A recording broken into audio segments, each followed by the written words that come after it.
Welcome in, everyone, to LPL English, your unofficial home for everything LPL. I'm Mazel. I'm joined by Cubby. We got Kelsey Moser behind the scenes as our producer. And tonight, we book our second MSI representative, and I couldn't be more excited because we got two banger teams on the lineup, Cubby. Honestly, a killing night of League of Legends. Two banger best It of fives really going is. on right now. I literally just turned off Gen.G versus HLE. If Good, you're a fan of good. League, you got to be a fan of both series going on tonight. And if you decided to stick with us, I think you're in the minority, but very much appreciated as we have a good one on our hands. I think if you were a fan of World Championship EDG, you'll also be rooting for two very specific teams tonight so we can get some reunions, which would be a lot of fun in itself. But we got to catch everybody up on what we've gotten to get to this point and exactly how the playoffs have gone down, because it has been a doozy. We've had a couple weird 3-0s, not as many 5-game series as I personally would like, but the lower bracket has been full of fun, and now we get BLG versus IG. I mean, look, we for sure have the superior playoff format if we're going to talk about the two regions We do, as well. absolutely. As the lower bracket has been not as much of a banger as we might have been hoping for, but hey, Team WE, their Cinderella run came to an end, but it wasn't without taking away two of the top really competitors to actually make it to MSI, knocking out both JDG and Top Esports, giving us all a thrill over here at the LPL. But it was IG and the hands, well, they snuffed them out. WE could have passed the hands check, and we'll have to see if IG can pass their hands check today against BLG. They snatched victory out of the jaws of defeat. It was a little bit of a one-sided series, but I'm wondering how that momentum really affects IG going into tonight's series, and the fact that we did have a day off as well. But the thing is for the first time, and since I joined the team on original LPL English as well as before that, they go immediately to playing finals tomorrow. Like, usually there's a week, there's some time, but I mean, you're literally going from this series into finals tomorrow, and it's a big deal for both sides. You know what? As someone that doesn't like the week break at Worlds between semis and finals, I cannot complain. I like this a lot. And AL, it might be one of those nights where they got some nice food brought into the compound. They get to watch on the big screen and scout out who they're going to face tomorrow. So it should be fun for them. Yeah. I know they're cooking. That's for sure. Get all the ingredients you need, AL. But let's go ahead and talk about these teams. Let's go ahead and talk about IG, because the journey here has not been an easy one, but it's been one full of a star-studded cast that everybody knows by now. It's a team that has a lot of pride on their shoulders, a lot of weight on their shoulders, from earlier statements in the year saying they want to bring that pride, that respect back to Invictus Gaming, to themselves getting back to an international. I tweeted about this a little bit ago, but Rookie has not seen an international appearance in years, and not let alone a lot of these other guys. So I think being able to see a little bit of performance from these guys to give us a show and see if they can make that push. Hey, I mean, I remember watching Rookie just get inted by Kakao in 2015 when people were like, oh my god, he finally made an international, and now 10 years later, we're still sitting here like, can Rookie please make it back to an international? Please. So he can do it. Please. Rookie's been hot, but he's going to have to go up against the golden left hand of BLG and, frankly, all the mids that we have had. As I think that Knight's been robbed of 2 MVPs. As, of course, we gave ours to Kanavi, and the official LPL gave theirs to Kanavi as well. Knight has been on fire all year, and if Rookie and the Shy, the 2 solo laners that really helped hoist that first title for IG at Worlds, and that first title on their way to winning LPL, that split as well, they're going to have to do what they came here to do, which is return themselves and IG to some glory. Well, hey, we got Kelsey Moser on the production. We got me a little bit less experienced in the LPL. But we got some nostalgia bucks here to spend. So let's go ahead and throw it back to a glorious time in Invictus Gaming's history, but as well as a little bit of a preamble to what we got going on tonight. Is a fake. IG now pushing with this Baron buff. It's Rookie gonna take on the 1v2. Claws almost dies himself. They get Rookie, but now IG are pushing for the Nexus. Even with the Seraph shield wasn't enough. He's stuck there because he's like, if you take that 2v1, my team will win the game. I mean, they're onto the Nexus. Tower Redemption's coming down. 5 versus 4. IG might have to back away. Scout of the week launched in with the Solar Flare. Jungle now almost dies with the Shy. Goes in with the Healer Blade. Almost bursts them down. Chucky Love's hitting. Is this how it ends?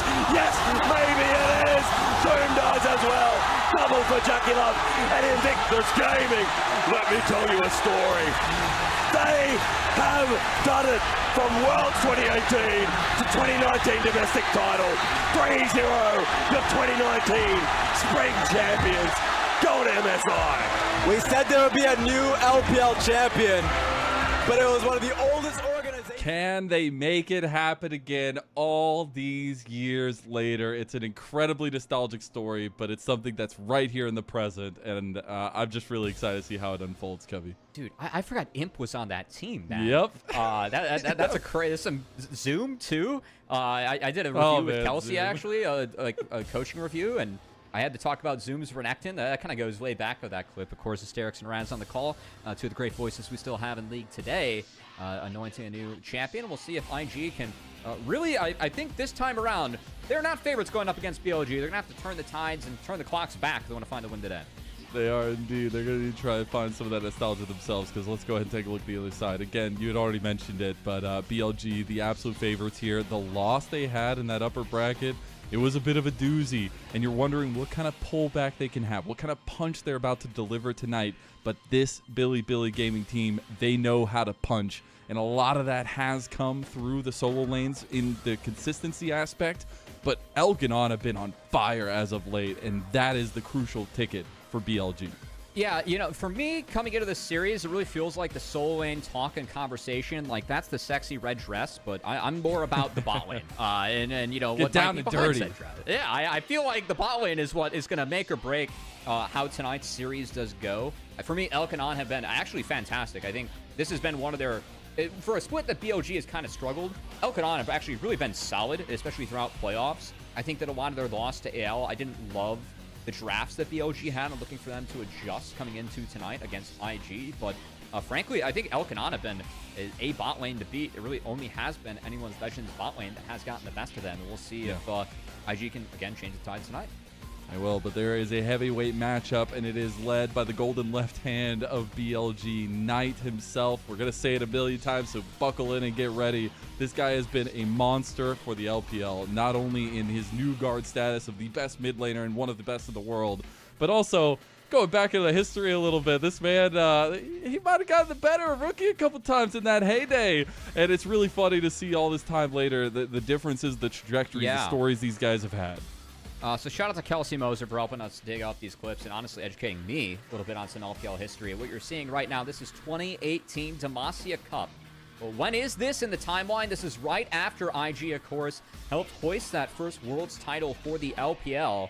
What happened in Demacia Cup? Well, the first time around, IG, they meet up Top Esports. Knight, this young, hyped-up player that just got done with his ban from comp play, comes in and just blasts Rookie in this series to find a 2-0 win. What was a big surprise back then, and really was kind of the start of what now is the coming out story for Knight, because he is, on paper, one of, if not the most dominant mid laners we've ever seen in the LPL. It's one of the first looks we had of him taking down Rookie in a best of 3.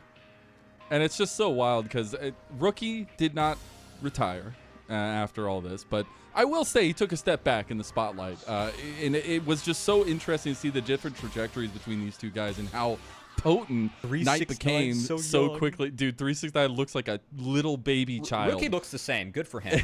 And then we fast forward to spring finals. This is the finals for Demacia Cup, and it was IG that got the win in this one, but still, Knight played really well in this series, and it kind of is interesting to look at. Again, this graphic maybe a little bit complicated. We'll try and walk you through it. You can see the shades of blue. Those are the years where our players were during those years and how many wins they managed to find during the head-to-head. So you can see that Rookie versus Knight, 2018 to 2021, within those 4 years. Yeah, Rookie for sure got the best of Knight, but then once Knight found his footing within the LPL, of course, Rookie has kind of been that journeyman now, has seen a lot of different organizations, was returning to IG to return to some of that glory. But in the head-to-head, it is Knight who has the head-to-head record, Knight who has really been dominating this matchup for the past few years.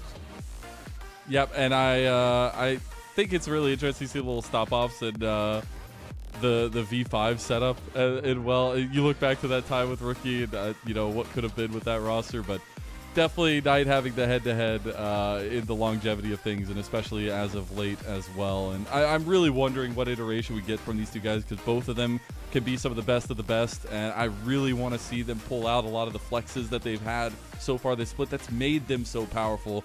But it's a really crucial mid lane matchup, in a matchup that's going to have a lot of bend and break moments. And it coming into this series, I was like, it could be literally any version of the timeline of 3-0s all the way to 3-2s for both sides, but I think a lot of it will hinge on how these solo lanes match up. Not only Rookie and Knight, but also the Shy and Bin, the new guard versus the old guard. That's a fun story too, right? Because of course Bin has really become the top laner to beat within the LPL, but keep in mind the biggest matchup that these two top laners played against each other, it was the semifinals at Worlds to go face T1 at finals, and it was Weibo and the Shy that got the best of BLG and Bin. So I think that's really interesting, kind of as some subtext going in. So I think that you look at Bin and Knight, you really feel like at this point the new guard, they've done more than enough to prove themselves as being the people to beat within the LPL. But the fact that the Shy and Rookie have come back to the org where they were able to hoist that LPL trophy, were able to hoist the World's trophy, were able to, you know, lose to an NA team at MSI to grant our only Western v Western final, right? But hey, there's some nostalgia there for all of us, Mizel. Absolutely. And the fact that they get to play this match, see if they can return to an MSI, get Rookie back to the international stage for the first time in 5.5 years. I think it's a really cool story for IG. But they're going to have to overcome really what has been the most dominant team since Knight has joined, and that is BLG and Knight. Yeah, IG on that hand for Rookie and the Shy, they've definitely been pretty flexible. There have been some really tough moments for this duo, but I think we see a lot of consistency in Rookie. That's just IG, though, you know? It is. It is just the Shy. It is. But the Shy, he's been clutch. Again, like going through some of the tape. I mean, this was a Game 5 elimination game against FPX. Probably not where they should have been, but hey, he managed to clutch up. What happens in this game going up against Weibo? You're going to see Rookie hit a ginormous Yone ult. Had a really big game in series, frankly, as I think Rookie has been a real hot hand in the back half of playoffs. So, yes, we have seen, you know, the old guard of solo laners. Have they been the strongest players in their position? No. But have they been really damn good on their way to get here? Absolutely, and we hope to see more of that tonight. And that's the biggest thing. And a lot of that pressure, a lot of that weight that we're talking about, it does rest heavy on these guys' shoulders, but they have dealt with these kinds of moments before. And I think being able to see some of these clutch factors from guys that are trying to push to get back to that international, to get back to that stage and return to a grand finals, honestly, as well, for all of them, it's a big deal. And, you know, tonight they're going to need to rely on that. They're going to need to rely on the momentum they got from that 3-0 and now trying to figure out how they exactly find that way forward. Because when you look at BLG, man, the pincer from this team has been impeccable. The way that Knight and Bin skirt the edges of fights like hounds and just find their way in has been impressive to watch all split long. And look, BLG, they're such a talented team. It just feels like they break the game. Like they get away with stuff that no one else can. I think that's what has really created so many fans for this team, but also what makes them so fun to watch. We're going to see if they can do it tonight, because frankly, I do think that IG coming in, like they have some ways where I feel like they can find edge, find advantage. I actually really have, like they've been in a lot of late game scenarios, but I feel like overall this team has been able to clutch up. Like some of the big names they have had, I think when the game goes late, sometimes those names and the experience, I mean, they're able to use the team fight quite well. Whereas for BLG, and this is a team that is brutally themselves. Like, look at this draft they have. Yeah. How much damage is in this draft after the 20-minute mark? None. But does it matter? No, because they won the game in the first 15 minutes. That's just how BLG is going to play the game sometimes. Yep. I think that their drafts at times have been questionable. I do think that's why they dropped the series overall at Anyone's Legends. I feel like they were really outdrafted in that best of 5. So for me, I'm really looking to see if they can clean things up there. Because individually, pound for pound, there are a lot of people that feel like BLG just might be back with Beishuan. And yeah, they have looked damn good. And AL, there's no discredit to BLG's strength in that series. Like, AL were just good. And I think being able to bounce back from that is huge. The funniest thing is that Ben got both the MVPs in that series itself. And I know we mentioned it earlier, or at least showed it on the screen, but, like, the second leader at MVPs of playoffs has been at 4, then you have Rookie at 6. Like, there's a lot of solo lane play between these guys. But I want to transition to that conversation we were foreshadowing to earlier in that bot lane matchup. I know we talked a little bit about the ADs, but I have to say a crucial piece to the puzzle tonight for both sides will be Mako and On's impact on the map. Mako, I mean, for me, he is, at this point, the LPL support goat. Like, I think of in history, you know, primarily me being an LCK fan and follower, the supports that were able to compete with those supports, like, at the same level, it really is Ming and Mako throughout history that have always been the shining lights for LPL and that position going international. Mako has not quite had his best split. I think that he has been a little bit better in the back half. On the flip side, I think On's actually been really good in the second half of the season. Like, ever since Beishuan's came in, I really feel like On's leveled up. So I do, feel like, I mean, the roles for both those players, each of these teams, pretty similar. So whoever has the better day today might have a pretty big impact on how this one turns out. Yeah, and showing off a little bit of the cool edits they're going to be putting together for this one. But it's so funny to think I'm going to go back in my nostalgia trip. I promise this won't be the last time today.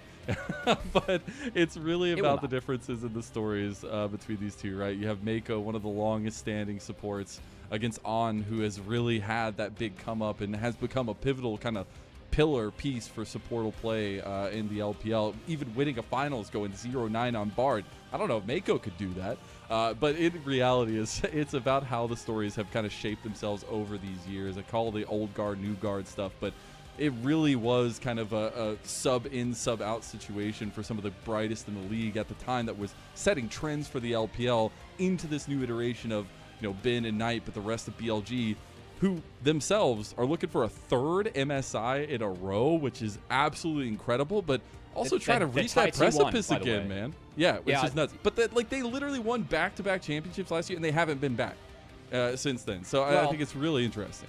It was only Split 1, and how honestly was how hard was everyone trying at Split 1 with Fearless being reportedly a one-off and then being fully incorporated? We don't know. I feel like Split 2 teams have really taken things seriously throughout, and we are seeing our teams now reach the level that, frankly, we somewhat have expected from the LPL, but I think that just given how crazy the schedule was, we did see teams just have more variance in performance. But now you can see both these teams in peak form go up against each other as they have been in the Shy taking the stage. I mean, I'm getting goosebumps watching these walkouts. I know we get to see these players all the time, but man, just to see them go face to face, see them walk up to each other, we got to remind everybody, this is one of the series that started off our playoffs. This is the series that BLG took 3-0 over IG. No gameplay anywhere for IG to be found, it felt like. And now we get to see, is the run worth it? Did they find those level ups along the way and are able to change that history? I mean, the Shy did have a pretty big game 3, but of course, he did.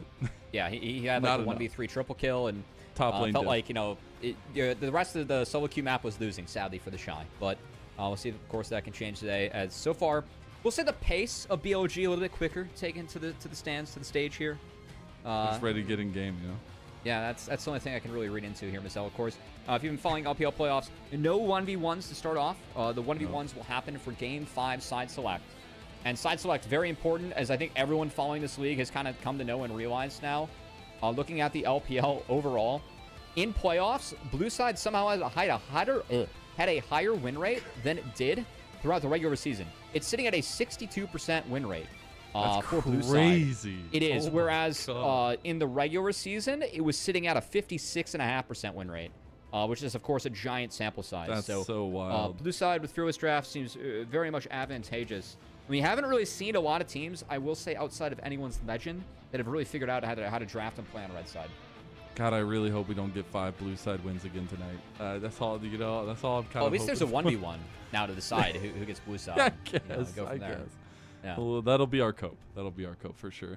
I guess we could just go ahead and bring it up right now, Kelsey. Although I do want to talk a little bit about predictions, because I think it's interestingly enough going to be a crucial part, but I think that nobody expects a 3-0 for IG, which is wild. You're 3-1 IG? I am, because I think crazy. At any moment, both of these teams can either show up or not show up, and I think that is wild.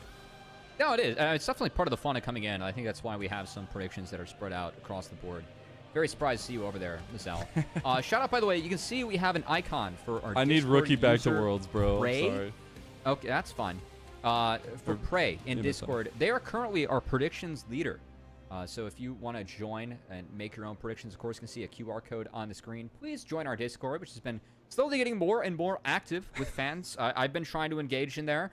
I might have said that I hope that Gen G HLE would be a fast 3-0 so we can get more viewers here. So we have very honest takes Molecule voting for a 150-minute pause. I think he's just preying on our downfall. I have very honest takes over there. So. True. Yeah. You need the pause efficiency. But as we're getting closer and closer to draft, I do want to focus up on what we can see in this first game. Talk a little bit about the frequency that we've seen some of these flexible picks for both sides of things, but also exactly how they want to start the trend. What is this kind of mini meta of this best of 5 going to pan out to? Because there's a lot of strength in the solo lanes that they can kind of play around with how they want to pick it in the draft. So we're getting to draft number 1 now, Cubby. It's amazing how Trundle has really risen in priority throughout the playoffs. Shout out to Monkey. I feel like it's actually really responsible repopularizing that pick. Of course, JJ popped off on that pick in the 3-0 over WE as they stole that one away from Monkey. My thing, I was looking at Azir Talia in the first draft. It looks like Talia going to be a pick that IG might be saving for themselves. Of course, Nico being taken away, that has been our highest presence champion. It is, I believe, 6-0 when it's been able to hit the Rift here in playoffs. So I expect to not see Nico tonight. It's probably going to be a perma red side ban. As taking Kaisa away, Gala maybe wanting to save that one for himself later on in the series. Elk has also been damn good at that pick throughout history. But curious to see what, like, Rumble's up. Oh, they're going to steal away the Poppy. So there's a possibility that this is obviously, you know, trying to get a little bit set up for On, but it is also working as a steal away from Didier, but it's going to be the insta rumble for IG. That's very interesting. Of all the first picks to go for, I'm very surprised it's that one. Like, Varus is up too. Look, with Poppy in the game, I think Ezreal goes up in value, so I actually like this. Yeah. Also a great deny from Elk. I think Elk has been fantastic on Ezreal so far, so I think this is as much of a pick for Gala as it is a takeaway from Elk. It's been a big pick for both of these ADs. We're already seeing the draft shenanigans. This is what I love about the recent series about LPL is like we see teams really doing that research and stealing things away. Knight is going to be on his Ahri though, and that's lethal. I don't like this. I feel like this opens up a pretty free Rumble angle for Rookie. I think that Rumble, or not Rumble, Ryze. I think that we're pretty happy with Ryze if you're Rookie here going into the Ahri. Like the Pop, you can find a better pairing for Ryze than what Ahri Poppy will probably end up being. Yeah. As I expect Ben to go for the Yorick. That's been a massive pick for him in BLG throughout their resurgence. You're not able to get the Scion on the other side because you already got the Rumble, I guess, unless you want to go crazy for Mako, but I doubt it. I mean, I don't really love the Rumble versus Yorick matchup. It's winnable for Rumble. Yorick obviously overtakes later on, but for me, this is actually going to make for a pretty big mid game that BLG could set up for, with Ezreal being that security blanket, and BLG already doesn't have a lot of damage as time goes on. They're just going to rely on Bin kind of opening up the map, which has been really big for BLG. I think that it fixes a lot of their problems. And no, you're giving a lot of tools. Yeah, you're getting a lot of tools over to Bin to have that side lane pressure and make plays. That pincer maneuver I was talking about, I really want to keep an eye on that for BLG. The Annie's huge, though. The Annie's has risen in priority. It is a monster engager with the Tibbers. Probably a Wukong ban now coming out from BLG. IG have shown they're willing to play Lee Sin, but of course Poppy's showing, so there's no way we're going to pick Lee Sin here. I say that. It's IG. They might still slam it. I would like to see a Varus ban as well. It's been a nice pick for Elk, and I think that when looking at BLG, what they're showing so far, they have to play fast for me. Like, Yorick is kind of that late game security blanket where maybe it can have better conditions in the map. But Varus could really help explode this game. You're showing 3 squishies off the bat, so I think you have to take Varus away. All right, Skarner. Yeah, that lane is so interesting, and they are going to go with that Skarner ban to try to take away that setup. You really love it with the kind of equalizer setup that the Shy is going to be cooking there. So I guess just trying to take away that. There's like enough damage for taking away a tankier jungler. I think it's valid. Yeah. But I'm used to seeing Annie paired with carry junglers. Like, Annie powers you through the early to mid game and get kills, and hopefully like that jungler like Wukong has been a really good pairing for Annie. Like, later on, Wukong can take over the game, right? So, you know what's crazy? No Varus ban still. And no Vi and Zhao focus whatsoever. Yeah, but Poppy was first pick, so those two champs get instantly deprioritized. Yeah. Very interesting, though, because, I mean, that saves it for later games in the series itself. The Elise is going to be that final ban, though. Talking about Varus. Varus was first ban. I'm trolling. You meant Vi. Over there. No. You know, my angle, this is like blocking Varus for me. I'm trying to... that's my fault. That's my fault in the setup, you know? I'm coping here. Karma, take it away. I like that ban. What's Elk going to go for? Is it like a Jhin pick? And then you look for picks on squishies? I think that could be quite good, actually. What is the non-zero chance that Mako is playing Rumble? 3%? No, I mean, you'd have to pick jungle here and then flex it. I think that if they pick bad support, it's possible. But, of course, it's Mako. He has really been playing a lot of Alistar. Yep. And he doesn't give a flying crap that a Poppy's showing. He's still picking that cow. Yeah, I mean, it's been pretty dominant in itself, but also just gives him a lot of leeway in how he can take those engages and things along those lines. It's also, you know, in a 10+ year career, his most played champions. You know, Yeah. take that with what you will. We'll see what BLG want to lock in for the AD. This is a good here. angle. I love, like, I think Jhin the Fury is very valuable here. I know Beishuan hasn't played a lot of the Fury. I love how the pets help proc the Deadly Flourish. And there's not, like, for me, there's not a lot that can actually... It's going to be Poppy So it is jungle. going to be the jungle. Okay. Yeah, I think you can play Poppy support into the cow, but just take the Rel. Expecting a tankier pick here for JJ. I still really like Wukong. I know Wukong and a Poppy can be a little bit funky, Wukong's but... pretty nuts, though. Yeah, I mean, Wukong scales really well, but you pair with Annie great. You feed into the Wombo combo with Mako, and you just get the knock-up city going. There's a lot of conditional CC that Zed can get out of. Wow, okay. It just says lock We're it throwing in, down. bro. Yo, I You like Zed this said- game. Exactly. You said you wanted something carry performance. You I wanted mean, to pair think that of- Annie up. Yeah, I think like this is something where you have Annie to set up for the Zed, but think of the CC that BLG has. If Zed, you can wait out Rel. Rel's a pain in the butt, but still, like, your shadows give you a way to play out of that. The shadows are not impacted by Poppy. Zed versus Ahri, like, that's kind of a skill/playable matchup. It's really on Knight to land the charm. Of course, Knight's Ahri is fantastic, but there's... Mako has to be the solo tank this game. I think there are a lot of tools for BLG to really slow down IG's comp. And for me, IG have to really survive that early to mid game to actually get Zed late. I know Zed can clear really fast. You can play fast, but Zed actually, for me, needs like 2 items to then be like a fantastic jungler later on in the game. I know it seems weird, but if you go for the ability haste build, which I expect to see, that's really how Zed plays out. You need to get like 2+ items. So I think that IG are going to utilize their strong solos to actually get JJ scaling and go from there. And that's so interesting to see them lean into that, because one of the weaker points we feel is Beituan versus Jie in that way, where Beituan is really a facilitator to try to figure out how to make the rest of the maps work, how to make Knight and Bin really function between them. And it's worked to success since Beituan has come in. But now's the time to pull everything out. Now's the time where this is your last series potentially. You either have the beauty of making it to MSI and contending for a title, or you are done until split number 3. And for both these teams, the weight couldn't be heavier. IG, they have not made it back to a finals in 6 years almost. Where BLG, they finished in round 3 of the playoffs in split number 1, and they haven't reached that precipice we know them for since their back-to-back title run in the LPL. This is a banger, and everybody needs to get locked in and ready to go. We're off to Beijing, and we're off for IG versus BLG.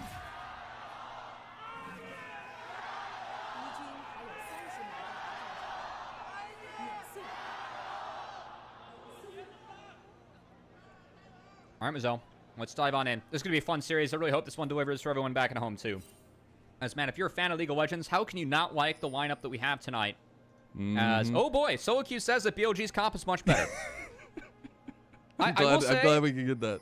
I think the big game changer here for me is going to be that Jhin pick for Elk. For me, the Zed, the job of that is to actually really get on this Jhin and punish it. I do think that, like, with the Annie, Rumble, and Zed over the top, that's a good way to guarantee a kill. I do think that a lot of people at home, like, they don't realize this new Zed build and what it can do in the mid-game fights. Like, you're getting out the double, the triple E's, the double Qs. You can do a lot of damage with your shadows and how you play around that in those mid-game fights. You are given the space to function. Again, a lot of conditional CC that Zed can play out of, so I'm going to have to see if it's on the hands of JJ to really get rolling and make things happen. It's just a team diff, I guess. You know, the leash in 2025. Try to get Poppy off the ground a little bit. Try to get Beituan up towards this top side. See if they can get anything going up there. This 2v2 is going to be really important, though, to keep an eye on. Both junglers going to be pathing away from this side of the map, so any advantage will really stick. Do you think it's worth noting diving in? I know before we get too into this game, just it's like so the champ picks, right, with draft. That Ezreal for Elk throughout the entire split, he's 9 or 10-2 on it, I believe. So like that for me, that's a really big deny pick. As well as the Ezreal, like for Gala, it has been 3-0 with a 43 KDA throughout these playoffs, and his most throughout the split as well. I find that really interesting. Of course, Mako getting his hands on Alistar. Like, I think a lot of the times with Fearless, sometimes you have to be okay signing up, hey, we're going to give some champs up, but we really want to play some champs. I do feel like IG, they have picked up like a lot of champs they really wanted to play. In that bot lane, in this rumble for the Shy. JJ's doing what he wants to do. That's fine. And I think the BLG got a little bit of the same. Like, Knights on Azari. Bit of a takeaway from Rookie. Ben York has been massive from this split. So I do find it interesting that even after the Poppy first pick, still a lot of teams able to find comfort here in game 1. Yeah, it's kind of wild. You saw there in a little pop-up, I believe that was 300 games played now for Beituan. Obviously spending a lot of that time on TT for almost 3 years. It's been one of the biggest stories for BLG in their rise to the top here and trying to make that run for another finals appearance. Beituan, when he got joined to the team, all of a sudden it just felt like they were back to themselves. Yeah, they just needed a new jungler to punish, you know? That's Apparently. Apparently. Oh, the bot lane 2v2 is kicking off a little bit more. Force shot's going to be available for Elk. No Ignite for On, though. I actually think that IG is in a decent shape here, as Gala throws back a really nice trade. No mana for Elk either. Yeah, yeah, and no Ignite for On. He burned that early. They had the 3-2 advantage. They thought that was it. Oh, they want off. I think the flash. Yeah, he's dead. Instantly retreated too. JD going to come around if he can get the lead. One more auto, the turret, the shot, and that's first blood for IG. Bin too far up. Beituan spotted JJ and then dropped that top crab. Of course, Bin's wave was in a tough spot. Shout out to the Shy for keeping it there. In this matchup, again, I think holding the wave there really opened up JJ to find a first kill. We talked about the Zed, right? Finding those 2 items. Really big, really significant. He's able to do that. Calculator from Rookie. He's got the TP, so he's going to get back. Honestly, not that bad, as the wave's pretty even. Like, he's not going to lose a lot. Oh, that's a greedy back. Hold on. Oh, Elk gonna sidestep the Mystic shot. The lane so far, it's advantage IG, and JJ has a kill. I mean, this is a great start for them, so. And it's a great start for that momentum that we were talking about from that last series. You got to remember, they just came off that pretty clean 3-0, and now trying to keep that going into one of the top contenders in this split too. Though now we might have cast or cursed them. Flash is going to come out from both supports. Gala is going to be out of there, and Mako showing he's got those hands. Even 10 years into his career. Beituan's camp's behind now. Like, JJ hits 5. I think they can get that bot wave push in. Just kind of curious to see what the first look or the next look for JJ is going to be. And there could be a world here where if he's able to get a camp away from Beituan, maybe, he can hit that early 6 and like look to attack Bin again. Because Bin, of course, is flashless. If you can't see Mako making his way up here, I'd love a 3-man.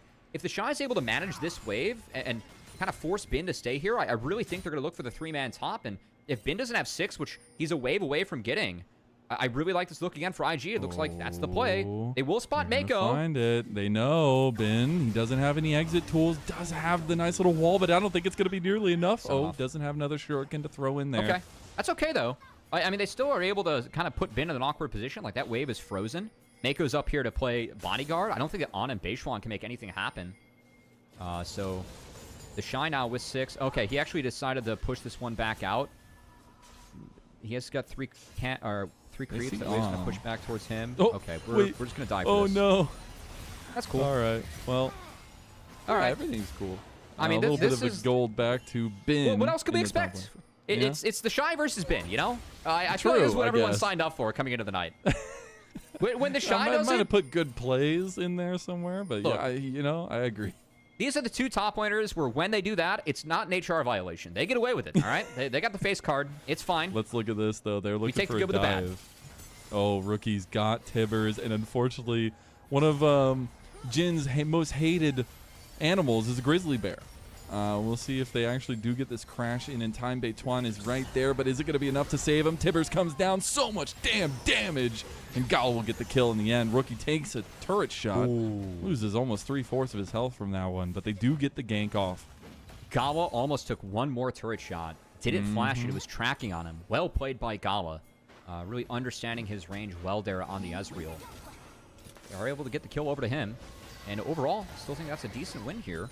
For IG, they're going to hit the insta-back button. Try and go fix these lanes and waves. Is Rookie going bot? Curious to me. I do think that if Knight sticks around here, he has ult. There is a real window where BLG could look to try and sneak this dragon away. I would really like that, just to try to get some of this stacking going. We're already almost to the grub spawn as well, and that changes the map setup a little bit here. As we do see, we have those kind of redeploys out in the different lanes. We have bot lane kind of going to mid to provide that pressure to either side for the neutrals. I'm wondering if we do get that trade, but who do you really value at level 6 here? starting with the Grubs point, I do think that Grubs is a little bit more valuable for BLG, just given that later on, Yorick, Ahri in the side lane should be better. Like the Rumble Annie can make a lot of plays in team fights and plays now. But later on, Ahri, Yorick can be much more self-sufficient in the side lane, so I feel like Grub's more of a deny than a win if you're IG. In terms of 6, I mean, I'm going to take the Annie Rumble, but Rookie needs his ult back if you want to make plays happen. Yeah, not going to have it anytime soon for that one. We'll see BH1 get a little bit of control over this Grub side of things. Up. We see the pings coming out from Didier. He's going to look to go towards the Dragon stack. Could be a trade. Yeah, this is I think this is a nice win for BLG. Yeah. Again, I think it's a trade on paper, but overall, look at those side steps. Although Deadly Flourish will not let him go. He's going to try to be tanky. They get the kill back on, and Mako goes back in. Knight is in trouble now, going to flash away. Gala is stepping up and stepping in. The Mystic Shot's going to rain, and that's a double kill for Didier. 3-0 for the Zed to start the game for IG.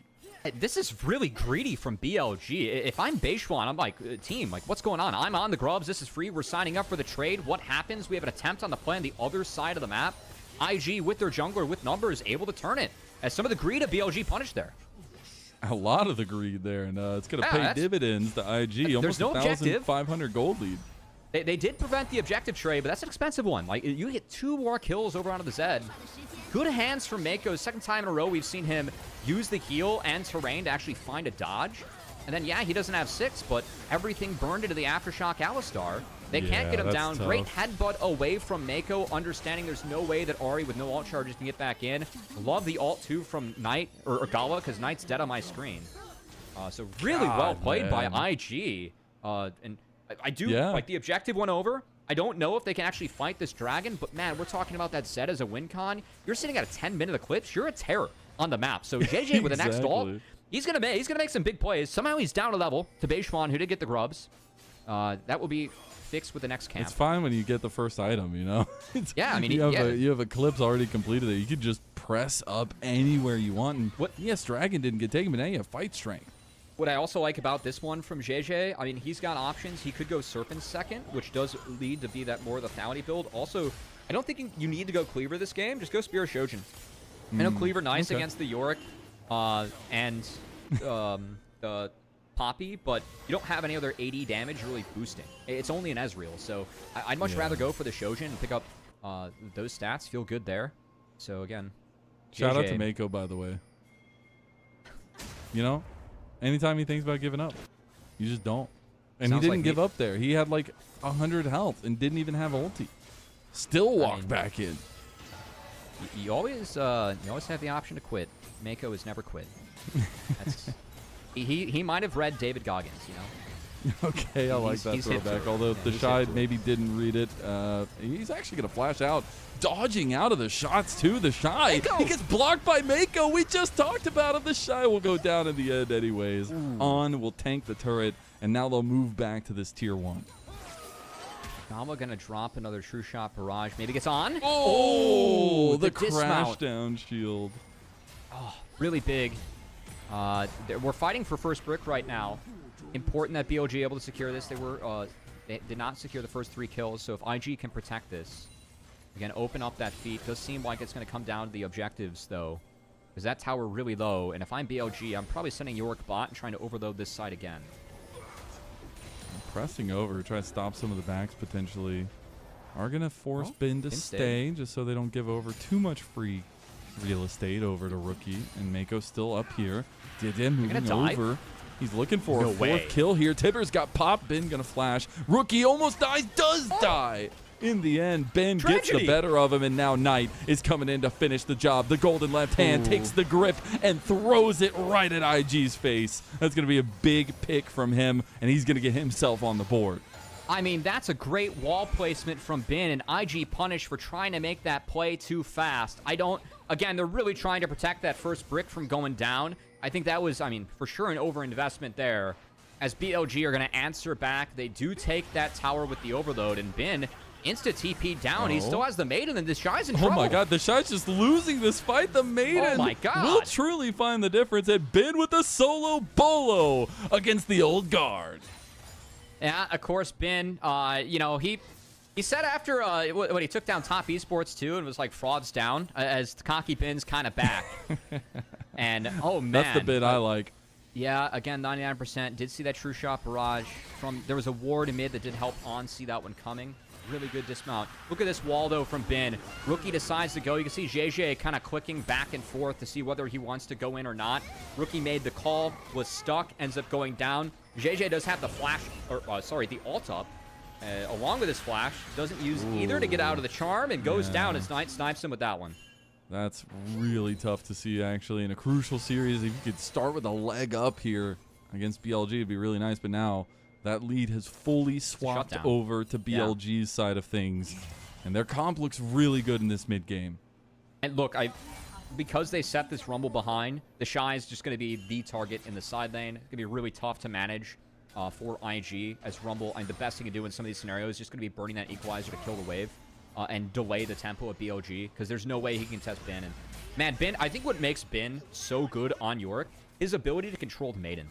There are a lot of times, like if you E in or press R again, you just commit the Maiden to that lane, or commit him to a target. I think that he chooses the right time to go all in with the Maiden. Like right now, he's going to burn the Maiden's health because he's trying to set up the dive for the Shy, which looks good right now. There's 5-man play on the Shy. It's no longer a solo bolo. It's a full 5-man, and BLG strike again. IG not fast enough to play out the next two. And again, with the grubs, how quickly BLG is able to make these plays around their solo lanes that have been more self-sufficient as we've broken out on the map. It's been a really good look for them. It has indeed, and I think Ben has been a good look for BLG. Even in their loss in the upper bracket, he was the one that got the double MVP in their wins, and still having some monumental performances across that best of 5, but also throughout these playoffs. Still showing that he's got what it takes, and now his Yorick absolutely taking a hold of this game number 1, and see if they can continue propelling that forward. About 2,000 gold up for BLG. 10 seconds till the Rift Herald spawns. Dragon coming up on the map too. I think taking inventory right now.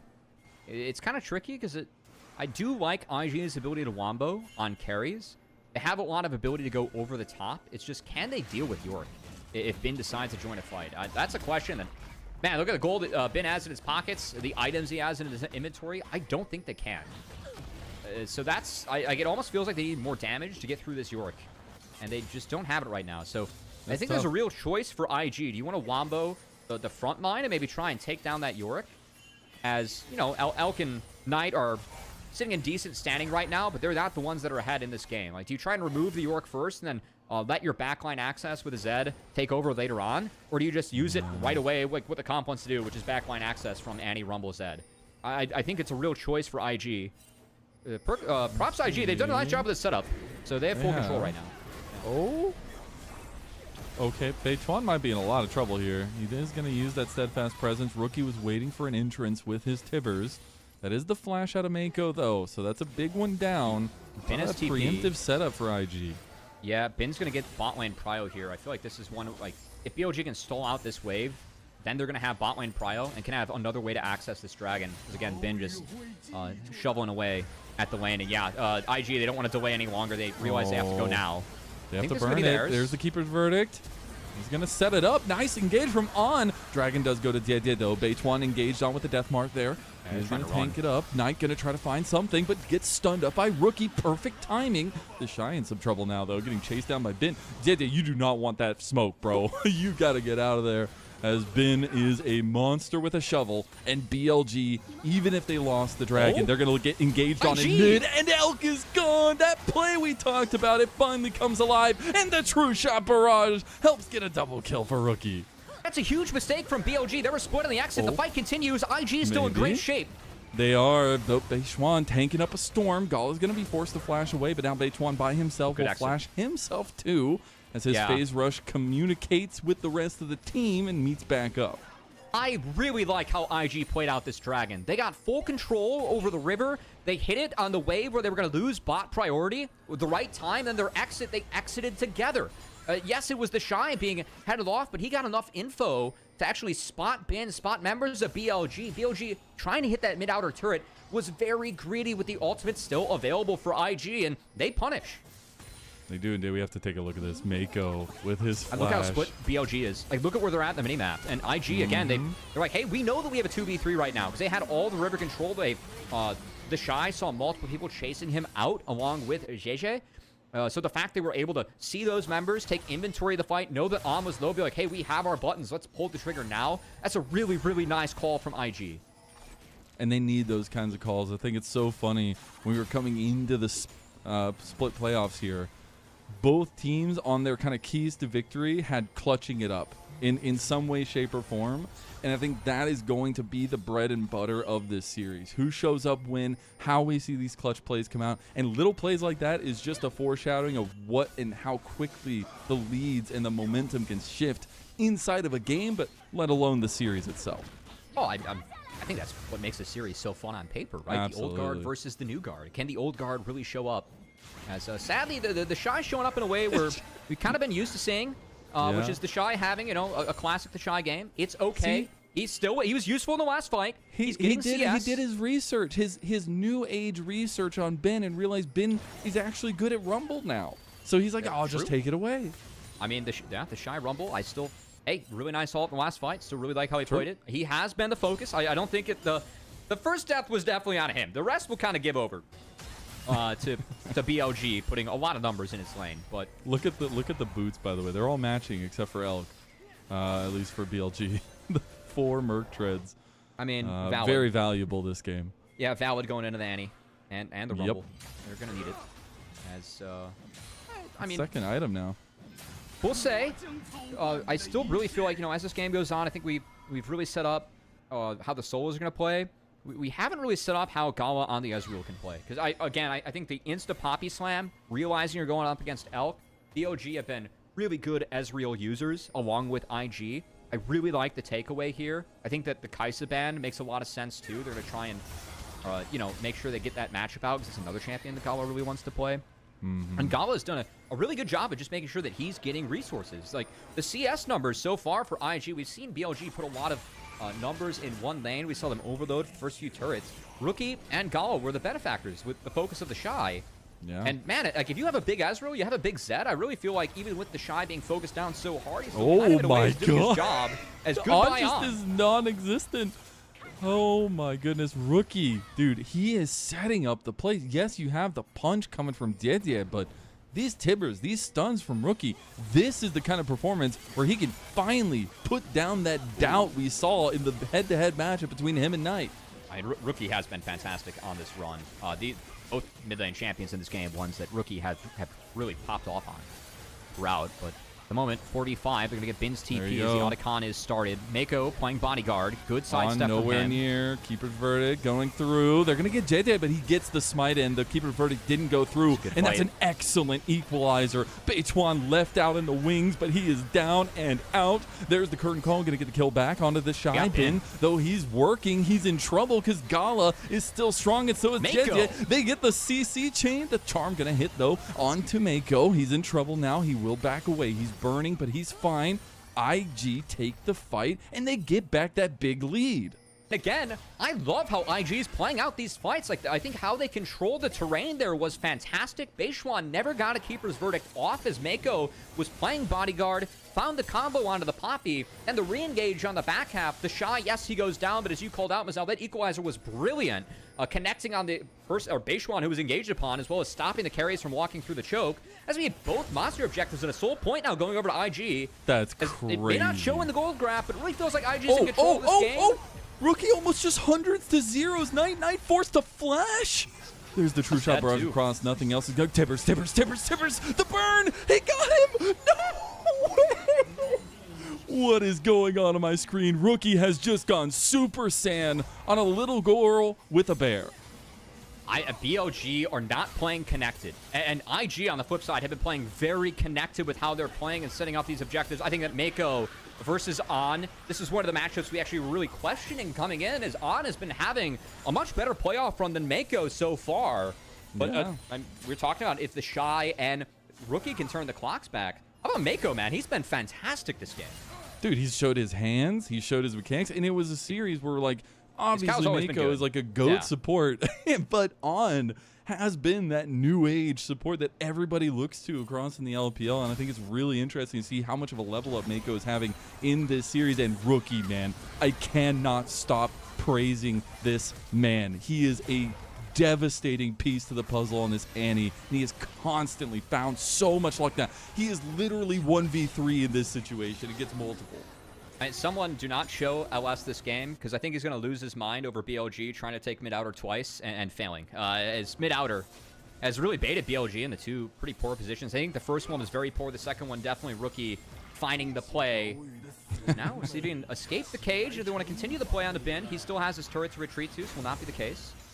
But JJ up here to support. He has a Black Cleaver on the Zed, and definitely going to help him try and get through that front line, buff up the Ezreal just a little bit. Again, I thought it'd be a Shojin next, given how good that item is on the Zed, but still Cleaver gives you a lot of good stats that you want on this ability haste version of the champion that, again, as Zed gets items, I cannot emphasize enough, like, for the fans at home that are used to seeing Zed, the one-shot Zed versus this build, how effective Zed is throughout elongated team fights. If he can get multiple shadows down, he's really impactful and effective in these scenarios. So I feel like it was a really good pick for JJ in this scenario. He's going to have a lot of options to play this game out later on in the game, and have to see if he can execute, because so far, we didn't talk too much about the jungle matchup early on, Mazel, but the two different styles clashing in game one has been JJ getting the best of base one.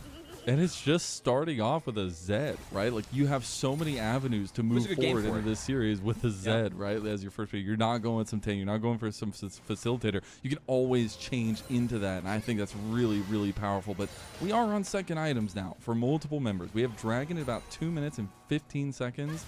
You have to start looking at what these next spikes look like for BLG, and if they can stop this Mountain Soul. Because if you give Annie a Mountain Soul, if you give Zed a Mountain Soul, if you get Ezreal a Mountain Soul, this is over, I feel like.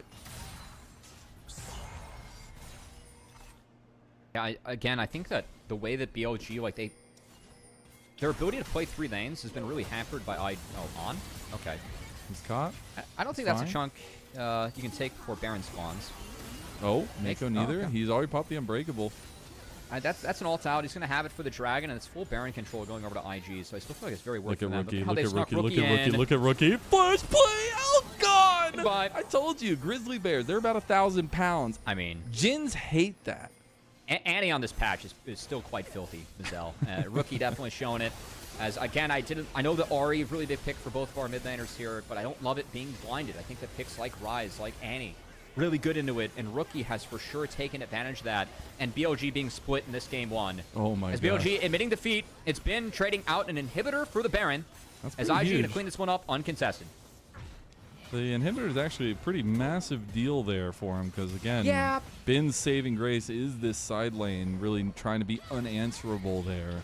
There's going to be some pings, though, for BLG, as the timer is in their favor for this Dragon to set up preemptively, but they are going to get those backs off first. But actually, both teams going to have a little bit of an effort here. It still takes one more wave for the empowered creeps to actually get going, so it should be bot prio for IG, and they're baroned up. I don't really see a way that BLG beats this. Again, I'm trying to take a look at summoner spells. Thank you, LPL production staff. Rookie no flash. I feel like that's really where On needs to look and punish. I think one of the big things this game, because of the control, IG getting these objectives first, Annie has always had the jump on BLG. What if they can have a fight where BLG has the jump on Annie? I think Rookie being down flash could be really important if you want any hope of denying this soul. IG, they are completely caught here. Gala is going to make it out with that cleanse. Yeah, Three-man crash down from On as they get this big curtain call on the back of it. Knight's looking for resets. Is trying to find Rookie, but the damage is enough. Now Tibbers is cooking in the middle of all of this. IG with Gala shooting his shots. Finds the picks, and the Shy at 0-5. It does not matter. He still finds the difference maker, and he'll find potentially 3 kills with the help of Mako. That's Mountain Soul, and I think that's game one, Mazel. As IG, I think looking through this game, their ability to control terrain around objectives was the big difference for me in this one. Every Dragon setup, the Otacon setup we saw, yes, it was a numbers advantage, but their ability to ensure that Rookie got the jump, and then BLG's overextensions by playing a few of these turrets definitely walked into a few of these fights split up against an Annie. These snap engages from Rookie have been fantastic. IG, this game has looked fantastic, and they're looking to put the finishing touches on this one. Yeah, about a little bit hovering below a 5,000 gold lead, but it has been a couple things in reality. I mean, Rookie's combinations with JJ, you were talking about the togetherness that BLG weren't playing with. IG have that Great in reaction. spades as we take a look at this replay. Yeah, Gala reacted to that really well. I like the engage from On and Knight. Again, I think that you have to get Rookie if you want to win this one out. Just too much damage. And Gala, again, that Ezreal being picked up so early, a pick so big for each of our teams. Gala was really had free reign of the backline because guess who was keeping them all busy on BLG's backline? It was the Shy, who is a sneaky level 16. And sneakily, he was able to pick up a double Was kill. 0-5, by the way. He's level 16, Didn't man. matter. You're playing top Yeah. lane.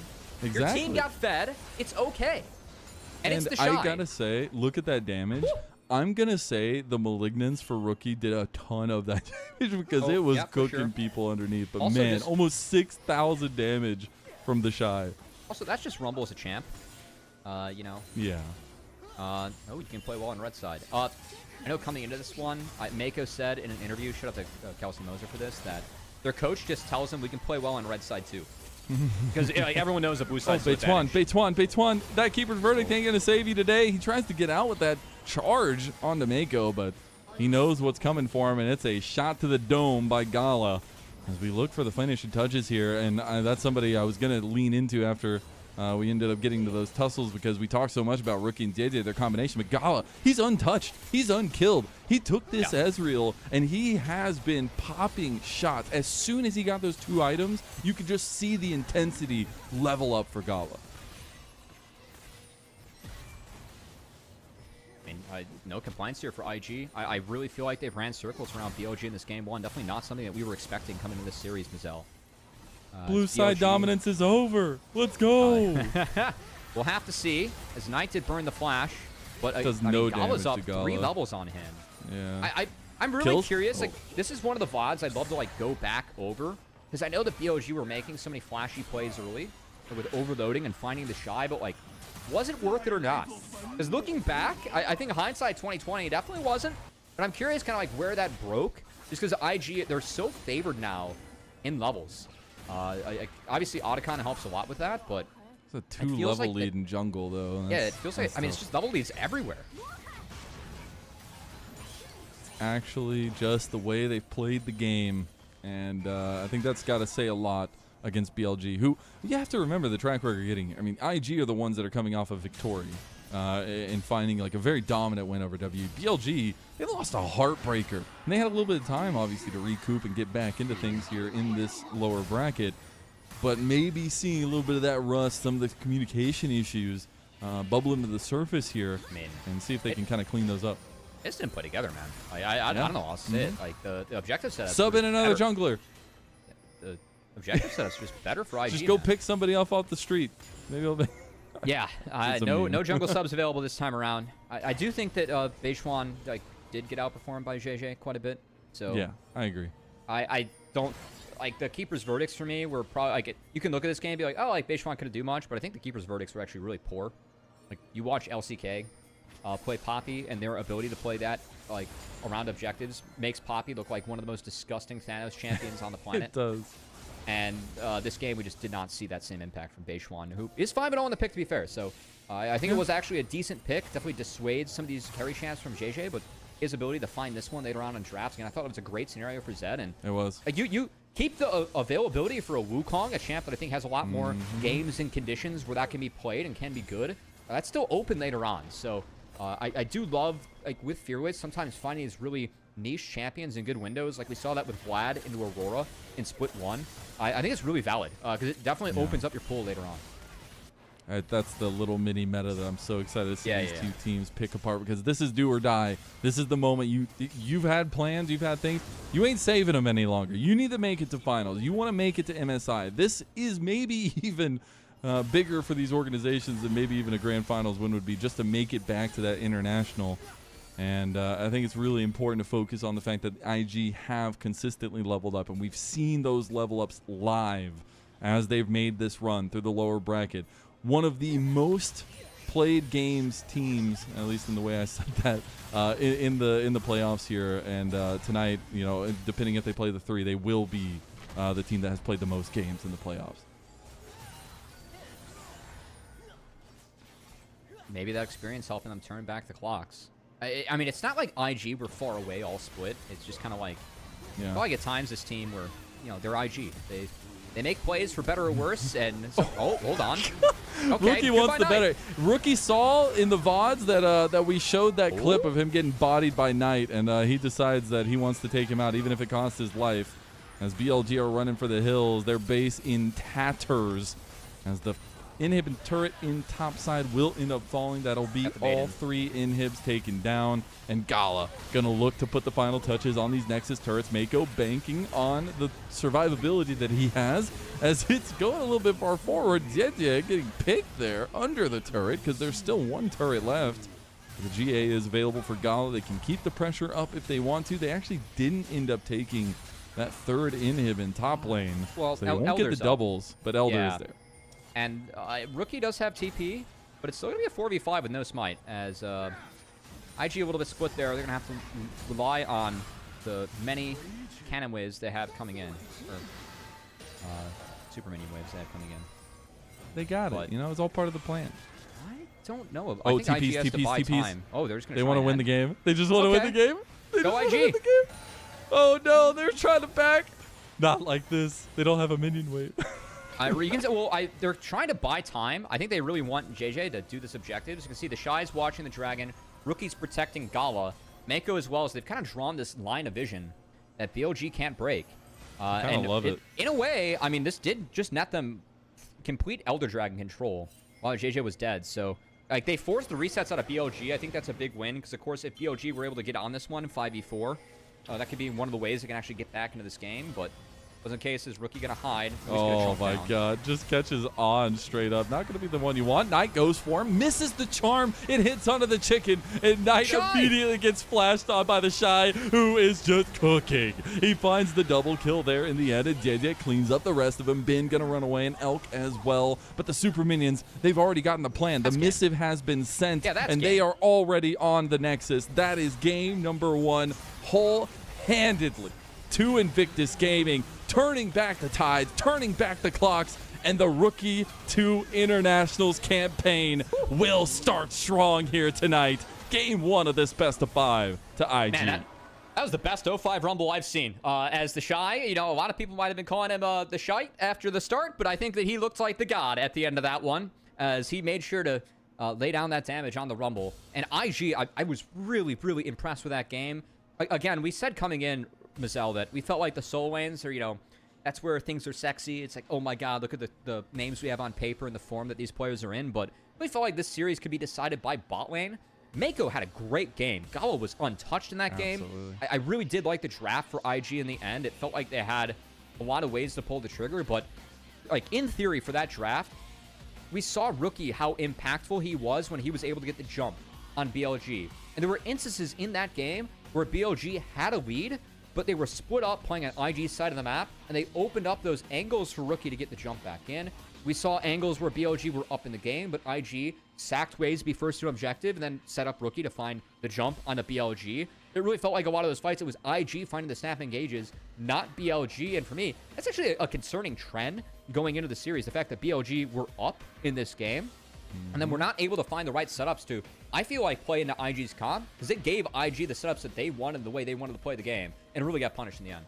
And it was a blue side loss, which is not how you want to start the series. I'm just going to say, when blue side has been so dominant in the statistics. And a couple key points to take away from BLG.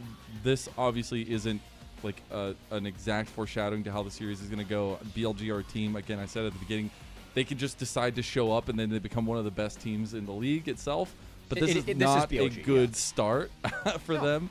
And a lot of the disconnection is what worries me, because when you have disconnects, that was what the problem was when Wei was in the roster. And we see Zedje taking advantage of Beichuan multiple times in this game, number one. You have to have stability there.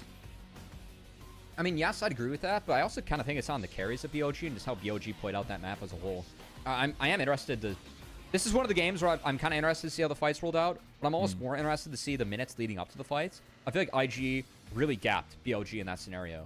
And we probably are going to see those in the replays, but I really feel like that second or the third Dragon where Mako was there a minute 30 early, got all the wards down, and then they started the dragon at the right time, like as Bin was getting bot cryo, right? So they were able to like find the map. Like that's when they have to start it before the map state gets bad. They escape from the fight where BLG was stronger. BLG overchased like into an inner that they had already taken, and then IG were able to turn it on mid. I feel like that was really telling. And oh boy, Rookie. Oh my. All right, we're gapping Knight a little bit there, my friend. Hey, it's starting to make a little bit of a dent into that head-to-head record we were talking about. Try to stop that new guard syndrome coming through from Knight, but it's so pivotal. You see so many times these two guys just butting heads in these games, in this game particularly, in a lot of these fights, and those instant lockdowns from Rookie, even if he was giving his life away, takes away such a crucial weapon for BLG in the way that the Ahri, but let alone Knight, was trying to dictate those fights. Yeah, this, like, BLG being here, the minimap, On was channeling base. They had two people at bot inner. Yeah. That, for me, is a really, really poor setup. And even the fight leading up to this, the fact that IG escaped with all their ults up, we're still able to pull that play off. This was awesome from Mako. They stopped the Keeper's Verdict from Beishwan. That ult was fantastic from the Shy. It was a really tough fight for BLG where Elk has trouble to play it out. Like these are all kind of off of better setups we saw from IG. And for me, like, IG was a team that, like, throughout the regular season, at times we're like, all right, IG, like, please bring it, like, put it together. Like, we know you're better than this, right? It was the same thing for BLG too, but for IG, like, these were the moments where I feel like we really didn't see them be disciplined. So to see this in game one, I think if you're an IG fan, one of the best signs you can see coming into the series, because in every fight you see on your screen, yes, IG by this point we're up, but they're the ones that are in control.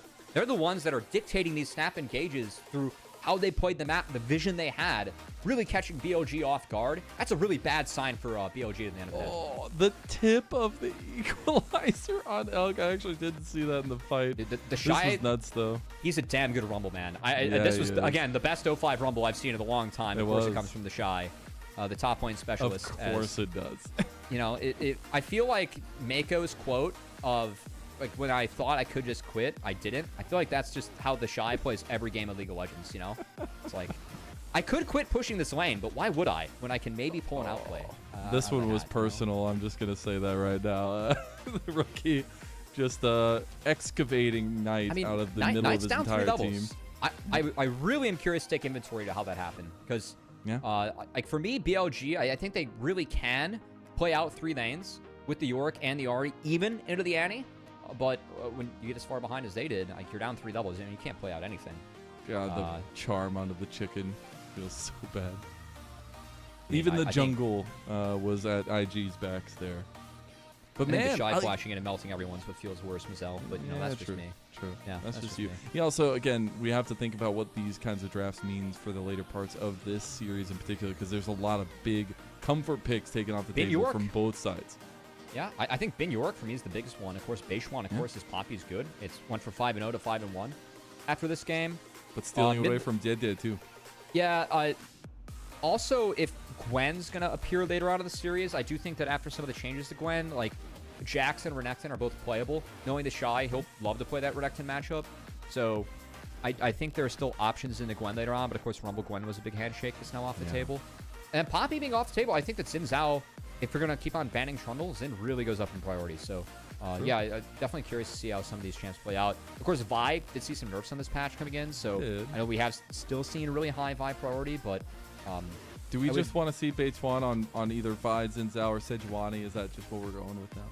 Yeah, I mean, he's on dog duty, man. That's what you do in BLG. Skarner, throw Skarner in the pool of himself. That's a big one. Forgot about that. Saved it from game number 1. We'll see who gets MVP. I think it's got to be Rookie. I know the Shy had an incredible one, but this guy is who set the pace of this game. He's constantly finding big catchouts, constantly finding hundreds of zeros, and even in that play in mid lane, gets ganked by a 3-man, comes away with 2 kills, even given his life.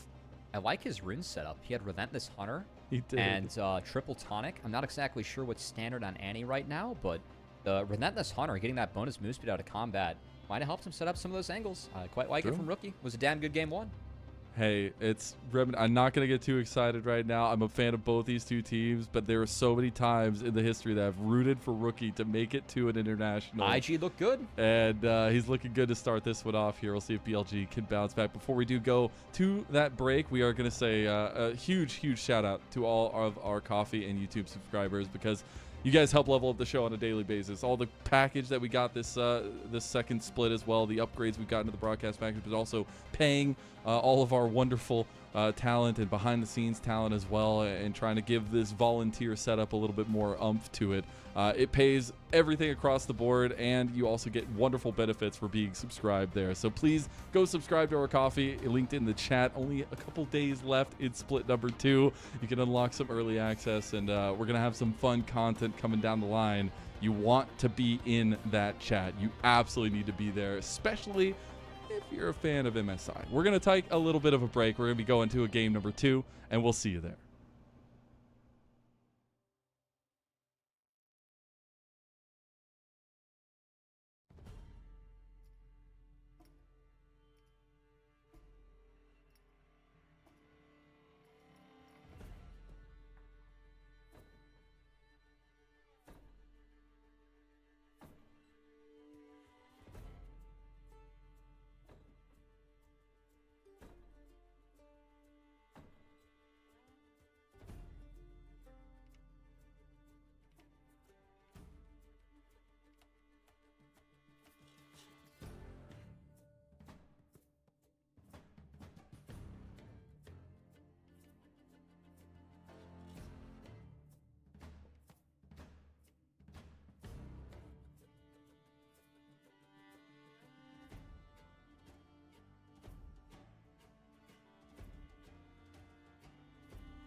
你没铲没计划呀？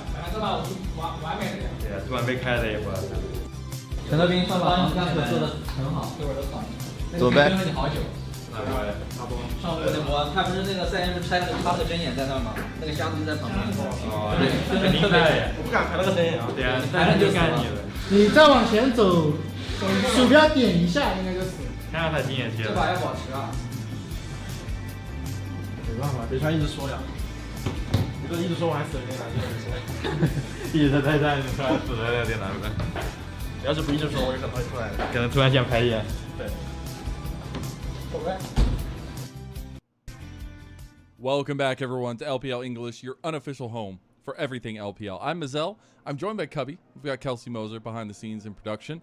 And what a game one it was. We're off to game number 2, but we have to reminisce on IG's triumphant start to this best of 5. Yeah, look, I was really impressed with how IG started that one out. I thought their objective control was great.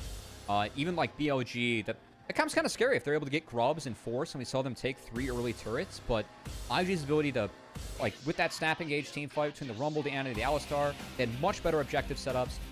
I think BLG really played into their hands. They got baited by mid-outer turret twice, which really set them pretty far behind, and it ended up being a pretty one-sided game. It was very IG favored after a very close first 15 minutes. It really was. There was like a little bit of back and forth, but the fact that, you know, you had so much gold going to JJ early, and then him able to kind of leverage that pressure with Rookie and a lot of the combinations we saw between them. It was just a really cohesive game plan from IG, and that's where I'm looking to see what the differentiation is going to be for this next game. I do expect BLG to re-pick on blue side unless they really want to get a little bit spicy with the kind of counter picks that are available to them, but looking at what's available in game number 2, we still have a lot of comfort picks off, or at least available to them, but some big ones off of game number 1, Cubby. Yeah.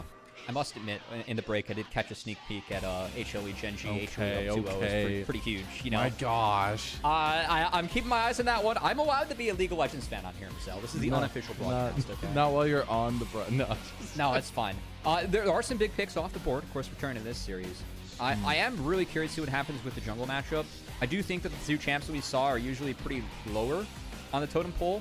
And I think that what a lot of teams have figured out, I've talked about this a lot, but when we have entered the best of 5s, like we saw at best of 3s, a lot of teams just like, all right, these are the champs that we ban on these sides of the series, and that's it. Whereas in the best of 5s, we have really seen teams be like, okay, we're going to first pick this champion. Maybe we should try and remove these, right? And so we actually see the bans like change throughout a series. So I think that's where I'm looking to see if we have any bans to potentially set up an opener. For example, like Varus was banned out in that game 1 by BLG. That's been a huge champion for Elk all year. Would not be surprised if they drop that one and maybe force a change from IG with their pick man strategy as well. Yeah, I'm very curious at especially the jungle matchup, because I think across the board we saw good things in terms of matchup dynamics between really everywhere else, but there was a pretty massive gap in the jungle. So trying to refocus on what Beichuan can do to kind of keep his head in the game. Look, I think the Beichuan did not play the other fights like later on as well, but I do think that it was a bigger support gap than jungle gap. I thought Mako really got which the best is of him. wild. When we came in, we were like, On was on fire. We were like, On has been on fire, but Mako is like the support goat of LPL. And he was on his Alistar, which behind the scenes, we may or may not have called him an Alistar one trick. You know. After 10 years, when you have like the most played games on Alistar by like a pretty decent margin, you know, we assign blame where it needs to go. But really looking to focus back in on the second game, like what do you need to see from BLG? What do you want to see? Prio in lanes, obviously, but some go-betweens there too. I would love to see Varus. I think that for me, like the things that BLG really wants or needs in a draft is they need to have a winning side lane. I think this team functions a lot better mid to late when they're just able to win a side lane, or they just need to slam the game. Poke Varus, I think that's a pick where you just slam the game. You are so strong early. Your ability to get mid priority early on, Mazel, it's unmatched. So I think that's where I'm looking towards when it comes to, you know, are BLG going to go for that first pick, or are they going to try something else? I think that Xin Zhao, again, if you're going to take Trundle off the board, is still pretty valid. I really favor Xin in like where he sits in the jungle right now. So yeah, I'm curious. It's also curious that the last time these two teams met, it was our second series in the playoffs. It was First round? 2 in one night. And it was a 3-0 for BLG of all teams. You see the track record, that lower bracket run really benefiting IG. Going to start off strong with this one. But BLG are always a sleeping beast. This team is looking to make it to a third MSI in a row. And we'll see if they can get their leg up in this series. It is going to be the Varus, the Trundle banned by BLG back on the blue side with the Nidalee added in there for a little bit of flair towards the Shy. We have some different bans here. I think that the Callista was a round 2 ban for IG. Of course, it can be round 1 as we still have the Varus taken off the board. So not wanting to give that one over to Elk. And then, yeah, still taking away the Talia. I will be honest, I don't know which pick was dropped in terms of bans to get that Callista in round 1 from IG compared to game 1. Of course, that Nidalee, I don't know what was dropped on that side either. But we do have a first pick Gwen. Insta Aurora response. I'm curious if that ends up going to the Shy or Rookie. It is a pick that the Shy likes into the Gwen typically. So Insta luck, just throwing hands in the draft right now. Well, I think that BLG get a much better start to this draft in game 1. As the Gwen, Wukong, Sejuani, this is like just a Thanos combo. Because you have Sejuani on the top side, you have ways to play this out early. And then because you have Gwen, Yone, and there's absolutely ridiculous, filthy scaling later on, you always have ways to play things out later on. So I think the Jax pick is necessary to try and get out of all the auto attacks that will be coming out from these champions. It does give you, I think after a lot of the changes to Gwen, that Jax matchup, like it used to be a good matchup for Jax, it's kind of back in Jax's favor after Gwen got nerfed. So I just think IG gave BLG the kitchen sink. And now, absolutely. I mean, if you ban Nautilus and Leona, like, can you play out from there? I'm kind of curious to see what happens, because I think with the Poppy being slotted into the jungle, that did ding the support pool a little bit more. With Poppy, of course, being a champ that can be played there later on too. And I do like the Jax steal away as well against Ben for later parts of the series itself, but we'll see the bot lane focus for the second round of bans. It's the Nautilus and the Braum. We'll see what they leave on the table in the ADC position. Yeah, I find this one interesting. It's like on paper, BLG, like this draft is really tough to beat, but in terms of the value of Jax and Wukong this game, it's pretty high. It's pretty high. So I do think that there are ways for IG to play out of this. They're just going to have to... I'm curious what they want from bot lane. Because like for me at BLG, their answer in bot lane is pretty easy. Like, let's just play fast. As they take away the Rakan. So no Xayah Rakan combo. I think that Xayah is still a pretty good pick for Elk in this scenario if he wants it. But taking away one of On's best champions and pairing for that, I actually quite like. And I'm really curious if Mako just slams Leona. Because that is like the last big engaged support that's up. It has been Mako's most played throughout playoffs. I could definitely see it. You can tell it's like a little bit hesitant on what they want to go with in the end. It is going to be the Lucian ban for that bot lane 2v2. Do we have a Leona slam?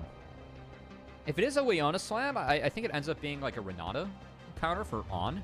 Which he has, like, On's Renata is very, very good. I just don't know what kind of pairing you find. So, again, I really like the top side that BLG has. Like, again, your ability to make early plays with the Sejuani and then scale with the Gwen Yone, it's really real. But I'm really curious to see what kind of bot lane they actually go for here in Mizel. Because I think a lot of the options are...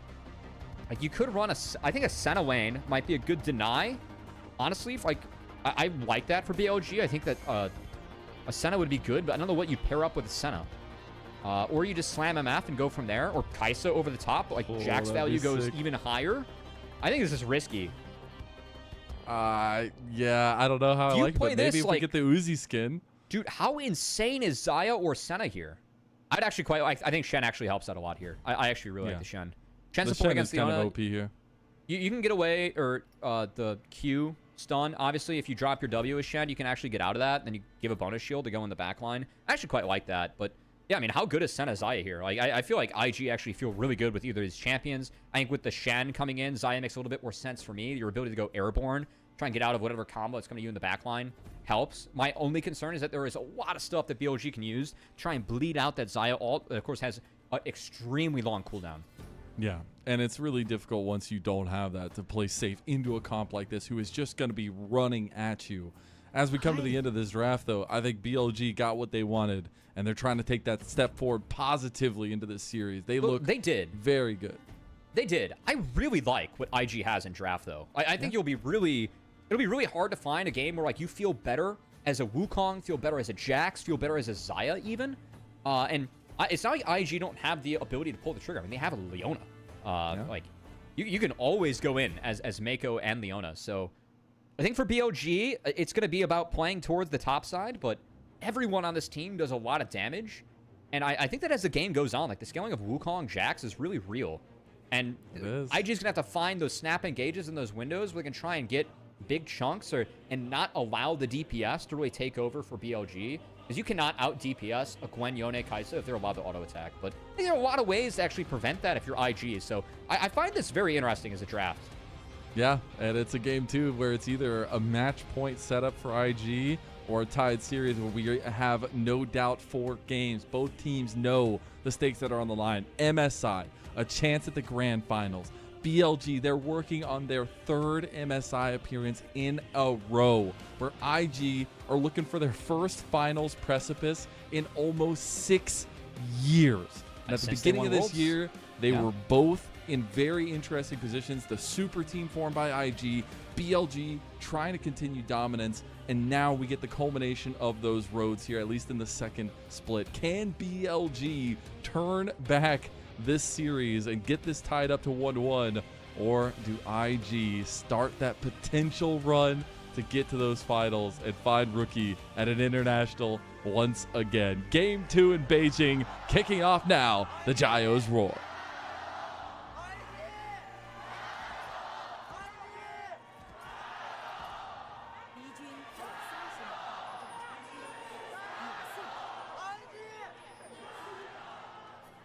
And IG fans, pretty excited after that first game. I can't blame them. It was a fantastic start to the series if you are an IG fan. And again, looking at this game, I mean, I really feel like the Shy on Jax could be that late game breaker. Like when Jax gets big, when he's level 16, I mean, every time you throw up the Counter-Strike, that's going to be really tough to deal with. If you are a BLG, which is a really auto-attack reliant composition. So I feel like this game, the window, if BLG, again, if they're allowed to freely DPS, there's no way that IG can beat that. But there are so many ways that IG can prevent or slow down that DPS or play around it, this is an interesting one for me. Because I think that Gwen, Sejuani, Yone is really tough to beat. But if any comp's going to do it, I actually really like IG's draft to do so. Okay. I like it.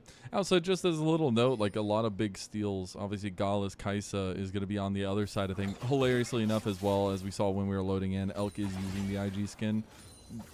You know, take with that what you will. But in the end, it's a lot of big pigs. You know? Yeah, you got to send the message. And it's Gallus Kai'Sa, too. Yeah, you can't play it in the series. I'm playing it, and I'm using your skin, too. So, eat that, you know? I think it's very real from Elk. As we'll say, I think notable Unsealed Spellbook. I think it was buffed in the patch we're playing on here for LPL. It's 1511. So it's going to be snagged by On. Actually quite like that. I think it'd be really creative on the Shen. Shout out to Zazel. NACL support. Did win the split and was really taking advantage of the Shen support. I think this really can augment the top side. And why I like the Shen so much is that not only is it decent in the Leona, being able to dissuade those auto attacks, but you also can really play for your Gwen, Sejuani, Yone topside that you got to believe BLG is going to play for. As we do see the Shy getting some dirty farming in here. Actually going to get a lot of info. I like this from him a lot. I don't think this can be punished. I do have both junglers pathing opposite sides, so maybe a little bit of focus from Diet towards that bot side, relieve some of that 2v2 pressure. And while the back will be initiated, Zenith Blade goes wide, but the Blade Caller, Elk has to flash away instantaneously. Now On, trying to find his exit here. He's going to flash, get stunned anyways. The Ignite coming down now. It doesn't look like it. Zenith Blade's there, Blade Caller in, and On is gone. The tech is not working. It did not compute, and first blood to IG. I didn't see it even throw down a W, or like we're level 2. Is it QE only for Shen? Because that's a huge mistake. Again, with the Kai'Sa, you do get early push in this lane, in this matchup, but man, Mako he came to play today, Mazel. And that's really exciting as an IG fan. Again, this guy is the support GOAT. Oh my god! Rookie just solo bolo Knight. Oh, what the hell? You can hear it over in Beijing too. The surprise Knight, the golden left hand of BLG, trying to get back to his streak of 4 final victories in a row in the LPL. He needs to overcome IG and Rookie to do so. Rookie finding the solo bolo, that's massive. That is actually so wild. The TP comes back, so Knight will be able to kind of recoup a little bit. Rookie's got the advantage in mid lane now. No, it's really bad now for Knight because he, like this wave, Rookie gets to farm 2, 3, 4 more waves before he actually has to base and TP himself. So the item advantage that he's going to have coming into this matchup, you're only sitting on a dagger as Yone. Like, that's not Berserker Greaves. You really need Greaves to actually be able to dodge out on skill shots and function in this matchup. The fact that that's out, really delayed. If Rookie can play this out well, I would love to see JJ actually come to this lane and try and help Rookie get a favorable base. Because I really feel like they could jail the Yone.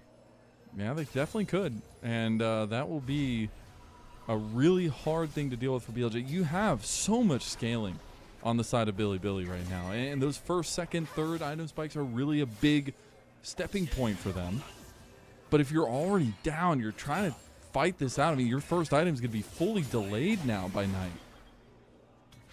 Yeah, I mean, again, like how Rookie's playing this out, like you're going to see Knight's going to have to reach to find some of these creeps. I would love to see JJ and Mako make their way to the mid lane. Go punish that TP with Yone. Set him back to Narnia. And really slow down what you can do in the side lanes here is... Okay, Knight's going to get a pretty decent base off at the moment, as Rookie's just going to clean this up. Did hit 6. All right. Still think that it's pretty important. Oh, the Shy's going to do some more dirty farming. This is going to be dangerous, though. He just burned the Q. That was spotted by BLG, and Beishuan's here. Yeah, Beishuan thinking about going over the wall. He's going to go over, miss the flail. It's fine. Oh, the Shy goes back over. They just trade spots. I mean, now we're just going to waste Beishuan's time. Do an extra grass block. Why not? Position yourself so that the camp's hitting Beishuan, not you. The Shy with no aftershock. Not bad. Still level advantage for Ben in the end.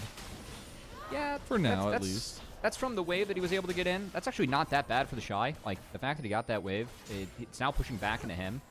So I know it looks bad on paper, and Ben's going to have a lot of items, but frankly, him spotting Beishuan did open this up with IG winning bot lane. I think this Dragon on time before the grub is really big that IG takes this on time. Dude, what is it, man? Red side IG is showing up tonight, Kobe. I mean, it's got to be the coach speech, right? True. Mako in an interview said that... the unsealed spellbook? Oh, get it. He can do it. Only 600. He's got a smite. No, okay. he gets up. All right. He only had 600 I missed that damage. one, Michelle. That was good catch.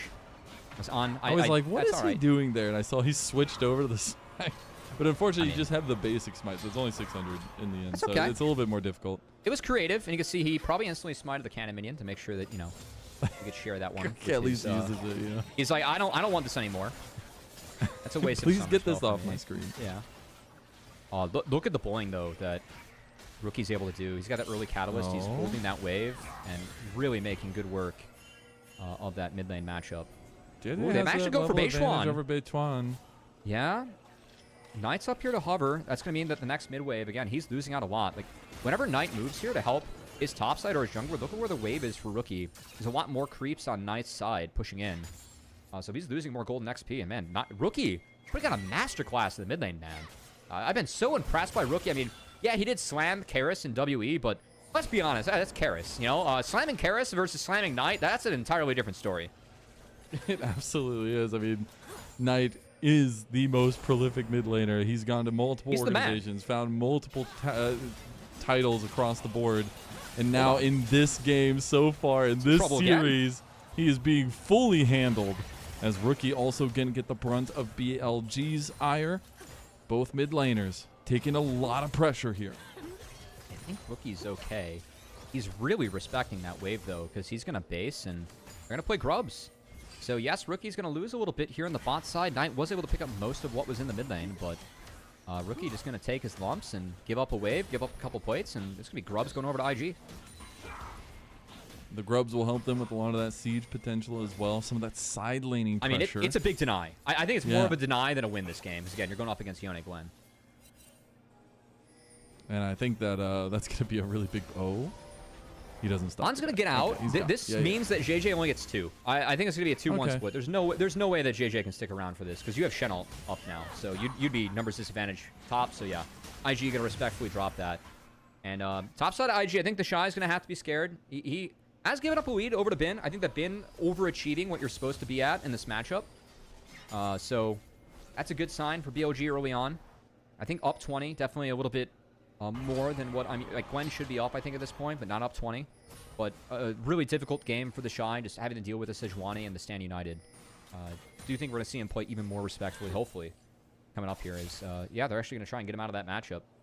Hell of a swap coming out here from IG. The Shy going bot, Rookie going top to face this Gwen, and then we're going to have the bot lane mid for IG. All right, interesting set. Man, I'm just getting so enthused because like, there's a couple things we have to like refocus on. BLG's comp, I know you were talking about some ins and outs for IG, but BLG's comp is strong, just outright. Once they start finding these combinations, but those combinations need to come. The theme so far of the series is the lack of coordination between BLG, and I think we see IG continuing to take advantage of that in a game number 2 of a best of 5.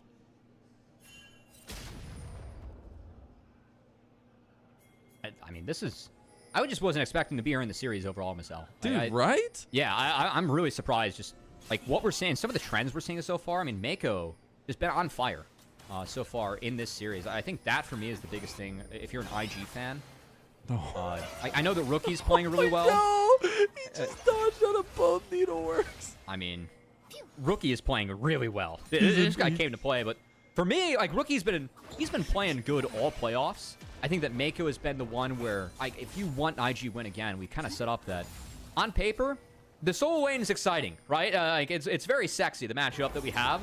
But I really feel like bot lane is where this one could be decided. It's been good job slinking out of that between worlds, but can he get out of this game? Stand United coming in. You got the TP. They're pulling it see still. the solar flare coming in onto Whoa. both of them. The cyclone coming through as well on left out. Mako almost dies, so close, but BLG, they do end up making it out of that dive from IG.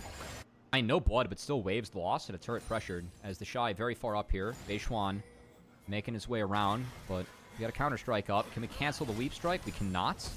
Okay. Okay. Does get Respectful. the flash out. That's okay. I mean, flash on Jax is only so valuable. And he saves his health bar and gets the caddy. So I think the Shy is the real winner here. Oh, on. Oh my god, Rookie's dead. He goes in back in. Oh, the dash! On! He doesn't end up getting him on with the outplay. That's huge. That's a Summoner Spellbook coming in big. Had the exhaust. Bin drops the ignite. And that's a nice little win. Rookie flashback in, loses it. That dash got on the shield. As Elk gonna have to trade his ult with the Shy, but Mako's coming down. Beishwan on the cover. That's gonna dissuade IG. So good win for BLG on the top side. Really well played by On. Yeah, a little bit of something back there. I think that's really huge in a game where you're wondering what kind of advantage they can build. That's a little bit of something that can go in the right direction. Look at the mid lane CS too. Like these swaps from IG, it's been really beneficial for working. Knight. Yeah, he's been able to get back into the game. And again, we all know what happens when that Yona gets Bork. It doesn't really matter how your early game went. It's a menace. It's trouble. So that's really big. I think that Rookie's splitting the last couple of waves and also getting starved out of that bot wave. Actually pretty impactful in flipping this matchup. On still going to have a big say in a lot of these fights, even if the early game didn't go well either. Trying to have that impact that Mako had in that last game as well on this Shen. It could be a crucial pick as we move forward. Dragon number 2 in the eyes of IG. Dragon number 1 for them, for BLG, as they started up. IG full force here, but don't have their side lane. I love this for BLG. We're 8 seconds away from Wukong ultimate, so I think IG has to wait for that. BLG might be playing it off this timer. The taunt comes in. They actually just lock down Dede outright. Dede is gone. Knight gets the kill there. On flashes away right into the smack by the Shy. Here comes Rookie, though. The Dragon still about 1,000 health here. They don't have Dede, but Beituan is coming back around the corner. The Shy, he's going to get the big counter strike there. Beituan takes the Dragon, and now they get the re-engage. Mako split from the rest of the team, but the Blade Caller, it's not enough, but the damage might be. Elk stepping up now as well as the Cloud Soul Rift hits. Gala locked in the cage with Elk, who finds himself a triple kill. I need a second look at that one. That was chaos. I think the snap engage from Beishwan finding JJ without the W, really big. I'm not sure if that was off or JJ didn't react, but the Wukong being one shot was the big difference there from BLG. Great execute from them, and they went out on the long fight. The Shy, he was able to buy a lot of time and space, but at the start of that, I really felt like IG could contest it, but as the fight kind of devolved, it was Elk that ends up coming out with all the kills, and that's dangerous if you're IG in this one. Gotta take a look back at this one. I mean, it's so like chickens with their heads cut off running around here. That's a really aggressive E from JJ. He gets one shot before he even gets the W off. Mako and Gala do his best to peel out. And then this one, the Between Worlds, both Elk and Beishwan were able to get out of there. Rookie does a little of a do-si-do that was a little bit inefficient, as our observers are pointing out. And Beishwamp, the re-engage the back half, actually quite good. Ben hitting that needlework across the team too. Gala forced. I don't like how Gala played this. Yeah. I think his rip flash was really poor. I think if he rip flashes Beishwan, he could actually get the Sejuani and walk out. And then he gets out too. Yeah, was not the case. He really got himself stuck there. So I think on hindsight, I missed that from Gala first time around. Definitely a misplay from him. And a misplay from JJ, who got caught out. I mean, the E and the E from Shen. Not exactly the trade you were looking for there. And a nice snap engage by On and Beishwan. And I gotta say, you got the cash in coming in for Elk, as well as getting 3 kills for himself now on the Kaisa. Gonna be real big moving forward into this mid game. Also, the fact that they were able to get that dragon, evening it up to give themselves a better leeway in the objectives here. As speaking of the objectives, Rift Herald's gonna be coming up in about 10 seconds. BLG are fully present around that side of the map.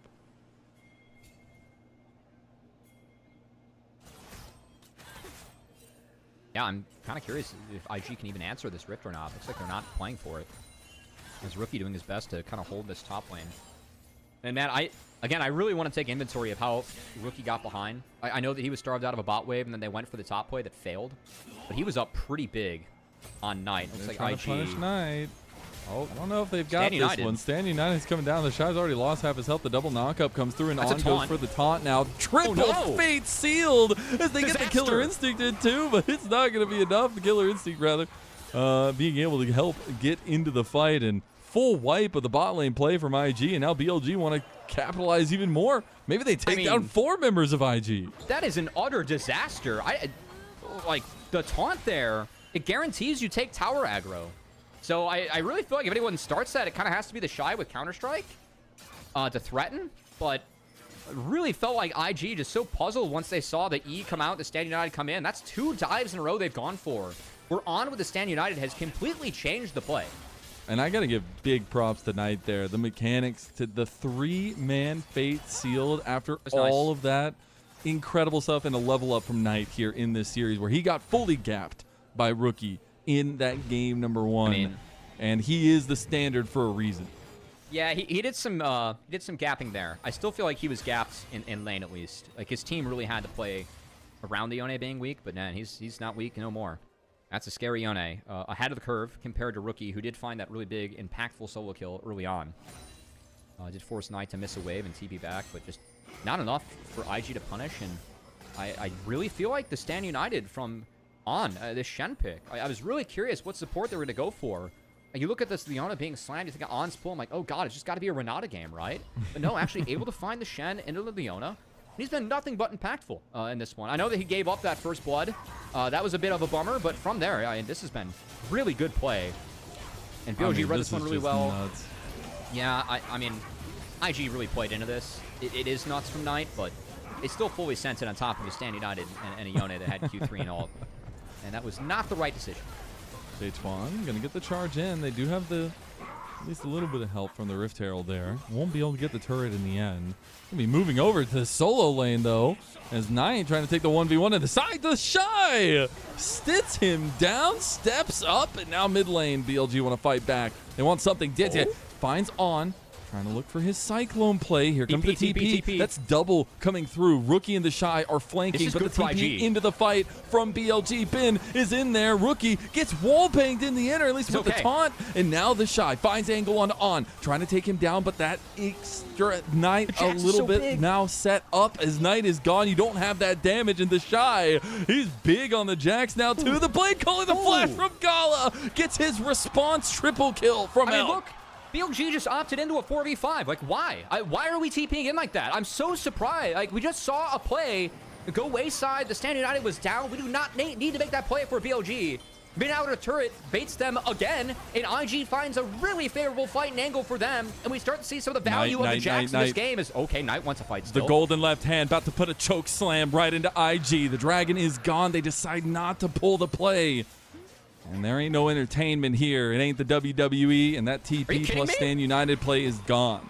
I think it is entertainment, Mazel. We just saw a huge throw. Well, we see those in WWE. That's football, bro. I mean, we throw people in the WWE as well, as Knight really well played by the Shy. He buffers his Counter-Strike with the Tempered Fate from Knight, so it's a double stun.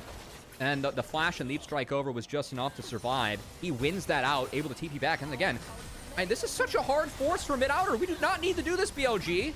On top of that, why are we TPing in? This is a 4v5. You lost in the bot lane play. Please respect your conditions on the map. This is what the mistakes that BLG made last game that really enabled IG to come back. Oh. As, okay, we return. Knight's going to find a kill, and that's probably the mid-inner going down. As BLG back on the map and back on forms. Didn't exactly see how that one developed. BLG still have a pretty big win, but again, we're taking a lot of plays and fights so far in the series from BLG. I just don't feel like are acceptable, and IG has been good enough to punish. They really have. As you see, thanks to Kelsey Moser. 100% win rate when ahead at 15. They were ahead at 15 here. As we take a look at how that play started off, yeah, Rookie just getting completely caught out there, actually. Just no hope. Well, that's nice, because that's 2 kills we missed then. So able to set behind the solo laners. Again, if I am BLG this game, I really feel like where the Jax is valuable is, yes, Gwen and Yone, I scale to infinity, but God, that Jax later on, like in this game, level 16 with Counter-Strike up, you take him in the Yone games, because if it goes like if it's a 5-6 item game, Jax does win the Yone matchup.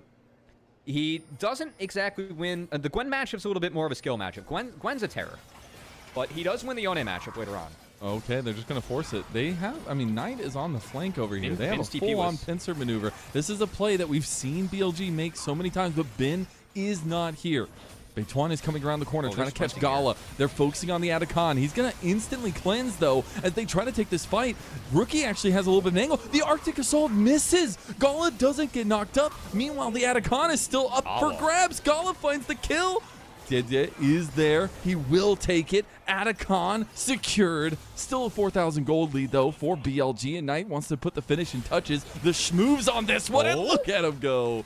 He is able to help Elk, at least in that regard, get a solo bolo onto Rookie. All right, Yone moment at the end still. I really like the setup that IG has here. Like, they're playing around Bin, who is really strong on the map right now, and really outplayed Beituan. Also utilized their range really well. Like, again, the terrain that they had in that fight, there's a range advantage for Gala. If Kai'Sa, isn't going to ult in and close the gap, watch how Elk gets stuck here. And yeah, like Beituan taking this, and Mako's able to catch, and Elk's take in, he can't get through the Otacon. He doesn't feel aggressive enough to actually push and be able to wrap up Rookie or actually get to the back line. There's no Stand United to help him out, and yeah, he just gets stuck. So I think that the terrain that IG took that around, again, just focusing on one side of the fight, I do feel like Beituan kind of opened up that angle for them, which, if there's any mistake, I feel like that's one to point to, but I really like how IG is taking these fights so far. I feel like the terrain, the objective control that they've demonstrated so far in the series has been far superior to what we've seen from BLG.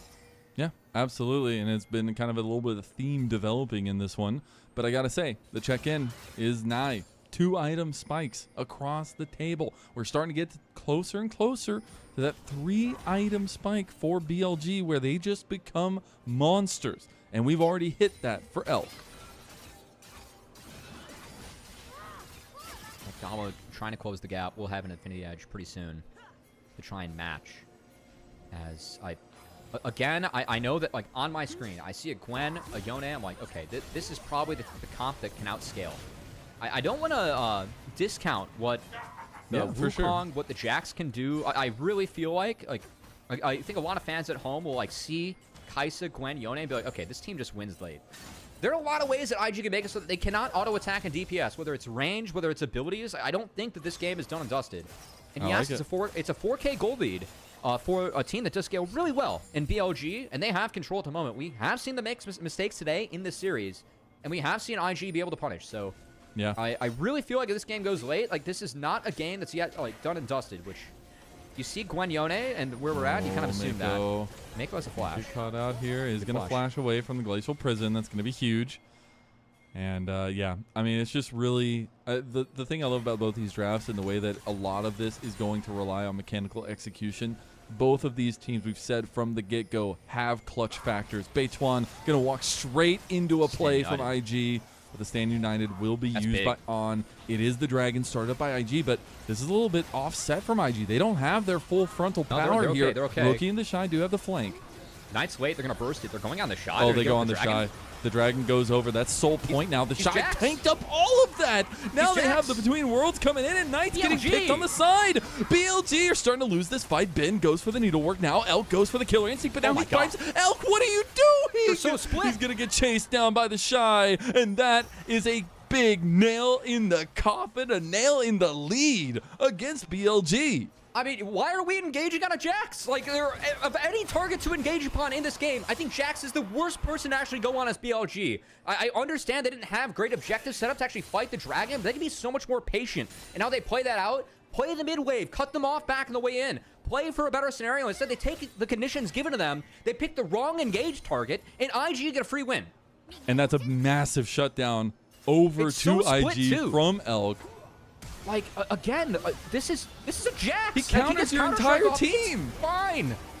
He's completely fine. Rookie hits a huge between worlds because everyone from BLG overcommits. Knight can't get into the fight. Goblin does a great job of zoning him off. Frankly, Knight was late. BLG didn't help him get into the fight with how they played it. And then the way they played this one out, Split, Elk burned his sums. Oh, And I mean, this is a real man. target now for IG coming, like, moving forward. Major cooldowns burned. No summoner spells up on Kai'Sa. That's something now that Mako can actually look to create a pick and get more. The IG fans, they are in abundance, and they are feeling good. Third items right on the cusp for Knight.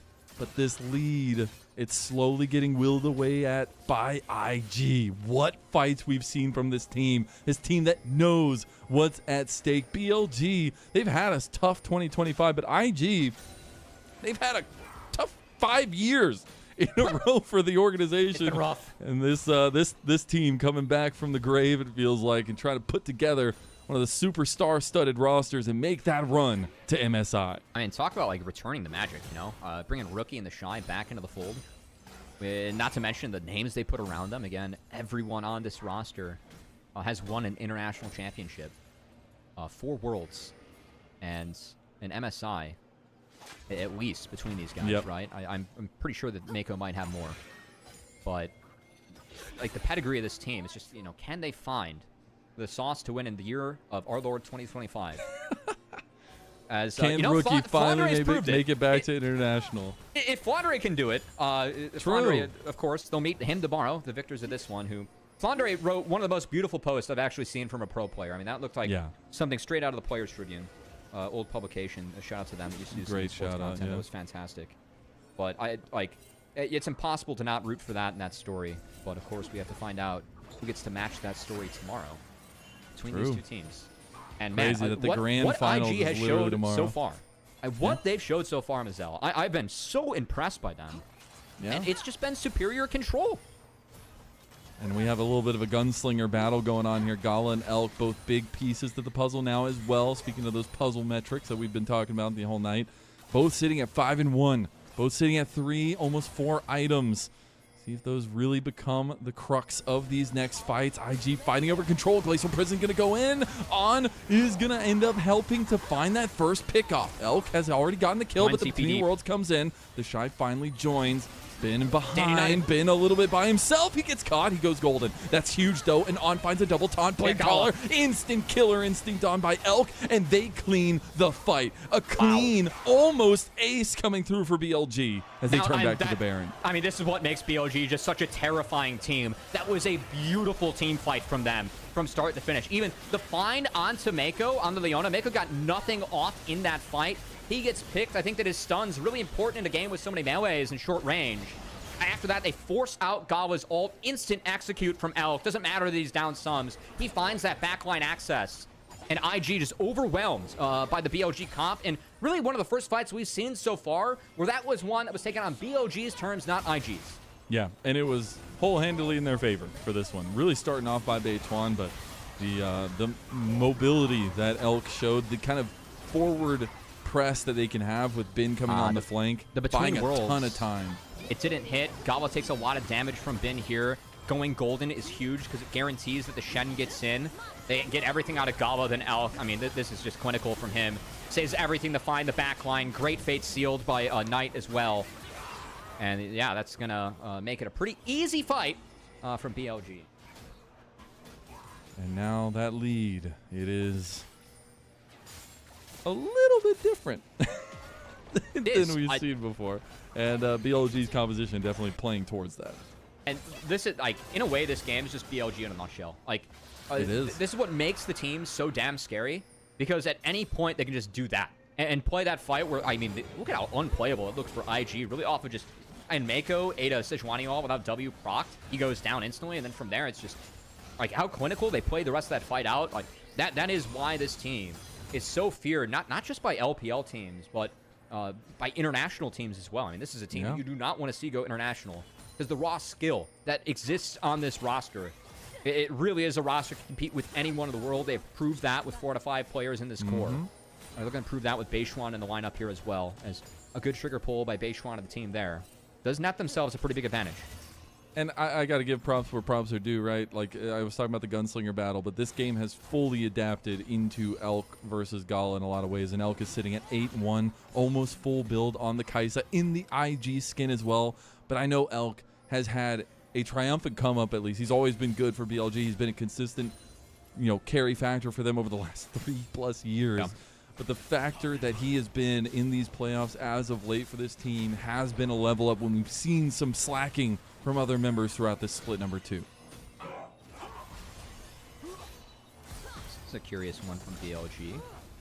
Galva's a little bit more in range than Elk. Oh, top lane a little bit. Yeah, Mako just dies. The Lord Dom's really coming in clutch for Elk. He tried to save the flash. I did like how they spaced out the Glacial Prison with the W pop on the Eclipse from Mako. I think that was really nice. But Mako goes down without burning his own R. It's going to be an inhibitor traded for a turret for Rookie. He's going to be back here in about 10 seconds. More. The push continues. That's 2 inhibitors for BLG. BLG, they are a fantastic Baron team. I really like how they play the Barons. Just a narrow 4-1. No other way to slice and dice it. They know the drill and try and wrap this one up in the 5v4. I don't think they have the sauce to get through. Yeah, I don't think they have the sauce to finish this one up. But that's still 2 inhibs secure. I mean, that's a dream Baron for BLG. And with the synced up timers, with the objectives we have coming up here, Mazel, I do think that IG, I want to see how creative and frisky they want to get around this Baron.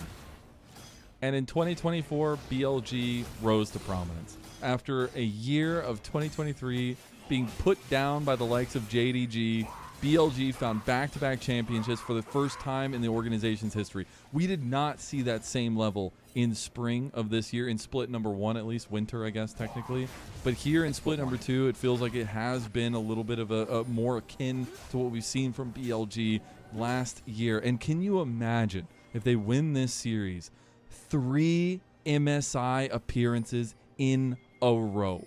That is a feat not accomplished by many organizations in the history of League of Legends. It's only T1. They would tie them with this, I mean, pretty much the same core, right? The only difference would be the junglers.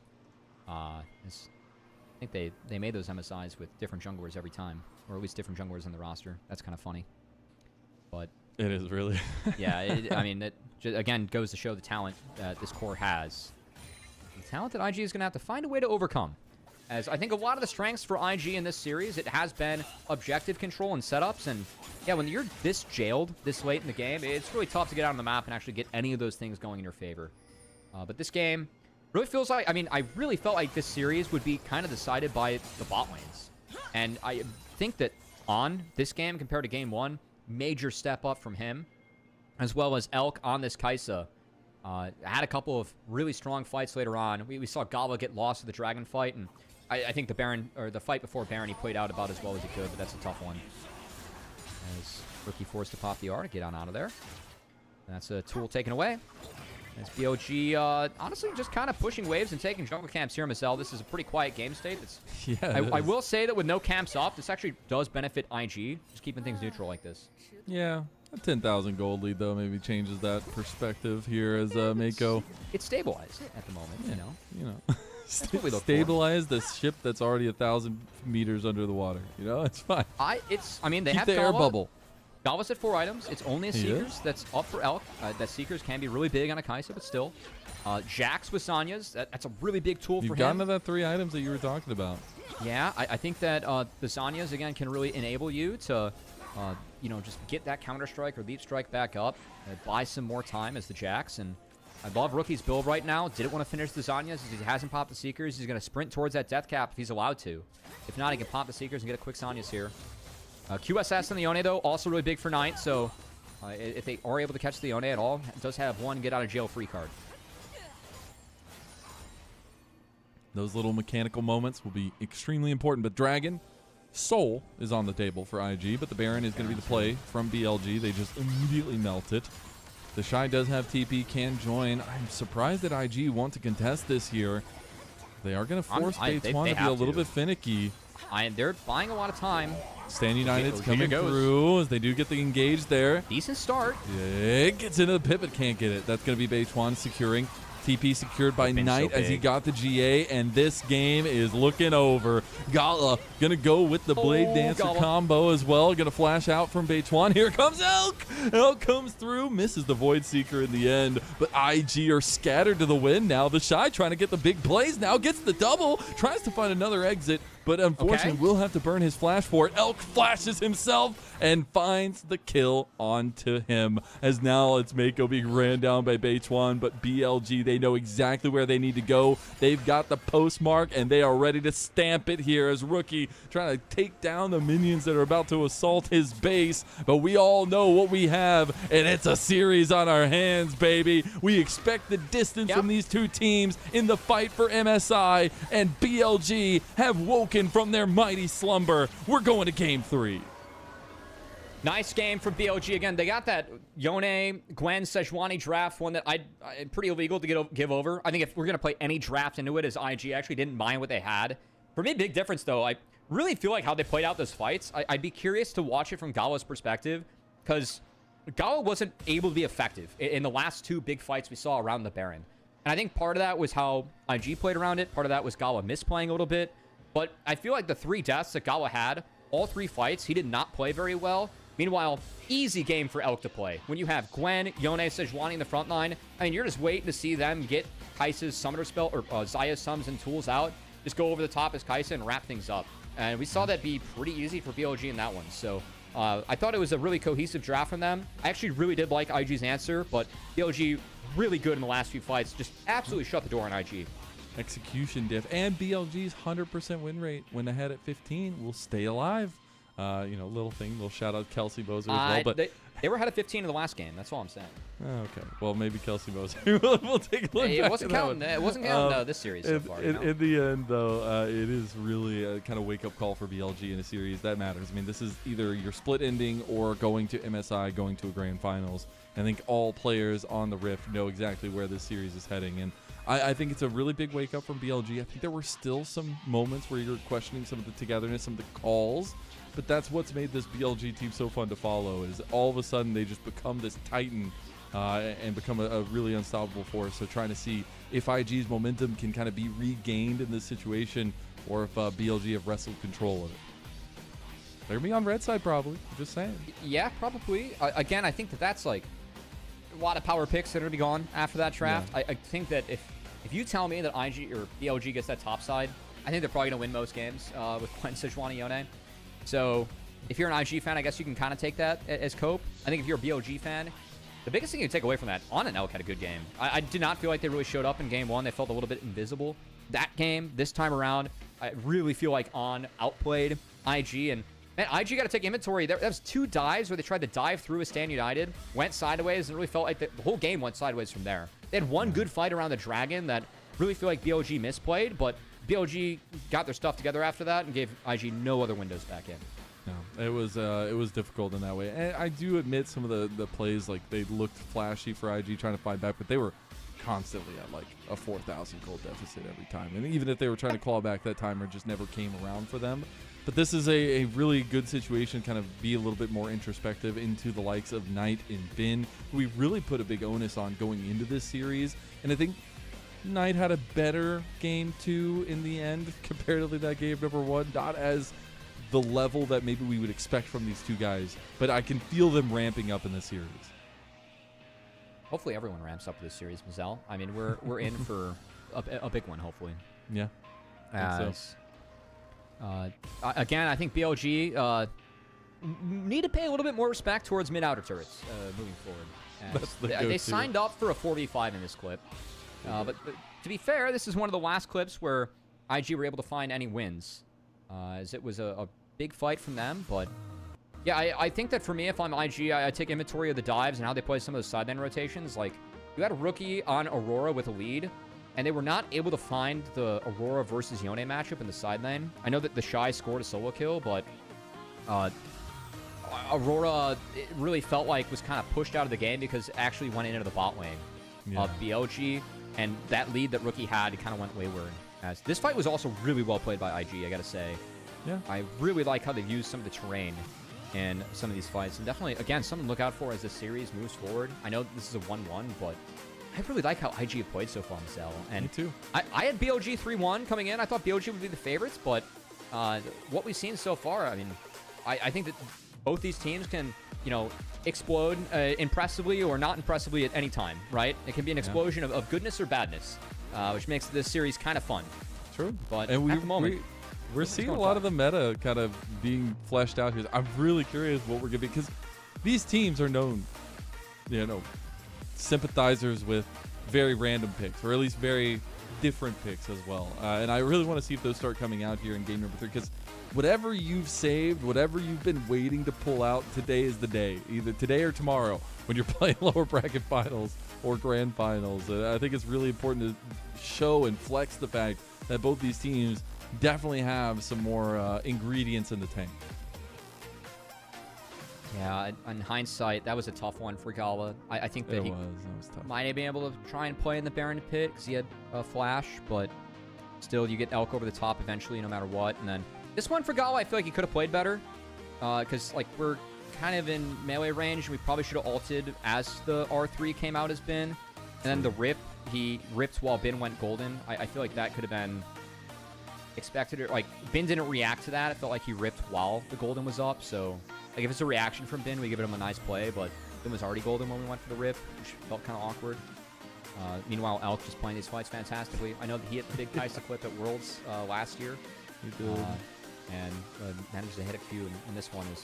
Yeah, I really feel like Gala, again, the 3 deaths that he had were really problematic for me in that game. I feel like he didn't play those 3 fights out very well. And the setups for IG, to be fair to him, I think that it was a little bit difficult what BLG were able to do, but just really important you get your Xayah to function in that game, because and if you're burning those sums early, it's really tough to deal with when you still have so many tools up for BLG and have to play into like that Fate Sealed in the Killer Instinct from Kaiser over the top. Like, you gotta, as IG, burn a few of those out and protect Gala early on if you actually want to be able to play the Xayah out in those fights. Because I think while we talk so much about the solo lanes, we do continuously go focus on that pot lane, because it can be the difference maker in a lot of these situations. I think I know who's about to get MVP. It's not who I thought. Honestly, deserved. Honestly, deserved. I thought On had an awesome game. Even with those aggressive killer instincts, man. All right, I'll give it to you. Maybe I'm ADC biased. It does was not a hard deserve it. game. It was not a hard game for Elk. It was a much harder game for On, and he played with that creativity really well. He stuffed the 2 dives, and for me, that's what really turned the game around. Yeah, and the Shen coming in clutch for him as well with the unsealed good pick. spell. Like, almost stole a dragon, I'm just saying. It was a great pick. I really like that one from him. Yeah, but can't have that one next time. Nice little level up from On, though, to face off against Mako, who had the better game number 1 as well. Some dualities we're seeing already play out in this series, and we still have much more left to go. That's it for game number 2. We're going to be sitting it ready to go for game number 3. We'll see you on the other side of the break.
其实我打职业之前也是看了很多 WE 和 IG 的比赛嘛，就是其实都是蛮让人热血的。然后好不容易就是10多年后的今天，能够给大家带来一场精彩的比赛，然后也希望各位召唤师们继续热爱英雄联盟。走到现在很不容易吧，就还差一把就到决赛了嘛，就希望不留遗憾能够一下一把。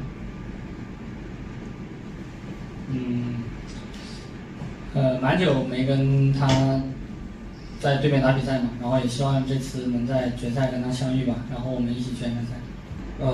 主要是我的贡献应该比他大一点，对，然后因为毕竟比他多打了3年，2年多吧，然后就我们在25年也是在 IG 一起打比赛，然后帮 IG 拿了这样的我觉得记录，我觉得也是一种缘分吧。然后希望我们俩就多打一下，然后多破一下，帮 IG 拿了这些记录。就虽然99%看上去胜率很高，但是 IG 是一个创造奇迹的队伍。Welcome back, everyone. We're back I like for the song. LPL. That's what I was chuckling at, Mazel. Yeah, you it know? was good. It was good. JJ wants to make a miracle happen. He does. Unlike Gawa, who couldn't make any miracles happen in the last game. But you know what? We go to game 3. I had to say it. We do. I'm Mazel. I'm joined by Cubby. We have Kelsey Moser behind the scenes for this lower bracket final between BLG and IG. We're tied up 1-1. BLG have awoken from their slumber. Now we just have to sit back and watch the fireworks go to begin game number 3. But before we do that, obviously we got to check in because have you heard of Boba Trainer? A new app that teaches you League of Legends, teaches you how to be a better player with series of puzzles. You boot up the program, you go through whatever you want. You have different categories you can go through. We're going to do one right now while we get ready for game number 3. As you see the puzzle in front of you, you can pick one, you can earn rewards. Please for me, Kelsey. Extra thing. And Challenge me. The challenging moment of wave management. I have some ego with this, you know? I used to be good. Okay. I used to coach at one point. I'm very proud of taking a game off Maryville 2 years in a row with non-scholarship players. That's very impressive. It's one of my proudest achievements. I like it. What should Xin do? Do not touch the wave or else I will report you. That's for sure. He's gonna pick up a kill here though, at least. Don't touch it. Do not touch it. Do not touch it. Brilliant choice. Look at that. That was hard. It's only level 2, okay? God. Well, hey. I started off by saying, if you touch the wave, I'm gonna report you. Which is hilarious. We're not. It is true. Rafa, if you're out there, pay attention. All right, no. He would not touch that wave either, because I'd be in his ear. No, he would touch it, especially if I was in the. We got a POV. Who's this? Okay, let's see. Griffin. Oh, I can't have a Griffin clip, man. Oh, this is. Oh, you didn't see the ignite, Griffin. I know. It's fine. All right, we're gonna decide. He just got a double kill. Oh, we heard his audio too. Yeah, we did too. That's kind of cool. I love Griffin. Big fan. What are we doing? Take Scuttle Crab. We help push this wave. We do help push this wave. It's our only play. Yeah, good choice. Not 80s, brilliant. poor resources. Good. Yeah, better choice than his haircut. That's for sure. Man, you too, bro. Yeah, I mean, I gotta hop on the trends. I'm anything for clicks, Mazel. All right, I appreciate it. Yeah. And I'm sure JoJo and Inspired do too. Yeah, always. This had to get it up there, right? I mean, my goats are gonna be there, man. Oh, looks like this puzzle was done. I thought there was gonna be one more decision there. Wukong won't help you. What? So, fun fact: I did hit at least D1 playing every role, and I played 4 to 5 roles competitively. Jungle was my first one, and by far my worst one. Okay. Well, where are we going? Killing Ziggs, clear top side, and yeah, we're killing Ziggs. He's got no flash, man. He's dead on my screen. I was actually banned from my own team from playing Rengar and Lee Sin. As you should. Yeah, my own team banned me from those champions. Well, that is a little bit of a stop off there for MOBA Trader. You know what that means? Yeah. It means we're up. It means that we got games in the draft coming up. It does. We can stop talking about the gory days when I used to actually play this game at a in a moment. But level. if you want to check out MOBA Trader, you can subscribe for 20% off with our LPL 20 code. Proceeds go to benefit the developers and us. Make sure you go level up your League of Legends play today. Now we can talk about this game 3 where BLG did have a kind of Exodia-style draft, but in game number 3, that changes a little bit. We have 20 picks off the table and another 10 coming off in the bans. See exactly who wants to take that step forward and go to match point. For what it's worth, as IG, we might have given over an Exodia draft, but if we're going to play anything into that, I actually think their answer was decent. So I'll give IG some points there. But this is the first time we've had a side swap in the series, Mazel. Already seeing a swap up in the bans. Is that Galio going to remain banned on blue side? And for me, all eyes on the Varus, because if Varus is up, IG will first pick it. And I'm really curious to see what happens with that pick. We've also yet to see Azir so far in this series. You know, that rookie Knight, not two of our premier Azir players, but definitely something that is in the pool for each. Is IG keeping the Nico ban on blue side. I think that's really telling for the series overall. As Varus taken away, how early is Sion snagged in this draft, Mazel? I think that's another really big power pick that's still up and on the table. And the Shy's been a really damn good Sion, by the way. Really I know that seems weird, but I really feel like he gets the most out of that champion. And you don't have the Yorick there as well. That typical answer. Oh, the Callista. Okay. That's one that had snuck through. Do we have a Renata answer? Insta-lock. Like, you got to believe that with Nico banned, Renata is going to be what comes through. Do we have a Renata answer and denial for BLG? Like, can we play Ashe Renata and be happy as BLG? I know that... Do you think they're okay with giving that if they go with the Nautilus?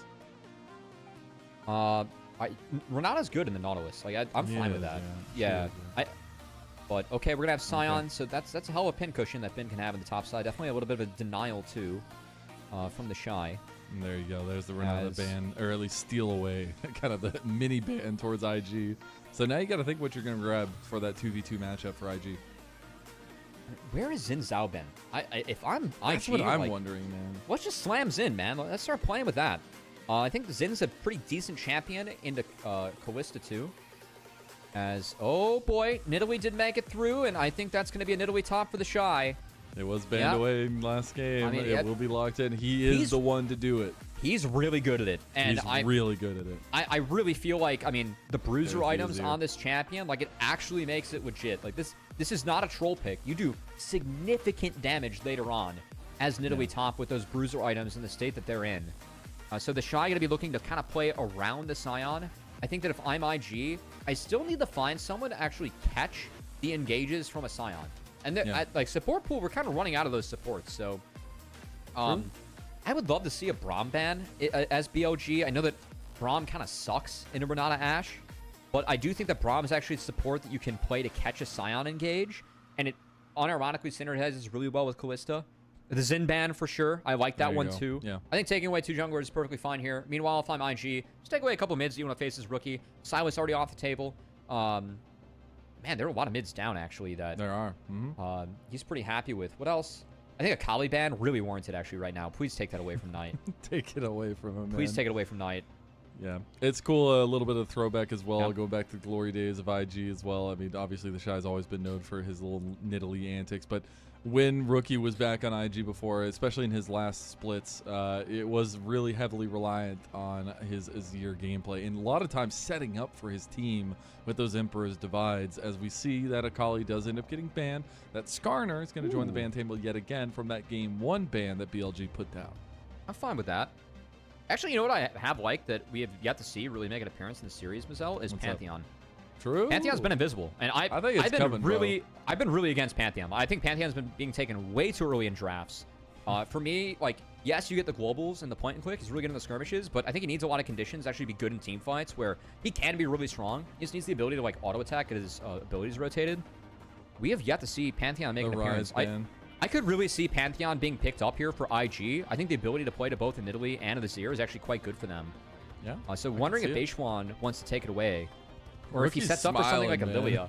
I think Lilia has also been invisible. Beishwan plays that pick really well, and Lilia Sion for me is a really strong combo.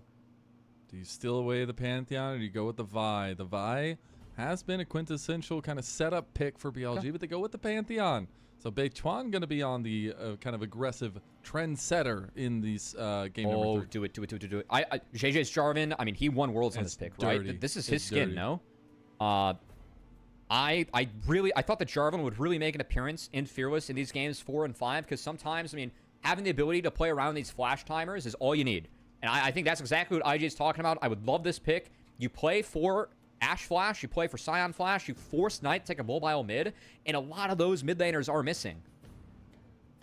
God, that's actually wild. This is a really good pick here. I would love this pick if Mako wants to go for it. Enchantresses are what you counter Renata with. You don't want to play an engaged champ. You want to play Enchantresses. I think it'd be a really good game for Zyra, unironically. Pantheon hates his life into that champion.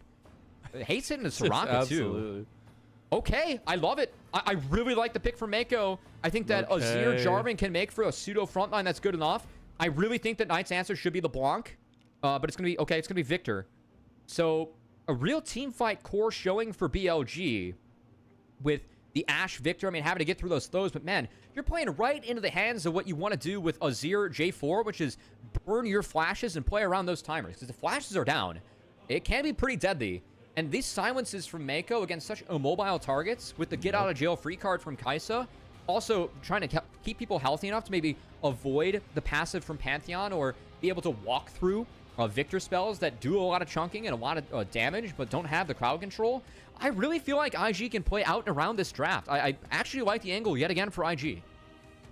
Yeah, I think it's really, really intense to see this draft come again. And again, a lot of momentum in this series on the line with this game. Somebody's taking that step to match point, putting themselves one game away from an international appearance, from a grand finals appearance, and we've talked it down to the dirt, but we're going to build it right back up again because these teams have a lot of pride. They have a lot of weight on their shoulders for this series. Again, 6 years almost for IG, but also for Rookie in specific, and then for BLG to try to make it 3 MSIs in a row. Somebody's got to take that step forward, and BLG woke up in game number 2. IG trying to come back with this massively important comp for the series itself. A lot of differentiation. We talked about what's cooking, what's been left in those kind of draft strategies that need to come to the forefront in your potential last series of the split. It is a quintessential IG composition, even if you're looking back to the old days. And here we go to game number 3, Cubby. As the Gyos roar in Beijing, and we'll see who goes to match point.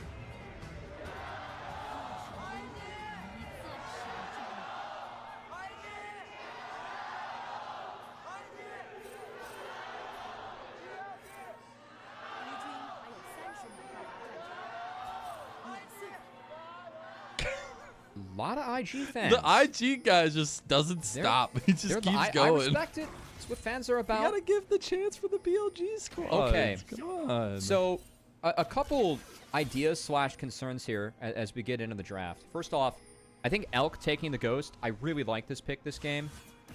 Your ability to utilize Ashe with lethal tempo and a Ghost, it actually can be very detrimental to Mako and Gala, who will have to survive the first few levels. Also, there's a bit of a lack of CC on IG's team. I mean, we're really only looking at Jarvan and Kalista ult that bring crowd control. Of course, Azir too. I think the big difference for me with Azir, we're going Rylai's now as the Azir. And I think that's where that brings like that pseudo crowd control. Well, this is new. We can get early grass proc here as the Shy if we want to get real crazy. As we just have, we signed up for split jungles. Do think that this is advantage BLG. But BLG, a lot of things I want to talk about here. First off, I think the Rylai's on Azir can make a big difference later on and kind of helping IG overcome their lack of CC. Again, Jarvan with the timers can be really big too. So definitely something to look out for. Also, do want to see what happens in mid. Because when we're playing Azir versus Victor, as we do see that Ghost and Lethal Tempo utilized off the bat. But hey, 508 days. Last matchup, or last play by Mako, and last actually into BLG. Oh, Beituan, level 2. He wants it. He wants to go in. Can't hit the spear. There's no W yet for Mako. They don't have the creeps. Oh, Mako's going to have to buy space for Gala. Kill. I don't think they can get it. He's Gala dead. is gone. BLG, they tank it up beautifully. They get a dive at level 2 in bot side. Mako still even not hitting that next level. They're going to go for it too. They have the bailout. It's not going to be enough. Oh my God, Beituan. How did you survive that? The health, just a smidgen. Now Mako trying to kill off Elk before he can get back over. Can't do it.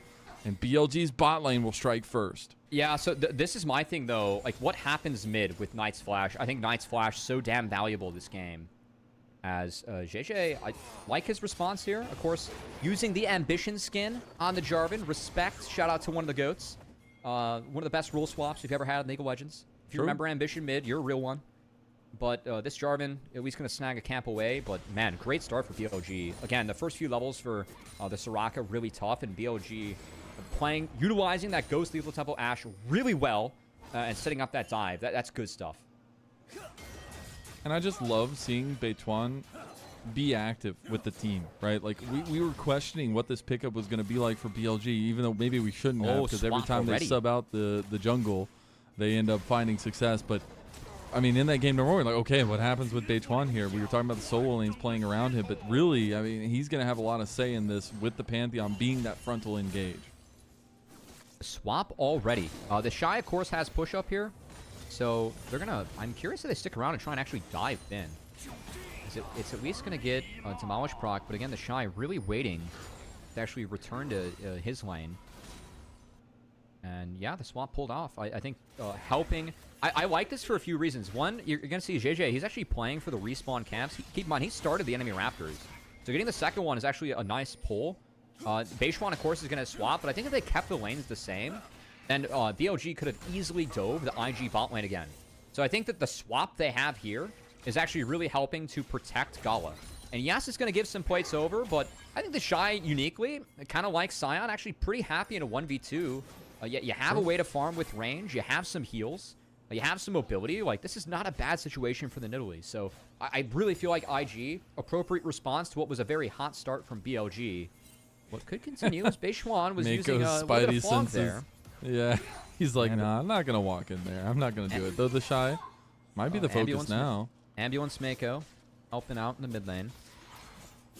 God, man. I just have to say, the Shy has been definitively the best Nidalee top out of anybody I've watched so far. Yeah, it's him and Zeus. Go figure. Yeah. Yeah. But it's just such an annoying pick to play against. And we talk about to players, we hear the survivability is just so hard to deal with. You're always, I call it the ADHD top lane, because you're literally just always doing something. You're healing yourself. You're getting grass fracks. You're landing a spear. You're getting damage. You're getting the pounce. I like that. So he can just be super annoying in this matchup, but it has to outweigh this kind of team fight special that BLG is going to have. Look, I know that there's not a lot of CC for IG, but I think their ability to try and play around Sion, that's always something to try and talk about with Sion. Also, like, this is a comp. I like the Pantheon takeaway. I think Pantheon, like, with a Nidalee and a Vizier, could have been really problematic for BLG in this game. So I respect the Pantheon take, and I like what Beishwan's done so far in this map, but there's a lot of mobility on IG. So for me, it's really just about trying to play around what BLG and the Sion's going to bring to the table. And I do feel like they can do that. So that's definitely going to have to be something to look out for, as we have seen the Shy fall a little bit behind compared to Bin in these 1v2s, but still, I think both of our top laners doing a really nice job, especially the Shy, who we expect Sion, like a lot of Sion strats are like, okay, find the 1v2 because I'm happier in it than my opponent. Nidalee actually one of the unique champs that actually not that bad in this scenario. Yeah. And IG had some really nice rotations to help get Gala back in this game. That's what I was going to say, is I think that's the biggest boon out of all of this. I mean, it was already developing into like a 15-20 CS lead there because of the difference in the trouble that Kalista has in dealing with the Ashe. It's a tried and true pick into the Kalista. You stop a lot of the hopping. Meanwhile, Rookie was waiting for the flash. He's not going to get it. Chaos Storm was used right back. Going to miss the combo a little bit there, but didn't want to go in under turret there. That would have been bad. And Rookie will end up getting the flash out of Knight. Yeah, that, again, when you play this matchup, like we've seen a lot of Victor Azir throughout the days and the years, it's all about that flash. So when JJ comes back, expect that one to be punished. We'll see if and he still has flash. Yeah, we'll see if Rookie has the goal to stick around. He did not. Okay, we're gonna have BLG find this bot lane matchup again now on the top side. Of course, early Dragon was secured by BLG. Had the strength on the bot side. Trying to shift that power back up here to contest the Grubs, where I still feel like at this point they're the stronger team, or the stronger fight. With the levels being set up a little bit better for Elk. Already has access to 6. Bin has a TP if he wants to join. Would be much more impactful if you were to join a Grub fight. It's going to have to be on IG to play out the lanes. I feel like this is their one time to maybe look to snipe away a Grub. As you see, Knights coming off a reset to match Rookie. So I would love to see IG blitz down a single Grub and then kind of play it out from there. I don't think they want the fight. Shy just doing the Shy things with an Italy. Level 6s are going to be there for majority. I mean, you have the Grand Starfall now as well for Beituan. Meanwhile, the Shy ripping claws into the big body that is He wasted the ult. Got both the did. sums off of Mako off screen. Yeah, that's huge, actually. Oh, Mako now not having any of those sums. It's just Good hand handshake. shook into the put. Oh my gosh. Elk will find the kill. That's his first of the game. Now BLG up 2-0, and you're down a man for the grub fight. Yeah, that's some greed coming out from Mako. Maybe even some greed from JJ's. He's going to have to flash away. Doesn't want to get handshaken by On again. And On's Renata has always been a really good champ for him. And definitely showing up in this game. The takeaway pick was not just for the Kalista. It was to pair up with the Ashe. And On making good use of it so far. He is indeed. And this has been the kind of difference maker a lot. I mean, he got the MVP in the last game as well. Beituan looking good. Goes in. JJ gets hand shook back. And oh my gosh. On again. Finding these big pickups. He's going to get the Fates call back. The Shy finding a little bit of an angle with the spears. TP's coming in, though.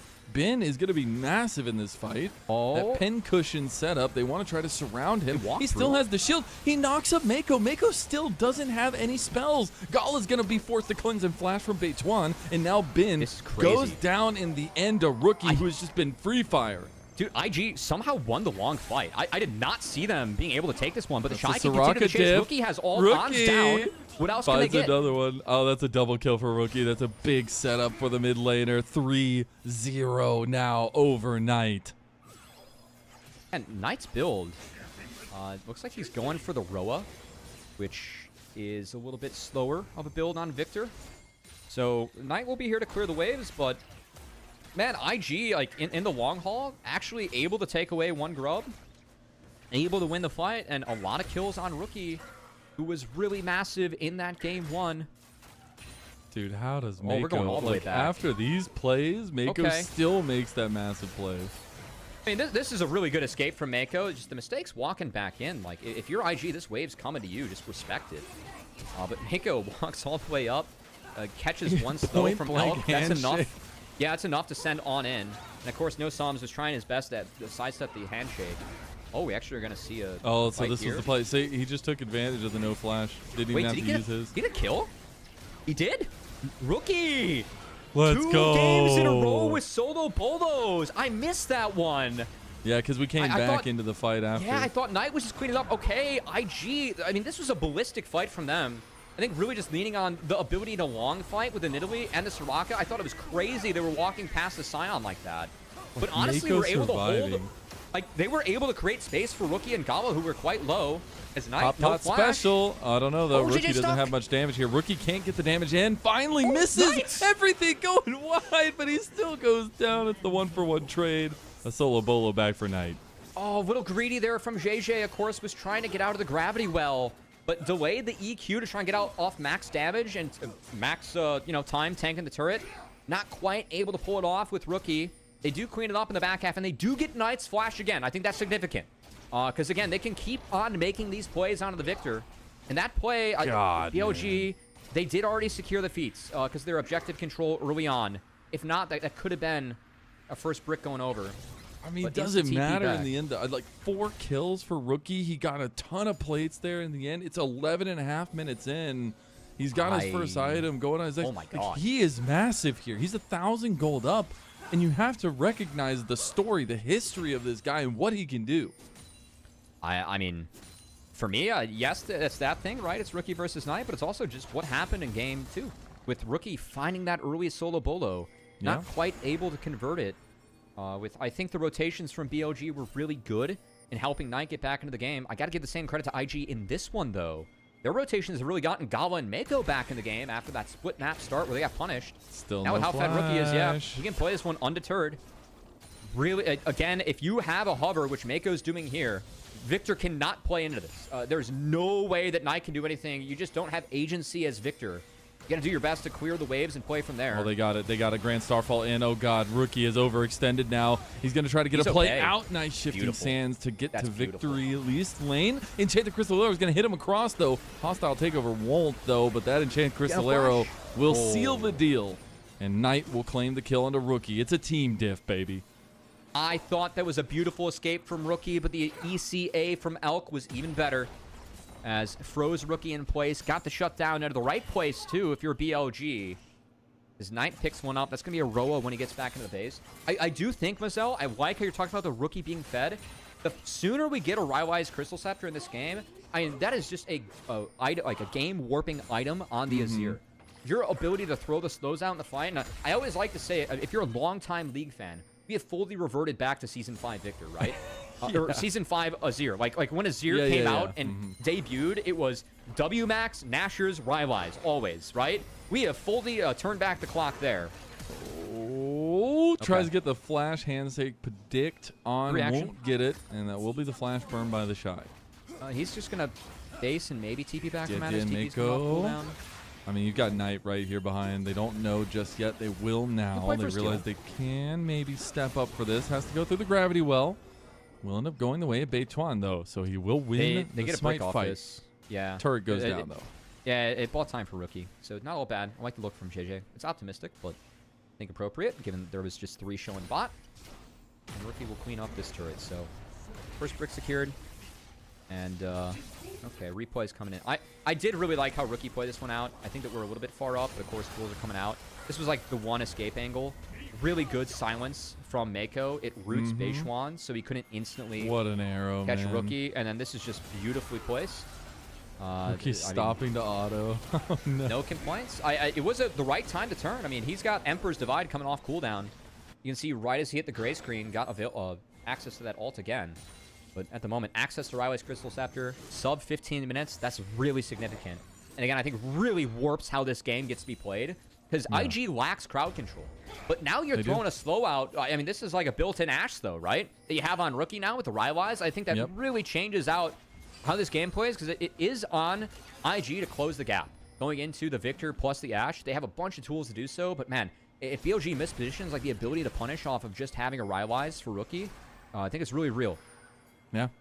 And Rift Herald is up on the table. Another Dragon in a minute. That would be BLG's soul point on a Hextech Soul, giving them so much decision-making tools around the map. You see Mako barely making it out. It'll just mean that BLG start up this objective. This could be almost full objective control for BLG in the early parts of this game, and it will be, having only given the one grub, and they go on to Rookie. Rookie's in trouble, dodges out of the ECA. Now they get the little fight back, but BLG are inefficient, a barrel type situation. Rookie tries to go in, but he's all by himself. I'm getting reminiscence of that IG days when he was on his way out. IG! It's okay. They falter. Grand Starfall coming in. They're going aggressive now. Gala is the target. Beituan gets the stun and a decimating smash. Will end up cleaning house. BLG. They know how to fight, and they're fighting tooth and nail against IG. I do think that, like, weirdly enough, I feel like IG kind of wants to continue to scale in this one. I think the big difference is the Nidalee versus the Scion. Yes, I know that sounds weird. Scion can be really big as a tank, but man, you get Nidalee like 3 bruiser items in, she can just become really difficult to deal with. So I think that's why we've seen some cautiousness from IG playing around these early objectives. But yeah, you called it out, Mazel. I think Rookie going in a little bit early. And do want to say that, like, how BLG played that one out, ended up creating a pretty disjointed scenario. Oh my god. And that's a gift. I don't know. Yeah. That's an oopsie. That's a TP-less, so that's just going to be Dragon going over in a soul point. And that really kills a lot of the scaling coming in. Or perspective scaling for IG. I don't know if they can play this one out. I'll say, okay, well, I'll move a little bit around, but the Dragon, just going to be given over. Oh boy. I mean, wow. You give Victor Ashe a Hextech Soul, good luck in this game. And BLG's bot lane control has been fantastic so far. And this is kind of the steady performance that we've come to expect from BLG over the last couple of years, but maybe not something we got to see from them necessarily in split number 1. This is the play that broke the camel's back. Yes, dodging out of everything in the end, but the handshake from on dodging, or at least stopping JJ, and then Rookie just decided to go in. I think Rookie's flash could have been better. Yes, he needs to flash. Wait, Mako's gone. Okay. Interesting. That's heal burn too. Yeah, IG pretty split. I do think that last fight, Rookie flashed out. I think if he flashes down, he's able to DPS during that. It's a much better fight for IG, because he kind of took himself out of DPS range. Oh yeah, getting the replay. Good snipe. Man. No Fate's Call available. And Mako eats it. That's what some of that engage can do to a very squishy composition. And the answers that BLG have to a lot of that. I mean, Elk has all the pickings he wants here. He can just fire it, find a big pick, and have a lot of follow-up through his team with that. And now with all this decision-making power, BLG have set themselves up for success. Only a little bit more than, or a little bit less than 1,000 gold in advantage for them. And you have to start thinking about the compositional strength, and especially these 2 item spikes that are be coming up soon. Man, I kind of want to return to the rookie point. We saw him get a lead in game 2, wasn't able to convert it. Seen him get a lead in game 3, wasn't able to convert it.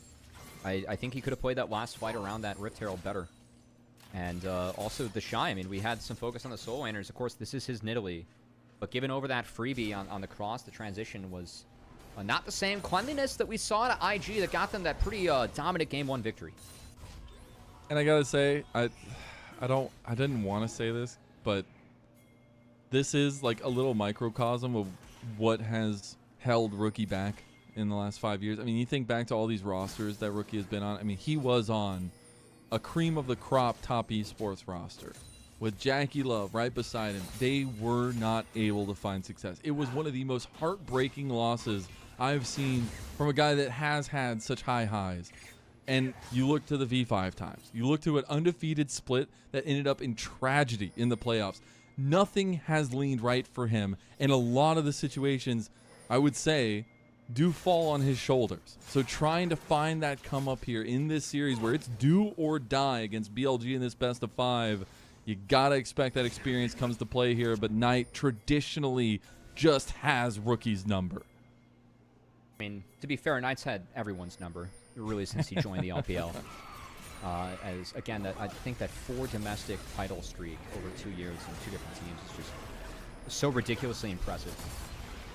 As coming in, trying to really resume that streak after Split 1. It didn't go the way that BLG wanted to. Seems like they found a little bit of magic though with this roster. And after that game 1, that I really felt like it was a resounding IG victory.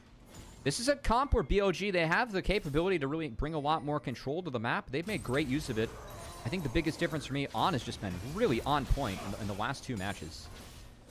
And that's really kind of changed the series for me. Yeah, he has. I mean, he's a big difference maker, and I know he's been, you know, him and Elk, kind of a stalwart pillar for BLG. And you have to remember, like, not that long ago, On was the youngest player in the league. Like, it's so crazy to see his come up on BLG over these last years, and now, you know, having that come up in game number 2 and 3 against Mako is the idea. That's a great take. We'll end up getting the flash from Knight. That's a really good take. If you look at the flashes on BLG, all were up. Flash being down. I mean, we're playing Jarvan Azir. Easy target for the next fight. And Primo won with Knight. So we'll see if Beishuan, Bin, and On can help play good defense for their Victor, who will need help in the next skirmish. Because again, this Dragon, this is Soul available for BLG, a Hextech Soul at that.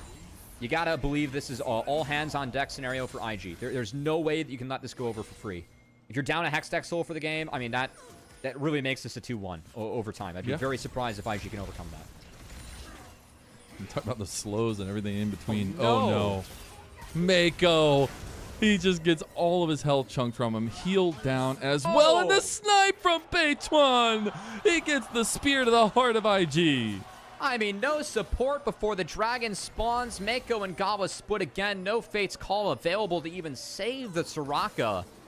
And this pick for Mako, I mean, he greeted the ult, he greeted the flash. He thought he had the clicks in him. He did not.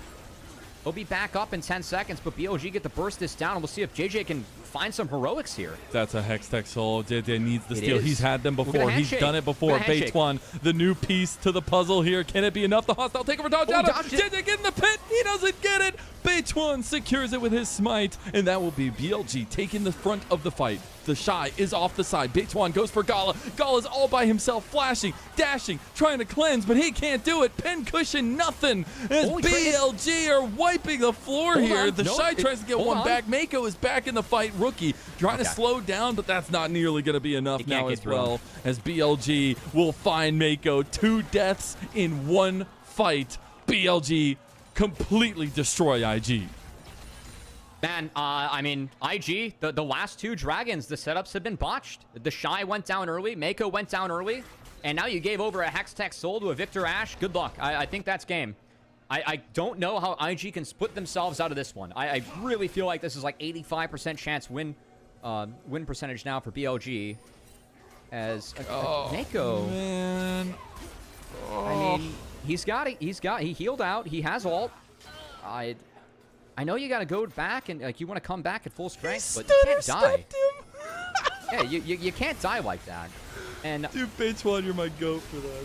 I will say, we haven't talked about Beitwan a lot in this series. I think he's been really good in the last 2 games. As good secure there. You can see the Smite Q connecting with the Pantheon. Synergized well. He ends up trading himself out for Gala in the back half of this fight. I thought that the Shy could have made this one a little bit closer, as he actually was able to find Elk in the back half. Yeah, watch that. That was really nice from the Shy here, but Mako ends up getting stuck, trying to help his Nidalee get out, and Rookie cannot get through the Scion. We're a long way away from that as IG. So, and now IG have to play into a Hextech Soul. Good luck.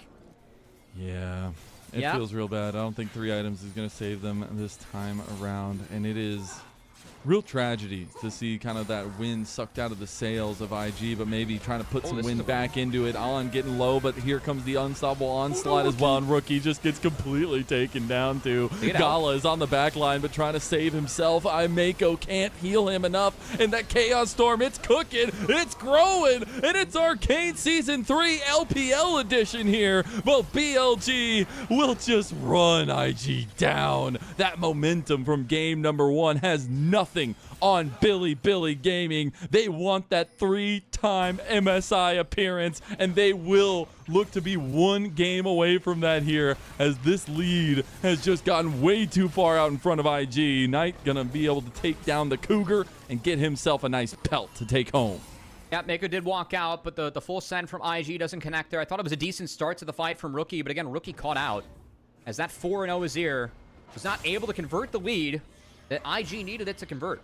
And I do think that, again, I return to that Richard fight. I really feel like the Rookie flashing left and not down, if you think about that one in D-pad controls, like he took away a lot of the DPS from that fight, and really from that fight, we have seen BLG take full control, as they have not let up since then. They're going to take this Atacon too, yeah. And they expected Jie to come around the corner, and all the CC just got thrown at his face. Rookie does have the Sun Disc here. He's on that 3 item this here is bad as for BLG. long as they can get this fight going. They've picked apart Ben too. BLG overextend their hand here.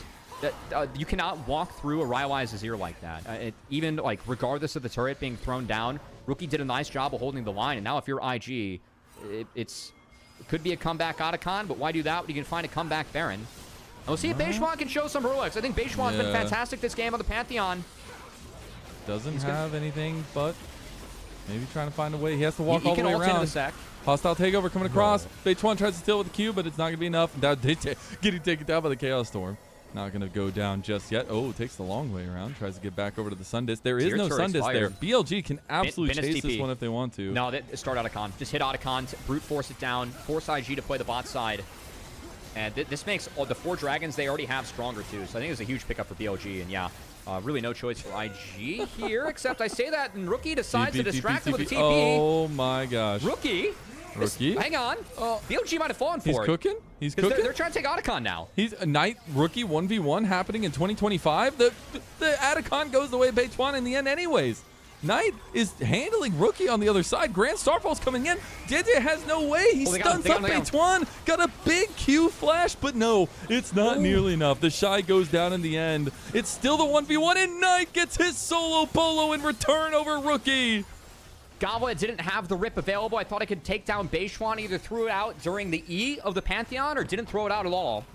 As the Hextech Soul helps Knight space that fight at the top side. Rookie was it looks grief. It definitely is grief. But if they're able to get the Otacon off of that, I actually think it's worth. But they do not. And now Rookie down at TP. Knight is still no flash. And so I think that has to be the target for the next fight for IG. I mean, they've managed to keep things close in terms of gold, but again, look at the Hextech Soul and the value it's brought in the last couple of skirmishes and fights. I know this looks grief from IG. I actually think this is an okay Hail Mary. Like, they took both Elk and Knight, the 2 carries, away from this fight. But JJ just couldn't get back here in time to actually smite it down. But I kind of respect the attempt. Because, again, I think that this game's pretty over. I think you have to throw out some Hail Marys by now. God, what I would give to just watch a intense camera angle on just the 1v1 there. It lasted so long. And there was so much tension between Knight and Rookie. But now we go back to the tension-heavy setup. Baron had been secured by IG. A little bit more than 1,000 gold in favor of BLG. Items are being completed. Dragon on the table. This is Elder. IG are first in place. BLG trying to move over. Decimating Smash not going to hit. There's the CC chain. Didier going to have to use his flag and drag out. Knight stepping up here. Ultimates are available. The gravity well will be popped. We'll see BLG take control. No Fate's call. That's really significant for me. The Shy's going to try and wrap around, but see if JJ can get in. What can do? Get the damage in there. 50-50 could be the way to go. Didier is focused in. Bin with the flash play with the shield, and now Knight can take down Didier. That's massive as the Chaos Storm starts to grow yet again. The golden left hand signaling the end of IG. No. A double kill coming through for him too. Give him some more here. Hostile takeover. He couldn't flash over. And a triple kill for Knight. Elk finds the final kill, and Elder Dragon goes to BLG. They survive the pincer from IG. Is the Shy with no mana going to try and use the Cougar form? At least going to find on. Oh, he got one. Anything else? I mean, the levels are now so bad for IG2 after that Otacon because there was so much fighting and all the roses. Wait, the Shy? Does he actually kill Knight here? Oh, he missed it. Okay, flashes. All right. The Elder Dragon secured in the end. BLG. They end up getting a full ace, and it's Knight, the shining man in the mid lane for BLG, the centerpiece of the LPL, stepping up. I mean, again, I think once you give away that Hextech Soul and you fall behind this core of the Victor Ashe sign, it's so hard to break. There's no range advantage for IG, so you fall behind this, you're just eating the poke from a Hextech Soul too. We're seeing how and why this game looks so grim. Dead. That, and also Mako has had a bit of a stinker this game on the Soraka. He has. Oh, Elk getting sidesteps here. He actually turns it back around. They know that Bin is right there. They have Elder Dragon. Oh, he walks into Didier. Yeah, I mean, IG has to reach, to be fair. But they're they do. Sadly quickening their own demise, as that Chaos Storm, every time it's been thrown out, it just feels like it's getting bigger and bigger. Oh, did they? Nice little counter. They are losing their entire base. And this is the BLG we expect coming in this year. That game number 1, maybe it was just a fluke in the end. The blue side loss into a blue side win, into a red side win, and cohesive gameplay. Over 10,000 gold developed in just the last 7-8 minutes. A balloon that has just exploded the hope of IG. And BLG, they're on the cusp. They are looking for that 3rd time placement at MSI, and they're looking for a match point over IG in this best of 5. We'll see if IG can bring it back, but BLG, they are looking like the Titans that the LPL came to know in 2024.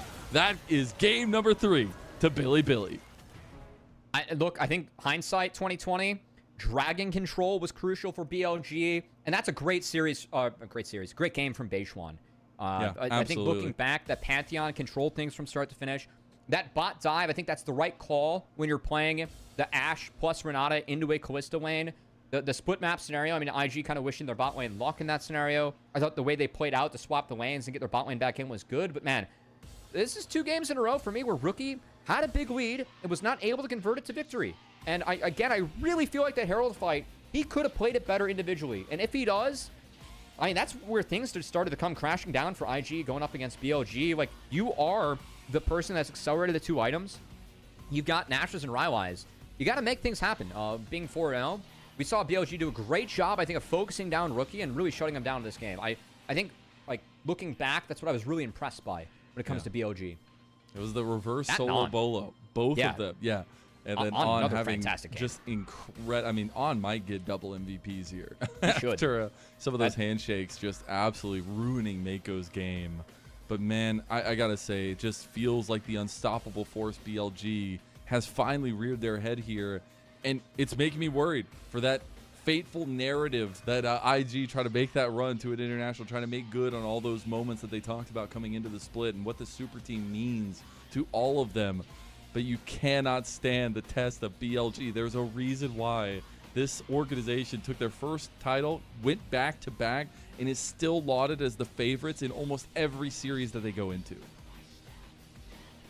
Again, and if you're an LPL fan, I mean, I don't think there's anything more that you want than BLG going international.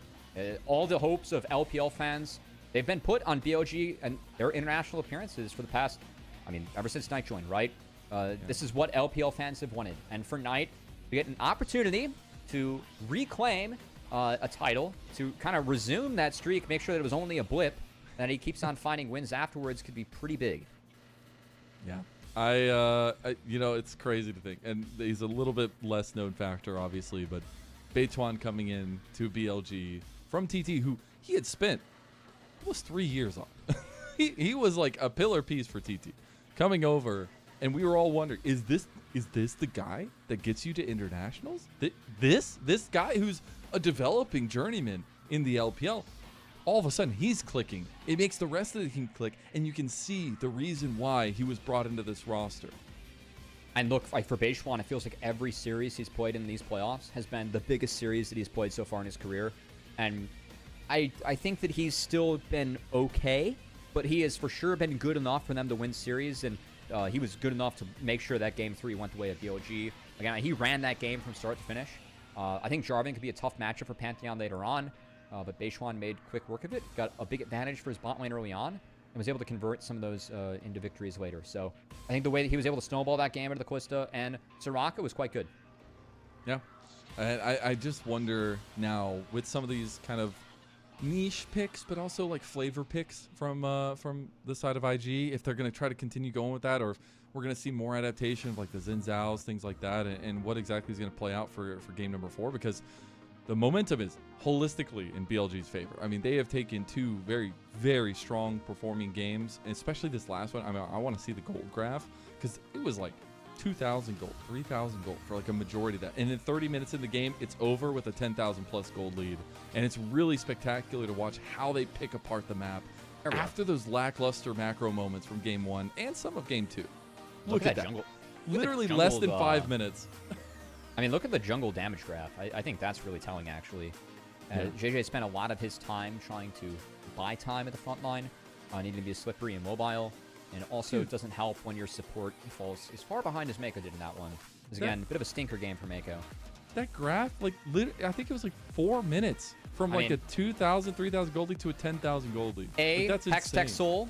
B, IG were throwing themselves in, you know, because the game was over. And C, that's really what BLG is best at. I think closing out games is what has made this team such a terror for the last, 2+ years, it feels like. So we know what this team can bring to the table always. And we're going to have to see if they can bring it in Game 4. I mean, I predicted BLG 3-1. So that Game 1 was really surprising. Even Game 2, I think that IG showed a little bit more with objective setups. And honestly, would love to see for them to return to a comp like that for this final game. Because I really feel like that's what has been best and working best for IG in this series. But Mako not being able to dictate the pace of the game there really hurt.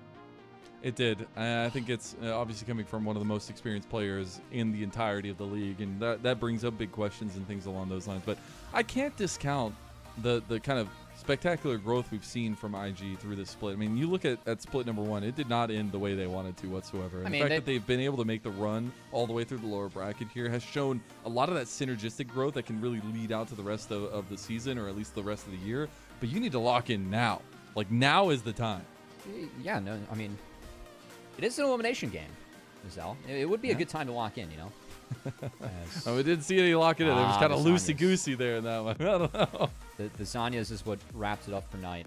It's crazy. Again, I know that it looks really greedy from Rookie, and frankly it is, but I do think that Hail Marrying for the Otacon there is appropriate as IG. Because, like, you're down a Hex Tech Soul. You're down big in this game.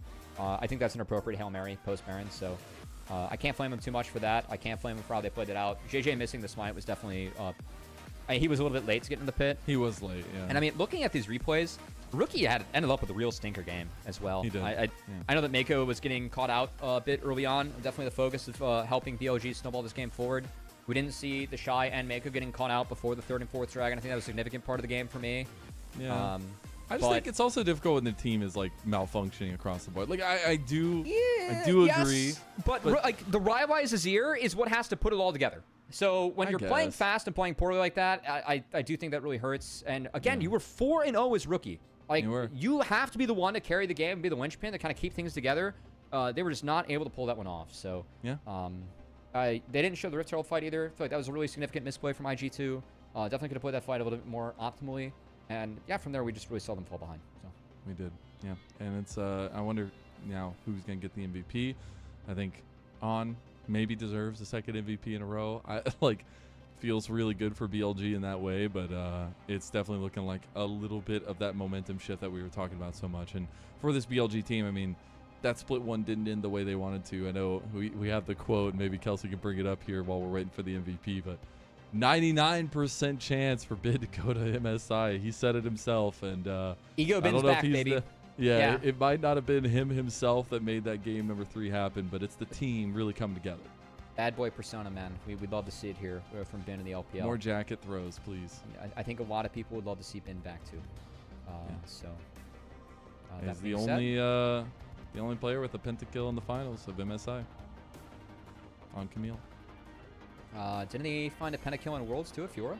He did. Nice. See, sometimes I know more LPL trivia than we all think. As I mean, I guess he had some good arrows, but it's a weird one for me with Elk. Not that he had a bad game. Yeah. I thought it was an On double MVP. I really thought. I thought it was on. Way, I thought it was on. I'm not gonna lie, but Still, it's okay. It's the bot lane. Again, feel like bot lane was what was maybe going to decide this series. I actually feel like the top side was more so how Beishuan and Knight played that one out, but they played really well around the strong bot lane of BLG. But we're going to have to see if Mako can find a better game, if Rookie can actually get one of these early game leads and turn it into a late game victory. And IG is going to need it. Elimination point. BLG up 2-1. Yeah. Will BLG make it to third MSI, or can we get the distance, the silver scrapes from IG? We'll find out shortly on the other side of this break. We'll see you there.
Welcome back, everyone, to LPL English, your unofficial home for everything LPL. I'm Mazel. I'm joined by Cubby. We've got Kelsey Moser behind the scenes on prod. And we might be on a max point setup for BLG. I think we are. Potentially a three-peat appearance at MSI, only tying T1 in that factor, a feat that not any other teams have made across the world. And we take a look at now what IG can do to get out of this one, Cubby, because you've got to find something to lock in with. You've got to find something that's going to work for you. Pull out all the stop. Pull out all the cartoon strings that are in the wallet. I don't care. Do something. I mean, look, we had some more time to talk about that last game. I really feel like IG, like, they had winning angles in the last game, but Rookie just didn't play good enough. Mako didn't play good enough. I really don't think Rookie understood his role in that game. I think when you're playing Rylai's Azir, you have to be that backliner that's kind of providing and applying the slows and CC to help compensate for your team and their lack of CC. And you have a lot of mobility on the team with Nidalee and Kalista. If you're able to slow the front line, buy time, but put down the DPS, and then pick your right spot to go in. I think that's good.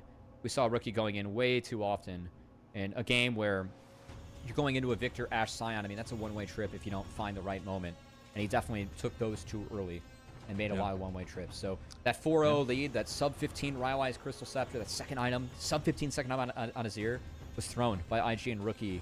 And so what was so good in game one was really their objective control. So what I want to see in this next draft, find a way to return to that. Like, first pick this Varus, play for priority, play for river control, and try and actually, you know, make some stuff happen through that. I really feel like IG had such a good control identity going early on. Yeah. Curious to see if they can kind of return to that, because it's impossible to out-control Sion Victor Ashe. Yeah, a little outside of the game pick, point. A little bit of outside the game point. Big breath from Rookie right there. All these guys are experienced. Every single one of them having an international title on IG. They know what is on the precipice here. They know that this could be their final game of split number 2. Nico is the hover and the insta lock-in from IG on the blue side for game number 4. I guess they're, like, for me, if you let through Nico Varus, like, that is a Thanos double bot lane. There's no way you can win a lane to that with what's left. But so getting away the Nico, and this is a pick that's been so big for On. Maybe they're gambling that it wasn't going to be picked by IG. I think this gives them massive edge already. Nico is the highest presence champion that we have in LPL playoffs, and it's 6-0 in the playoffs. It's been a massive pick for On. I think he's 8-0 on it overall. So yeah, they got to deny the Varus. Good poke identity showing so far with the Jace Varus. And now going to have to see what they can do to crack it. MF's still up. I think that is probably the likely pick here for Gala. I could see it for sure. I think, you know, you have some different options as well. I think the factor of what this bot lane is going to play out to has been super important, at least in the last 2 games themselves. I will say there's a lot to choose from. The Vi, which has slipped in priority here in this series, will be picked up by Didier. Fade Vi. I'm on it. I'm with it. Yeah. I'm here for it. Wow, they're just going to dive. Possibility this could be a Nico mid. As the top side is picked up, and Vi Nico is definitely nothing to scoff at. It very much can be a very dominant mid jungle duo. We can play fast from there. I think, Xin Zhao going to be the pick here for Beichuan. I think the identity we have. I mean, the identity we have showing so far for BLG, this is easily a game 1 comp, frankly. From what we've seen all split for LPL. Like Jace Varus Xin, I think BLG is really happy getting this in game 4. It's locked in, man. That is tough to deal with. A lot of dive, a lot of execution-based setup right now for IG. I mean, if we're looking at the last couple of games, maybe that's not the best thing. But this team, maybe they've woken up. They say this is how we get our way forward. Now in the second phase of bans, though, this is the important setup. We have to think of what still needs to be picked through, and particularly what On is looking to play here in the support role. The Misfortune, he's going to be that ban by BLG. I'm really curious to see what Gobble plays. As the MF taken off the board, there's no Jhin, there's no Ezreal, no Kalista, no Ashe. What other options viable? What other options do you have? Yeah, no, Ziggs is 100% viable. He was the best Ziggs in 2024 in the LPL. 100%. 100%. Now, that's last year, and he's still been really good on the Ziggs, but I do wonder how viable it is. The Bard is going to be the ban towards On. I like that. Potential immobile bot laner being picked up. I mean, you could run, like, Jinx Lulu if you really want to put the Nico mid, or, like, just play a Jinx comp in the back half. I think a Braum ban with Xin Varus might be kind of appropriate, too, just given how low we are on supports. Brahmin and Nico is pretty stinky. You can't mitigate some of the damage, but if you're scared about a backdoor on-hit Varus angle, or no, take away Rakan. Ban Rakan. What am I talking about? Ban Rakan. On's Rakan is nasty. Yeah, I think you take away Rakan here. If On gets Rakan, this comp is really tough to crack. I mean, Rakan you can only piggyback off Zins so far. A lot of bot lane priority banned out with Bard, Annalise. So if you want to go Rakan, I think they're kind of signing up to have a losing bot lane, but you're like, because especially if you put Nico down there, it's quite good. You could Karma and Nico. So this is valid. It's really good for lane. The issue is that you get one shot later on. So Beishuan's the only one that can really play interruption, and it's going to be really important that they're able to find that. As can't pick Ezreal there, my friend. I think it's going to be Sivir. Really, I could do it, right? Like, if we want game 5, you let me lock it in. I think it's Sivir. This could really help Vaya and Vesa. I mean, I'm... A wave clear? You get late game, yeah. The spell shield is nice, playing against the Varus. Okay. I don't like that one as much. You get double outranged, which can be hard, but again, Nico is such a strong laner. I think that's where the idea kind of comes from. Yeah. I feel like a lot of the time, at least on paper, obviously execution is very different. Corki's going to get left behind in a lot of these setups and see what they can do for the in-between there. This was a pick that was banned away and kept away from Rookie by BLG in that last game. See if they actually do end up logging in. The smile there. A little bit of hesitancy, but they do end up going with the rise for Rookie. Insta lock. Okay. Let's go, Knight. This is a pretty good game for Cassio. It's a low-range game. Definitely puts a bit of a timer on IG, because Cassio does hit a point later on where it's really tough to kill her. And I think uniquely, this does give BLG the ability to win out on some side lanes later on. So for me, it's going to be a lot about seeing what Rookie and JJ can do early on in these games, Mazel. Because I think the Rise and the Vi, a lot of single target lockdown. You can play into the bot lane. I do think the Galameko are going to be on the back foot against the Varus Karma. But the ability to one-shot, which is very real, if you are IG versus BLG, Cassio plays really well into that. Because you're getting a really tanky build, regardless of what Knight's going to build. Yeah. We'll see if he goes double scaling items or just one. But yeah, this is an interesting game for Cassio, but I like it. It's a really low-range composition, and I really feel like that Cassio can be very strong for Knight. Not a pick that we've seen Knight play all split. So it's going to be a unique one for him, and frankly, I think he picked it at the right time. It is the time now, because we're in game number 4, one game away from BLG, making it to a 3rd in a row MSI performance. But if we're looking at the heart of the LPL, there's so many fans, so much of the community behind this IG roster. Get Rookie to internationals. Get this team who set themselves up with the weight on their shoulders at the beginning of the year, saying we want to return glory to IG and to the LPL, for them to be able to make that step forward and get us to a game 5 to potentially be that MSI representative. Whoever wins this series here, they will be one of the 2 seeds we send to that international. But not only that, they will be fighting for that grand finals, that moment in the stars against AL. Who can do it? IG versus BLG, game number 4, starting now.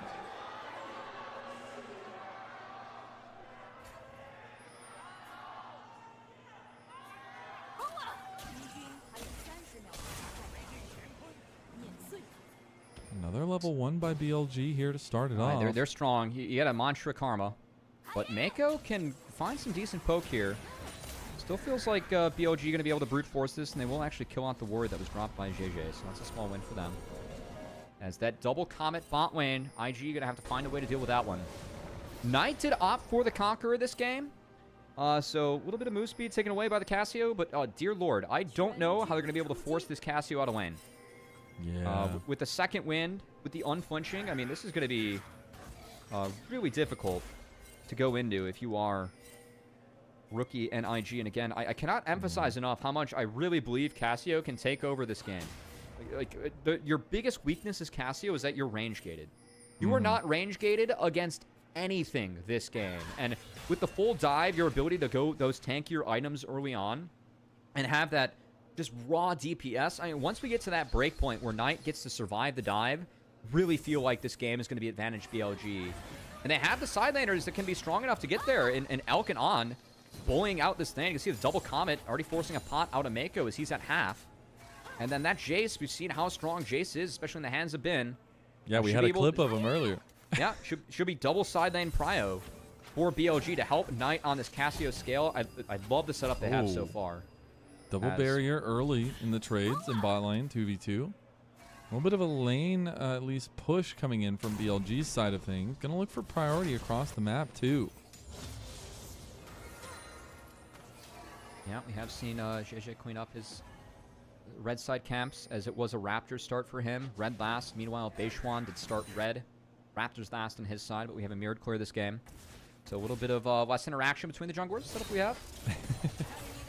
Maybe DJ likes that though. I don't know, after last couple of games.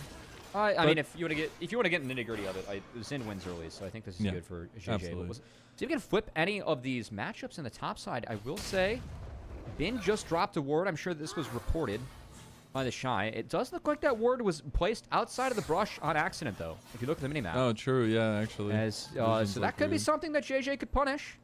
As again, Jace is gone for that 3-wave crash, and the Shy is able to maybe play this bounce out right. Could be a little bit stronger, but he does have his jungler up here. And again, looking on the Jace, definitely something where you can set Jace behind. It doesn't always matter if you get the 2 items on Jace. It doesn't really matter what time the game it is. You're going to be strong as hell. Yeah. But delaying that could be nice.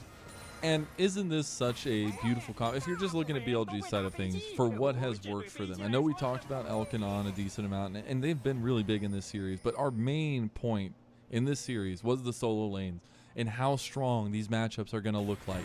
And right now, Bin and Knight are on their special, and they're looking good. Meanwhile, we talk about the solo lanes. We get a little bit of action in bot lane, as Beichuan has made his way down there. Will burn the flash and the heal from Mako. That was a really nice flash from Mako, as he just was able to space the E from Elk, and if that connects, I do think he goes down.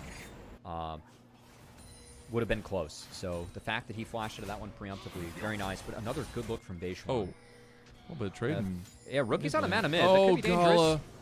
Oh my gosh, Gala. That pat, like, I'm absolutely flabbergasted. Gala will just go down. First blood for Billy. It's put in a tough spot. I mean, look at the wave. The bounce from BLG. They had their jungler down here. And this is 2 games in a row where Beishuan is really focused on that bot lane. It's been good. Meanwhile, Knight might go down. Oh, no! Oh, no! Rookie's dead! Oh, my God. Rookie's dead. Knight gets the solo bolo. The outplay of a century by the golden left hand of BLG. And now Bin looking for his own solo. We talked about the solo lanes, and they are showing up big. The flash hit back. Wait, the Shy wins. Swing. He gets the shield up, he wins. That entrance here. He gets the shield up, he wins. He does. Oh, he doesn't want to flip it. But you say it's an outplay. I think it's a misplay from JJ Mazel. You got to hit that combo if you're going for it as the jungler of IG. That does not connect, and that's just utter disaster for IG across the map as both those carries go down. No shot. No, Ben's going to agree the wave. He's going to agree the wave. He can kill it within... Yeah, watch this. With Jace, you just delete the wave. You're fine. That wave gets in. Very nice. No, that's very good. He gets out in time. Plenty of time. Well played, Ben. That's really nice. I love... Man, Ben's so good at finding the right times to greed like that. Like, I really feel like that's what sets him the man's locked in. He said 99%. He don't want to be wrong. Yeah. I really feel like that's what sets him apart with some of the other top laners. But, man, this is such an error from JJ. Like, you have to hit this. You can play into the Cassio early. It's a rune prison. You know what it was? He went through the ground. He couldn't flash during the ground. It ended up being a flash afterwards. It looks disastrous, but a big misplay by JJ. And they're not going to show the coach cam for that. They know too. I can't blame Rookie for that death. That's a big error from JJ. Just not respecting the ground from the Cassio. And Knight is able to slink his way out of there, picks up the kill on the rise, and gets off to a hot start for BLG. They're going to take the Dragon to the back half too. And gotta love the snake lore from Kelsey. We got lore. Has a little bit of action on top side. Bin no he uses hammer swing back, but he will just end up forfeiting his life. Yeah, gonna try to maybe get the wave on the way out, but yeah, really good setup and a little bit of redemption from Didier, and the Shy will get on the board for IG. No flashes burned there, just a clean and best of Vi gank. That's an FU to Jace for sure. We've seen this one before. Not much they can do to play out of that one, but a win bot would be bigger for BLG if it can connect. Both Gala and Mako good side dodging out of steps. the respective skill shots levied their way. Gala gonna use the Valkyrie back under turret, but Elk trying to pop some shots as well. The hail of arrows here. Knight coming over, has the grounding, can go over, but the piercing arrow claims anyways. Gala before any of the fight kicks off, and Beituan gets the kill on the other side. Rookie is so late. Is it gonna be nearly enough? Tries to get it to dodge from On. He blocks it for his carry, and that's gonna be On, claiming his own kill. Almost everybody The from Shy's got BLG nothing. has a kill. Yeah, he can't turn this. The health bars are low, but BLG get out with highway robbery. As again, the 2 carries go down. Really, really well played there by On. The heal, the shields were big. The barrier from Elk too. I thought Rookie, played that fight out well enough to try and pick up Elk, but just didn't account for the Sunder spells that were available. As Man, gonna not like mantra this. E his way on out. A little bit less tempo. Some loss there for BLG. Might help IG secure the grubs, but JJ, he's getting out of the death chamber. He's going straight bot side. And man, what a hot start for BLG, built around this bot lane yet again. We said that it might not be the sexiest matchup on paper, Mazel, when you look at these teams going toe-to-toe. We felt like this matchup could have been decided by bot lane, and man, sure as hell feels that way in games 2, 3, and 4. It truly does, and he's like, they didn't give me MVP for that last game. I'll make them give me MVP. Saving Elk in the nick of time. Now IG gonna get a rebuttal on the map by trying to take these grubs. Don't see any contest coming their way, so they will at least get the 3 grubs going for themselves. I mean, could be good for Mbessa. I really feel like that's their way out. Like, you put your chips in the Shy. And Mbessa can be a disgusting champion if you get rolling. So, because you're not stopping the Cassio. Like, once Cassio hits her breakpoints, if she gets there early, and it does look like Knight's going for the double scaling items, good luck. As you really have no hope of winning this matchup as the Rise if you miss those early windows. And, well, thanks to an oopsie from JJ, yeah, they certainly missed that early window. And then, I mean, Elk, again, we talked so much about this Varus, Mazel, and how you just guarantee mid-prio. Well, Elk's ahead. Look at that mid-prio. It's guaranteed. Look at how BLG's playing around it. I feel like this is where BLG is at their best, when they are able to play with priority and force stuff. Good job here by Beituan. I mean, that's a free red buff. Him and Knight walk on out, and JJ can do nothing but watch. And again, you look at the recent history of BLG. They subbed out Wei. They brought in Beituan from TT. We were wondering, like, this team was struggling in the regular season. Then they went on like a 4-5 win streak when they set Beituan into the roster in those best of 3. They went on a massive one, pulling back what was a disastrous start to the regular season to now continue leveling up and now finding the solo moments, having leads across the board. And Knight now stepping up to the Shy, gonna take him down, goes in with the healing though. Knight absolutely almost out of mana. Back one more Needs to be Q. a little bit careful. Gonna chase him down with the twin fangs. Couple more to the back, and the Shy goes down to the golden left hand. I love this pick from Knight. What a great time to pull it out here. As again, your ability to play side lanes with this champion is real. Cease and assist on the Ben. Ben flashes, trying to get away from JJ. JJ will get the kill in the end. Beituan is still in the fight. They've got on the way. Rookie's going to try to realm warp them out. JJ barely makes it in. Ooh. Does indeed. Ends up, I think, flashing. And that will end up being the IG escape from top lane. I will say that if Beituan is able to cancel that, at least on the Rise, I do think he had 3 charges of the Talon Strike lock. Gaba might. Okay. Elk could have traded flash for flash there if he wanted to with the Chains of Corruption. Not going to opt for it. But BLG get more on the bot side than IG get on the top side. And again, I think Knight's just the walking terror of this game. Like, this is where Cassio can be so strong. I mean, I talked to APA actually a lot about this champion. It's always been something that APA has been willing to pull out, especially when he was in NACL and felt like he was a better laner than a lot of players. Like, you have to be a bit of a lane bully as the Cassio.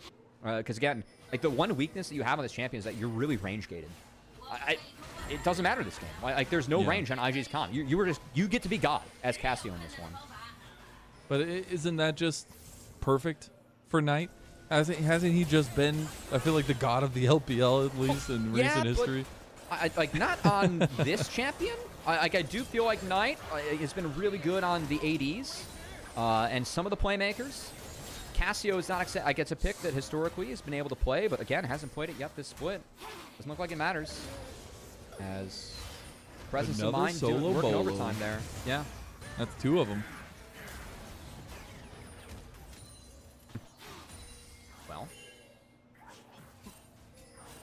Dragon secured. And that'll be on the stacking spree for BLG. We talked about last game how important the Dragon stacking ended up being, especially preemptively. And while we are 12 minutes in with 2 Dragons taken, Dragon Soul will get closer and closer. It is a Chemtech Soul this time around. Right now it is IG looking for some pick plays on the side of the map. They have Mako up here as well as Dede. Yeah, Bin's no flash, put the wave in, plan him. I think this is their best play out. BLG gonna have to play some defense here. I think the other way that IG can play the way back in against, again, Nico's really strong right now. The Karma matchup in a Nico, we saw this one be popular at the start and then kind of go away. Because you get to win lane as Karma, but then you don't just do anything else. The Shy thinks he has help. Oh. You instantly flashes away. On's going to get into the root range, and he does end up connecting as Mako tries to go for a big pop blossom on the back end. The Shy's trying to fight his way out, but Mako might sacrifice his life for that when they have the angle, and the wind becomes lightning, and Mako becomes dead. That was a misplay by Mako. Like, if you're going to even think about popping R, you always want to have your E afterwards because it's the free chain. The fact that he threw the thorns out first and then threw out the R meant that you missed out on the chain, missed out on your Q pop, and missed out on a lot of the damage from the Nico. So, misplay there by, and a little bit of desync, frankly, from IG. Of course, the Shy was the one playing much further up in that scenario, and it's going to have to think of more ways to play into bin, because I do feel like this is IG's way to play out the mid game. Just go attack that Jace with the Vi and Bessa. I mean, really easy to play that out as the Shy, right? You just wait for that Vyar to connect and go from there. See if they can execute a little bit more on in the end, as we are going to get those double scalings. I want to check in on item completions because both junglers obviously haven't completed theirs. You have that Clips completed for the Shy. Yeah, no surprises yet. Yeah, a little bit early there than Ben, but obviously got the back off beforehand. But this is where you can really start seeing some of these bruisers skirmish a little bit more once they hit those. And we have about a minute until that Rift Herald spawns. Yeah, I do love the Shojin Rush on Ben. I think this item is like really, really, really strong. I think the Shy thought it was going to be Ben. He's like, oh, crap. Too. He does have Mako sneakily, but they need 3 to kill the Cassio. And as long as On's hovering, I mean, there's just no way they can ever get through this pick. Again, like, I think the biggest difference on the screen, we did have a rookie out of base. He walked bot with Aroa. But look at the Roa 4 stacks to 0. Showing how far ahead Knight is. And again, has that lost chapter as he's getting to the Seraphs, of course. Got to buy boots as the Rise. Cassio does get that move speed per level with her passive, so a little bit unique there. Able to skip that over for Knight, but does help you get to these scaling items faster. And again, I don't see a way you break the Cassio later on. And IG, for me, like this comp, they kind of need to take off now. They have not been able to find the plays to do so with the Vi Nico. We have not seen JJ and Mako sync up yet. We haven't. And I got to say, I mean, this has been a little bit of a weird, wonky run for BLG through the playoffs, but they've been ramping up since before the playoffs. And I think getting to see them have that 3-0 over top esports and then barely falter to AL in the end. I mean, this team has that fighting strength. It feels like they've, again, ramped up into that beast we know them as IG are on the wrong side of Albuquerque. Let's see if they can get out of this situation. All 5 of BLG just hovering around each other, realizing their team fight is extremely strong here. They do end up getting the Tangle Barb there on the Beituan. Here comes the flank, the Shy. He might have the angle. They get the Petrifying Gaze in, and Elk is just kiting masterfully. They get the one back, and now Ben turns the fight around. The Shy going in. No, he's not going to find it just yet. Knight gets locked down. A big shutdown goes over to the Shy. Hammer slam. Ben trying to take down the Shy now, too. Beituan comes back into the fight, and this Xin Zhao is actually getting work done. Elk gonna take down the Shy in the end, and Beituan cleans up the rest of IG. I thought it was a good fight, actually, from Gala, but Knight really strong in this fight, was able to tank up a lot. And, man, again, really, really impressed by the fight there, frankly, from BLG. I thought Gala actually played that one really well. I'm kind of curious to see the replay, because I know you were focused on Beishwan. I was kind of focused on how Gala played this one. As Mako did a nice job. He burned a lot of time, and the angle from the Shy, I mean, this is a good start. Like, he gets a really good entrance to the fight. They sync up on Elk, just can't take him down. The barrier ends up doing some work. The ult missed from the Shy. I think if he throw, I know Elk was able to kind of get out and around. He was going for Knight there, who does fall to Mako. Yeah, Beishwan ended up doing work. I still really liked how Gala played this out, and though IG's behind, I feel like Gala played out a really nice fight. Like, this is a nice play from him. He is going to get cleaned up by Beishwan. And maybe if Mako's able to force on Elk there with the Shy, they can turn it. But, I mean, IG being down a man in that scenario is honestly not too terrible. I think what's terrible is that when you get back on the map, it does look like BLG was able to clean up Soul Point for themselves. Yeah. That's going to be hard. Tough. Oh, Knight in trouble now. He still has the Petrifying Gaze. They realized that. They immediately back away, but the rest of BLG was moving down. The Cassio is really scary. Again, double scaling items secured. As they got the root. No flash. The Pot Blossom onto 3, onto 4 actually for Mako, but Gala still pays with his life. On is alive? There's the public execution coming out on a Knight. The Shy will get the big pick. Rookie and Dede, they're hesitant, and the Shy is just being left to the wolves. Dede finally goes in. On is still here to provide some shielding, some rooting. We're waiting. Gets Dede in the end. Ben finds a big pick there. Now looking on to Dede. Beituan still cooking here. Hammer Slam comes in. Ban is going to go down, but it's Beituan through it all. He's still fighting. This Xin Zhao, this player, this man coming into BLG. He is the newbie, but he makes the difference. 7-0-5 for BLG's jungler. He's been huge in these last 2 games. We were questioning where the Xin Zhao was all series, especially with the Trundle ban that's been consistent all series. Beishwan finds it in game 4 and is popping off with the Karma. We really didn't talk about this synergy between these 2 champions we've seen in the past as a mid-jungle duo. But man, I mean, the way that On's playing this with Beishwan, quite nice. Again, I felt like the start of the fight was, I mean, okay for IG. Yes, Gala goes down. Gets traded out, or at least tries to trade out by On. Yes, On lives. That ends up being critical in the back half of this. I mean, he leveled up, lived with 1 HP. That really changed the fight, because I thought once Knight gets taken down, again, Knight's like the big target for me that you really have to worry about. And JJ and the Shy were doing their best. I feel like, again, this is a little bit split. And the one consistent factor is that On was just never able to be reached. The IG comp, they really struggled with range. And On was able to function in this fight with 1 HP.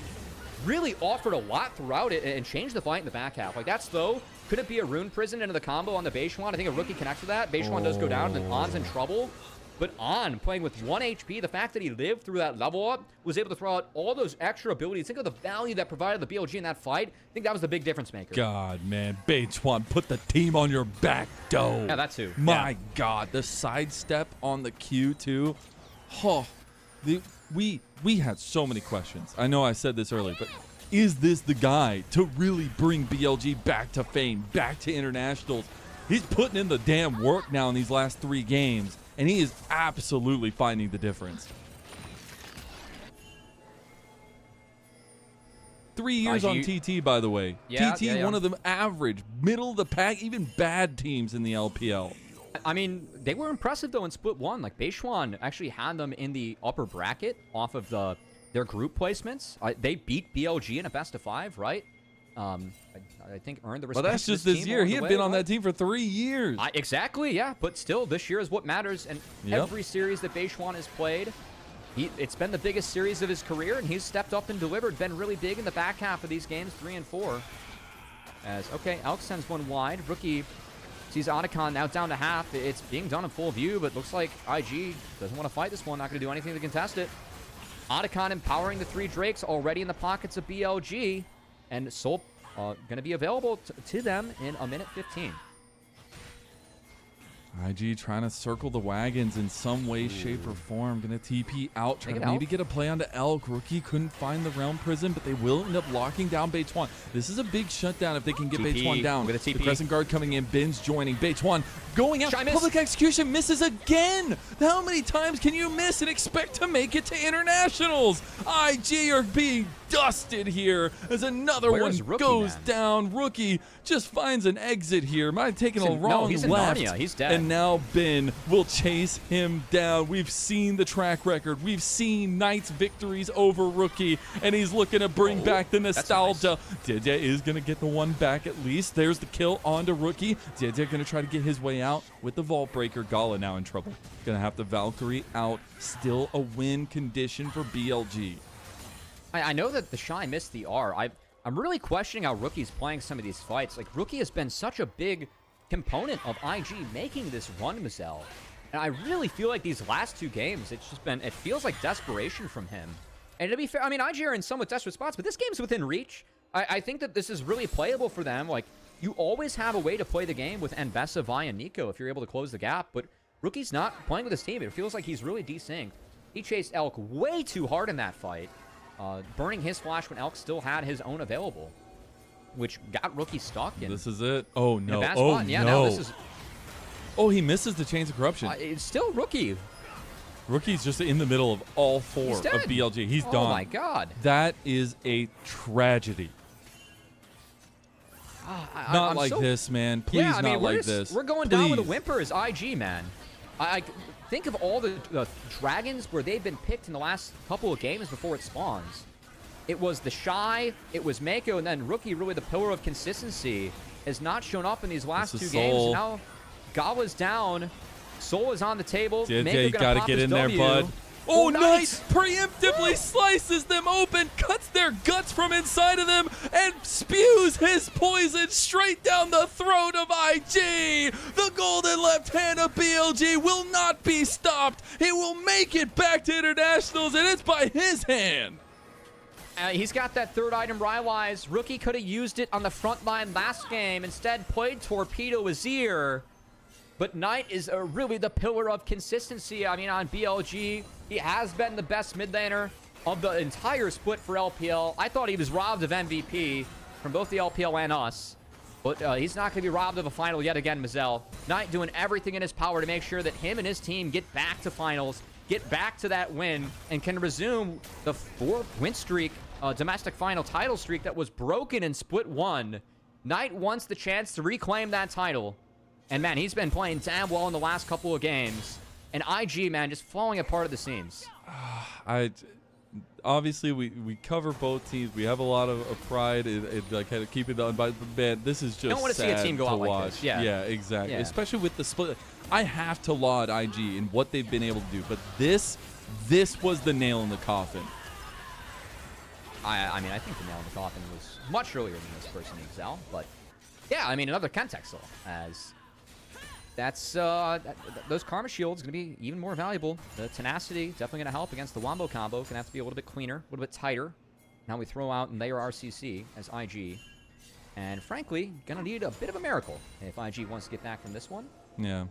And the damage reduction for the Casio with the Chemtech Soul, very underrated. You also have increased healing from your QEs, keep in mind. That you know, give you some health back. And this, again, I thought Casio was a great pick this game.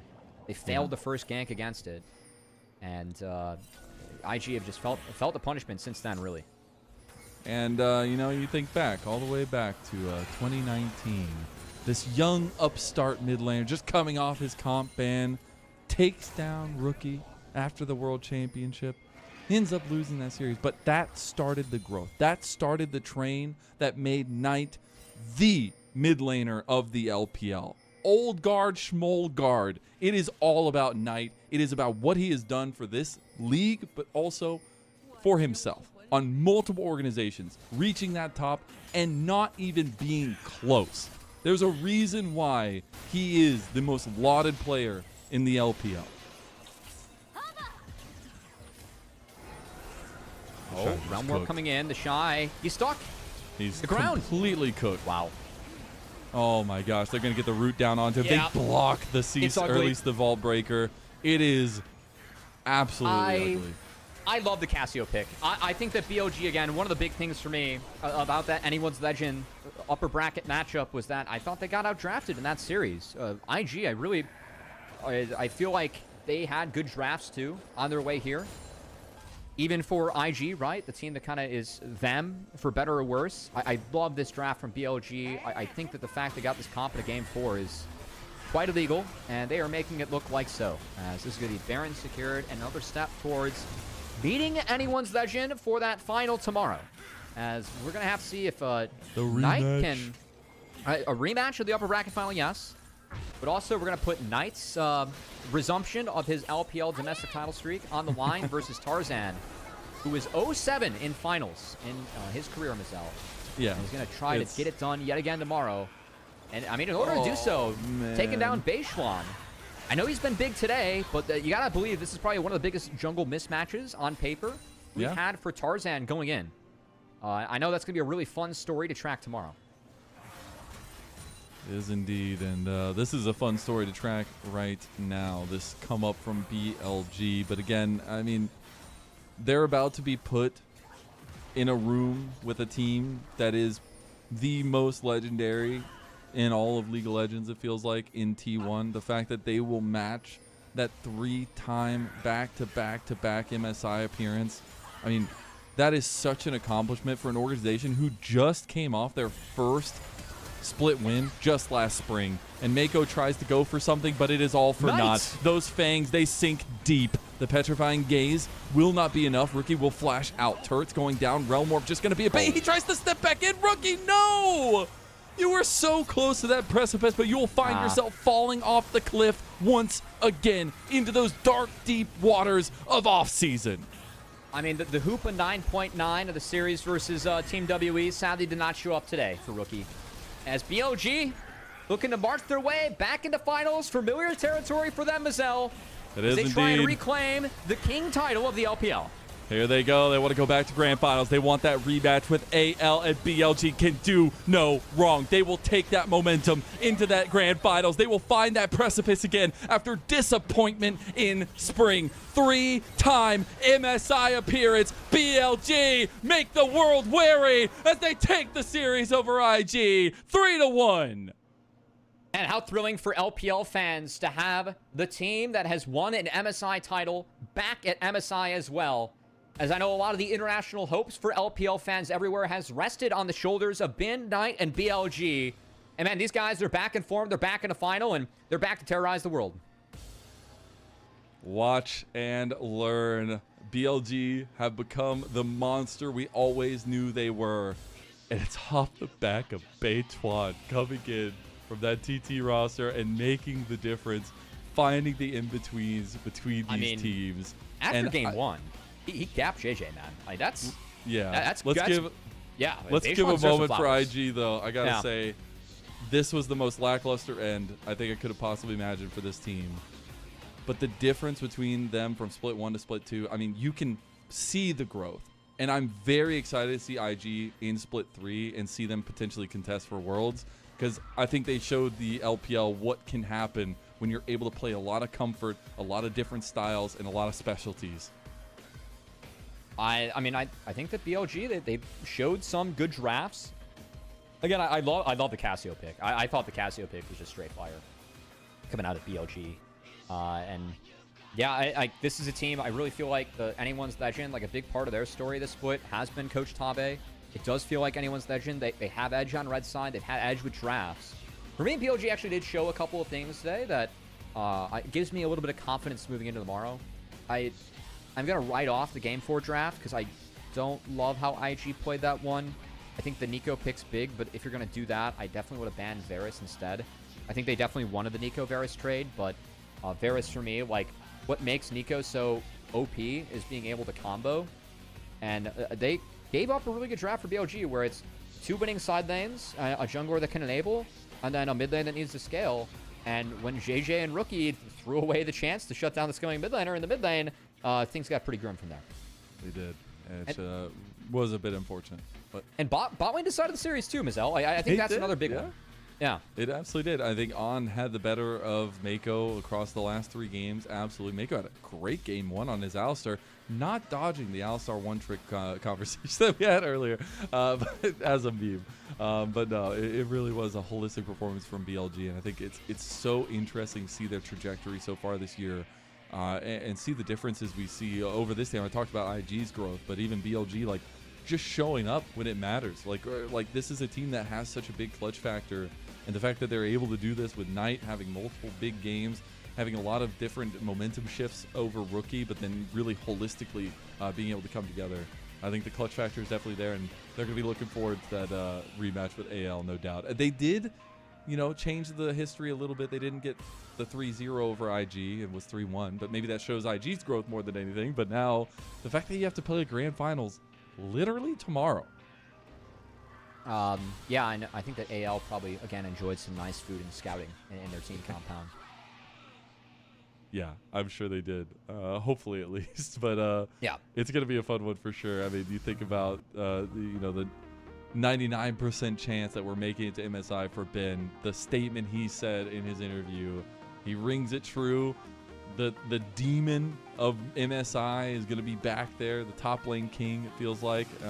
Obviously, we're waiting to see who's gonna be from the LCK. See if we get some of those big matchups there. But Well, it's Game 5 still going on over there. It is. Yeah, quite the banger. Unfortunately, could not match the same banger in the LPL. But again, I think if you're an LPL fan, sending BLG into anyone's legend, the MSI, I think at this point, like some fans were wishing for a JDG. No fans were wishing for top esports to get through, to be fair. No fan. But I think that if you are an LPL fan, these are probably the two teams that give you the most confidence. And trying to go up against what is likely the two Thanos teams coming from LCK and HOE and Gen G. But of course, one of those teams is going to lock their spot in tonight in less than an hour. The other one's going to have to play their way through the gauntlet, which is pretty tough over there in the LCK. Of course, the gauntlet run, pretty tough here in the LPL as well, as IG did make work of it. But of course, BLG, the big boy boss at the end, and definitely get that rematch earned. JJ having 2 games with under 9,000 damage done. And obviously, you could take that as a caveat, but feels omega bad for JJ. That flash did feel pretty omega bad. Yeah, it did. I mean, yes, but also I saw what his mid laner was doing in those 2 games, and I don't think I could point my finger at JJ first. Might have been a little bit of a forced mid diff, whether we liked it or not. Team game coming. Yeah, well, it is, but also I watched Rookie kind of run it down in the last 2 games. There were a couple, to be yeah, honest. for sure. Yeah. For sure. It feels bad. Hey, team game, though, if you want to talk about it, I thought On had a really good series. Again, game absolutely. 1 was all Mako, but I really feel like On and Elk both stepped it up heavily. And again, I think that they've been really the silent carries of this team. They've been really big for me this split. I know that Knight has been the best mid laner that we've had in the LPL. I think that no one's going to contest that, but Elk and On, I think, have really proven themselves as a bot lane, and that matchup into Hope and Kyle, I think Kyle is just a fantastic player. Definitely excited to see that one tomorrow, because I do think that Elk has real edge against Hope. We'll see if that ends up showing. You know, this is probably reading way too much into it, but you know me. I'm a sentimental guy. How awesome is it for BLG that we set this up as the new guard versus the old guard? These are literally some of the legacy players of the LPL and IG that they all signed together, all this stardom, all this stuff. This is the new guard, BLG, a team that got back to that first-time title in 2024. And, do you think it matters to them? Do you think they're like, guys, we just beat the GOATs, bro? I don't think it matters at all. You say new guard, it's definitely new guard compared to IG, but let's be honest, these guys have been running the league for like 2 years. So but, you know, for me, that doesn't constitute as new guard. I think they're kind of used to being here, and they're glad to be back. Yeah, and I think everybody is glad to see them back. I still think AL should have been our first stand representative, but again, like you were saying, I think both teams that we're going to be sending to MSI, we can be very proud of. Frankly, Shanks didn't show up in that final, and definitely has the opportunity to do so in his second final tomorrow. I do think that's another big story coming up. Oh, absolutely, and potentially Tarzan's first. Look at that big way. He's so hype. I love that everybody's still just like really reserved in a way besides him. By the way, shout out to Easy Hoon Casio, by the way. True.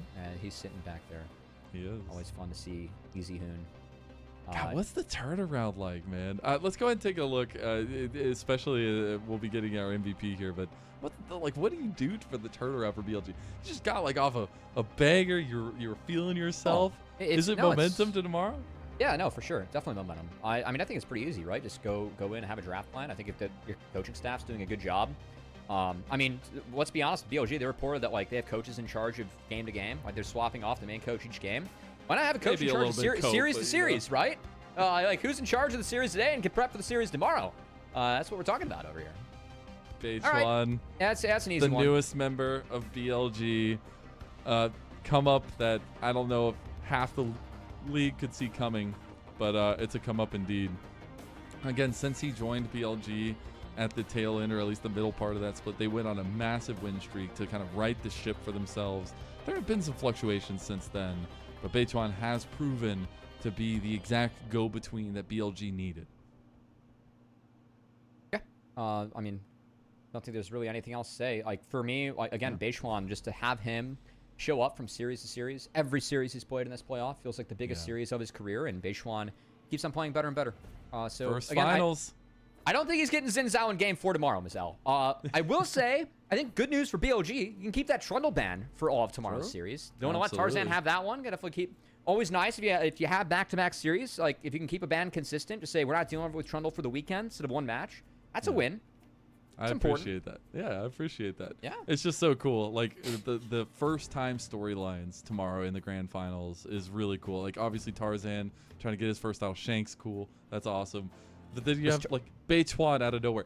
Did anybody at the beginning of this year think that Beichuan was going to be contending for an LPL title? No. I don't know if that's the question, right? Definitely BLG fans didn't think that. It's literally so interesting, so cool, and I love this league so much. But that is it for us, Cubby. Before we go, I want to give you a chance to give some shout-outs, anything you want to talk about before we go into grand finals tomorrow, and before I do my final shout-out. No, fun series. I'll see you guys for grand finals tomorrow. I'm excited to join TriCast with the crew that we have. Yeah. Definitely been an honor to be a part of this and just to have all the support from the fans. I know this is a fan-supported product. The fact that we booted up this channel and it is where it's at is a lot of hard work from everyone on our team, but also a lot of shout-outs to everyone who has supported us and has decided to keep on consuming a more traditional broadcast. We've done our best to bring you guys what we can. So excited to show that again tomorrow for our final, and excited to hopefully get a good one between BLG and anyone's legend. I want 5 games no matter what. I don't care how we all get do. there. As one big final shout out is staying on the thank you train. Thank you so much to our elite coffee supporters, Aaron, Soup, Mung, Force Without, and owners of Asil Maril. Shout out to Lord of the Rings. Force Without? reference. The old streamer? Yeah. I do the Conan bit every time, man. I gotta do it. I like it. Their pledged financial contributions help out level up the broadcast on a daily basis and helps pay the talent that put their all into this volunteer effort. And we try to give you an LPL product that you can be proud of, because we sure are. It's been a pleasure. This is my last cast. I'll be hosting tomorrow for the grand finals, but it has been a rock and roll ride. So many games covered by our incredible team, and it does not stop because we have potentially 5 more tomorrow. Give a huge shout out to Kelsey, the producer behind the scenes today. Cubby, thank you so much for joining. We'll see you tomorrow for the grand finals of LPL Split number 2.